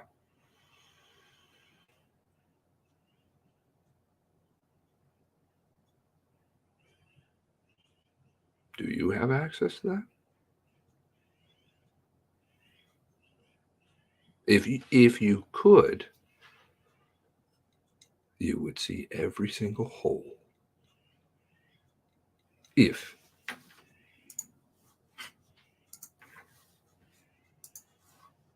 every document was put into it.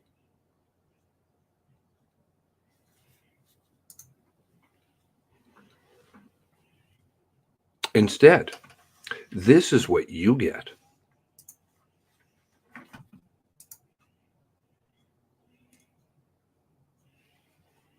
This is what you get.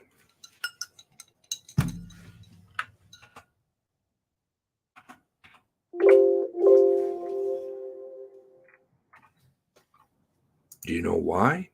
Because you don't have privileges. Who does have privileges?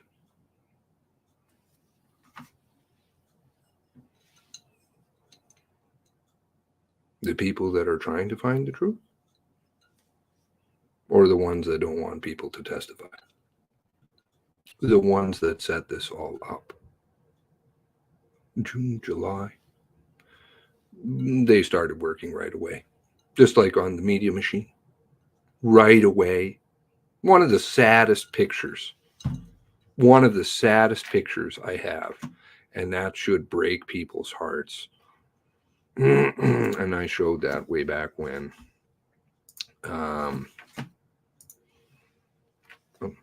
Where did I file that underneath? See, this is the way I have to do things, and I'm very disorganized. Not too totally, fresh off the turnip truck, but disorganized. Yes, not one of my longest suits. But frankly, I don't know who wouldn't be with this shit. Okay,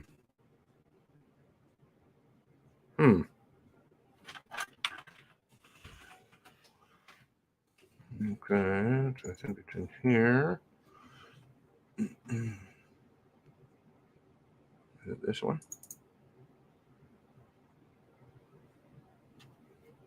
No, sorry. Give me 1 minute here, please.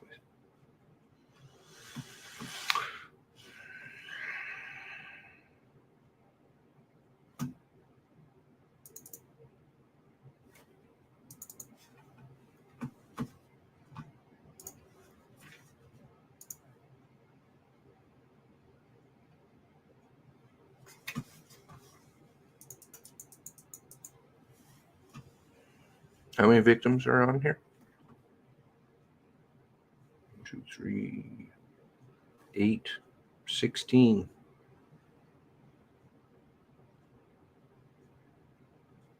6 missing.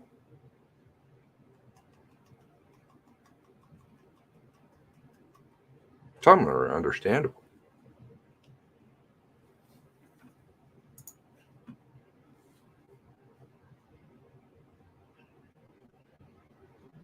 The television production that went into that right away.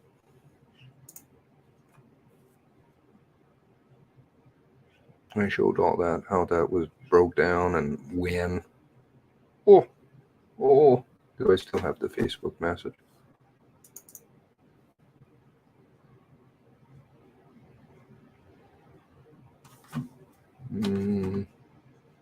Yes.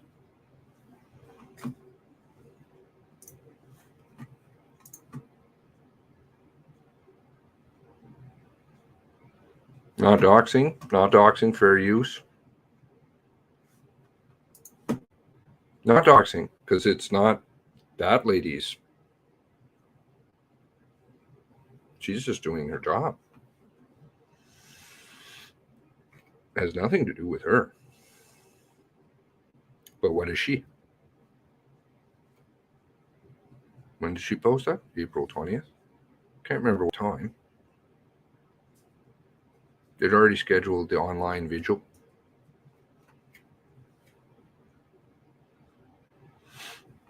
They didn't even know how many people had died.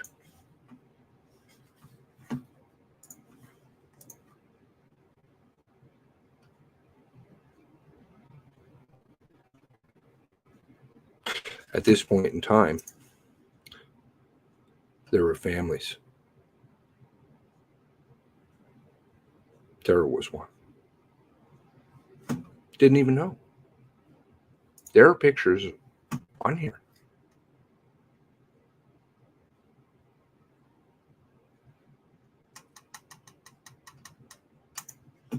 Didn't know. But they were making TV specials. Ouch. War Room told you about it.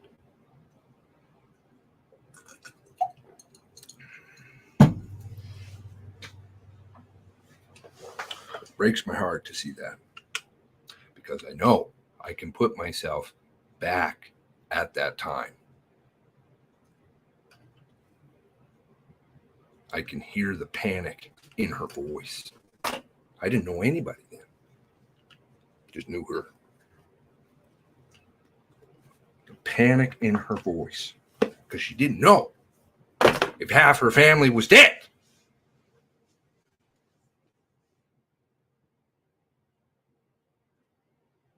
But Ottawa could go make TV specials. The fuck, man.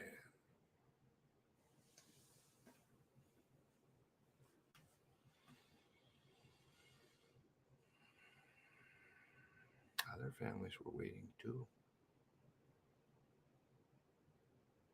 Who would do that to somebody?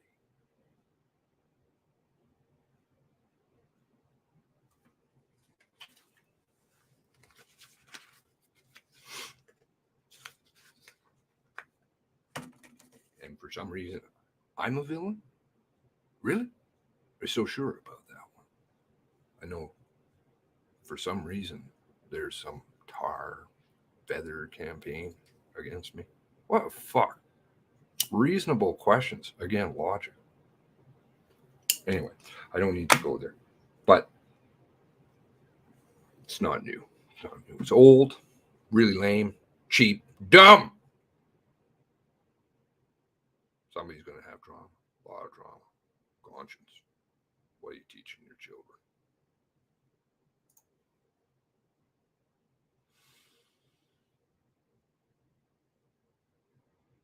I want to teach children good things. I don't want them to grow up in a world of fear. I don't want to live in a world of fear. I don't want you to live in a world of fear. It's constant trauma. I always have spoken about it. Trauma. What do you think? You turn on the fucking TV? You're constantly being traumatized everywhere you go. And have been for years. Why? Are you a bad person? Do you know what? I'm not, people who know me know when I say I bet $1, I bet $1. The vast majority of you aren't. You're all good people. That's why this bothers you. Because you're like, well, that could be my family, and, these people will throw anybody under the bus. It doesn't matter. Could happen to me. Literally could happen to me. I do hope that if something like that did happen to me, I have friends like Tara.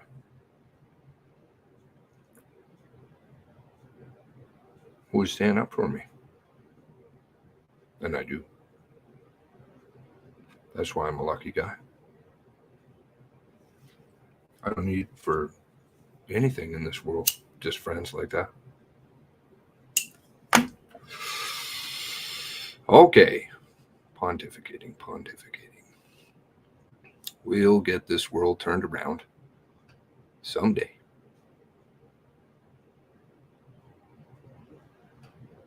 Just going to look at some of your comments here because they're always good. First news released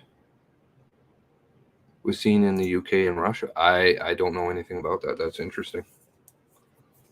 I never looked at things from that angle.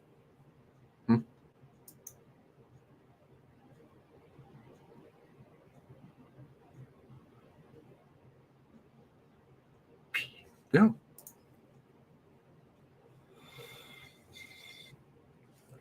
Certainly looked like a new car to me.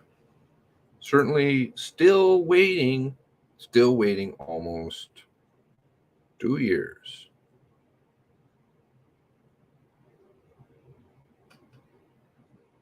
I've searched. I've asked other people to search. Find me one car in the world that matches a police car like that. Fully equipped. Now try and find it in Canada. Good luck. Doesn't exist. Even the own RCMP members who I have spoken to don't have an idea what the fuck is in their car. They're like, I get in the car, I drive the car, I need to know what I need to know. That's about it. It's left to contract companies to put together, contract companies to put the striping on, all of that shit. I don't know anything about that. I don't know the part number. How the fuck would I know the part number?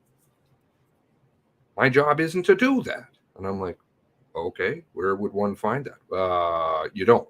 Of course you don't. Because that's logical. We don't want people running around in police cars, fully equipped. Because we want police people who will be police people and take care of us and our communities, keep us safe, because we need that. Didn't waste Sharpies this time around. Unsearchable documents.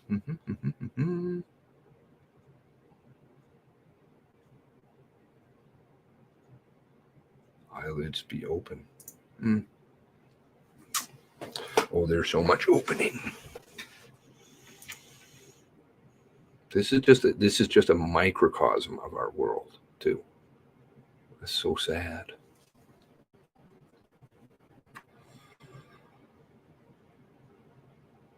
No, I see a comment in here. I'm not going to highlight it. I don't think that person is intending that way at all. But none of us equally are anybody who would ever threaten anybody, intend violence upon anybody. Look at what this resulted in.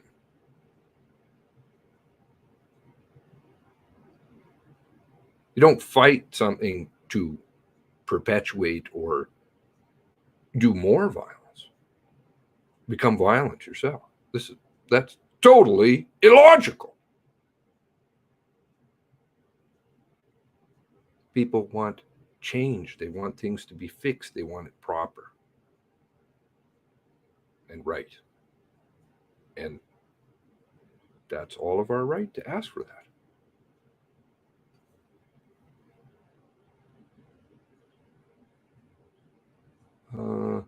Okay, so signer stuff. I tend to operate on proof. There's clearly something. I see another comment in here. I like to just operate with proof because proof is hard, or the preponderance of evidence. It's hard to refute. And generally, that's the closest that you're probably going to get to the truth. You can play speculative games, but only certain people can answer questions like that. And it's a swamp, and it's an intentionally built swamp, especially when you have things like, what are you doing over there? Disinformation agents who've been floating about since the beginning.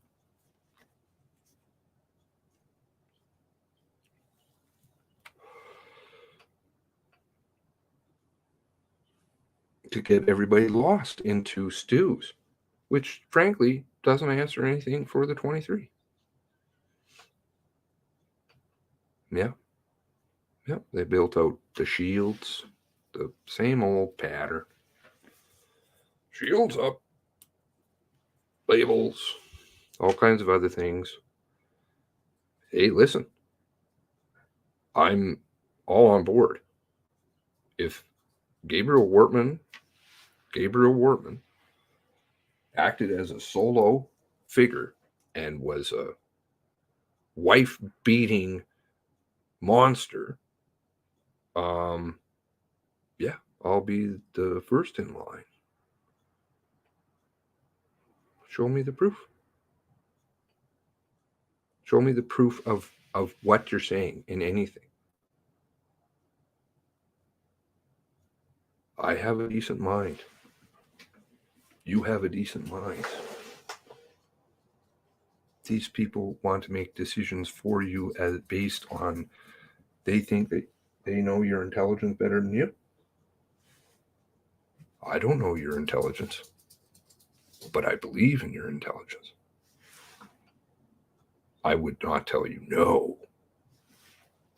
That's illogical. We know better. We know what you should know. It'll go through all of our filtering processes, all of our lawyers, so many lawyers, so many, before it gets back. Lawyers for the MCC, lawyers, NPF, lawyers for Attorney General, lawyers, individual lawyers.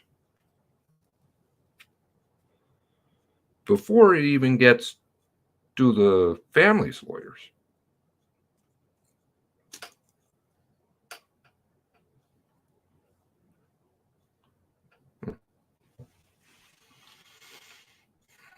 Seems like the right way to give them the answers. I hope that you have followed me enough now that you understand my sense of sarcasm. Dead guy. Do.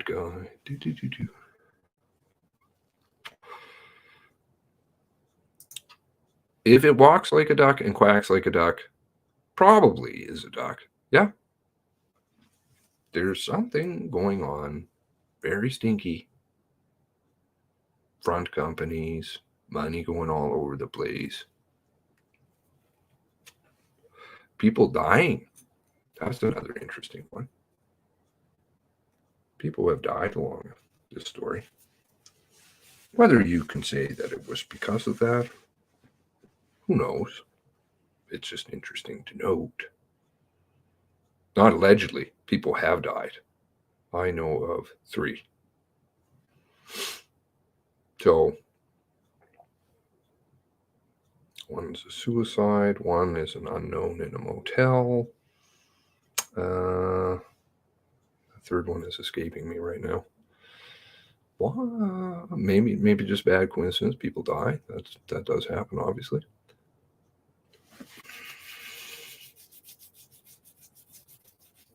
May have had evidence. May have had things to share.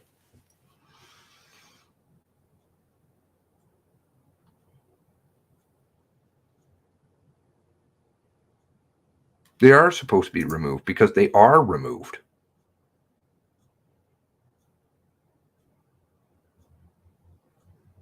What is that in reference to specifically? To cut the decals? Because they are removed.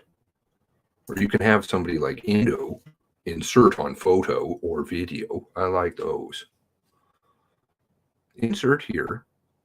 No, they're everywhere, don't you know? What are you talking about, man? Sure, you can maybe find some that have some faded crap. Just like you can find one with the dome light holes in the window. Well, actually, the dome light, they usually leave the dome light. They're pretty trashed.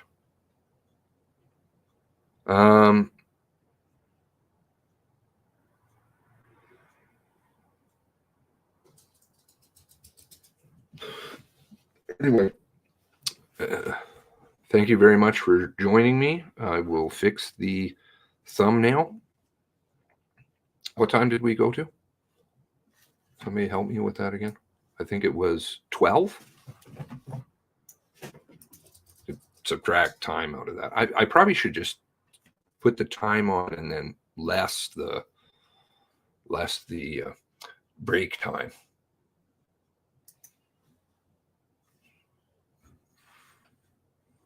$1:03 because they actually get. I'm giving them credit where it isn't due.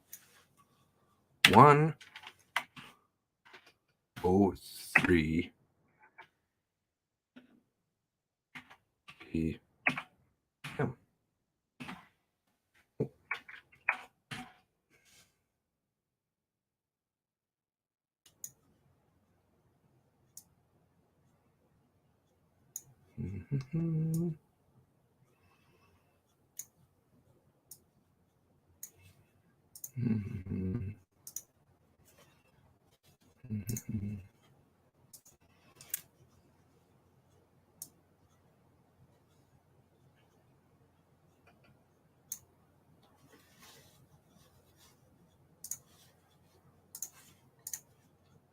There. Is that better? Oh boy, oh boy. Okay.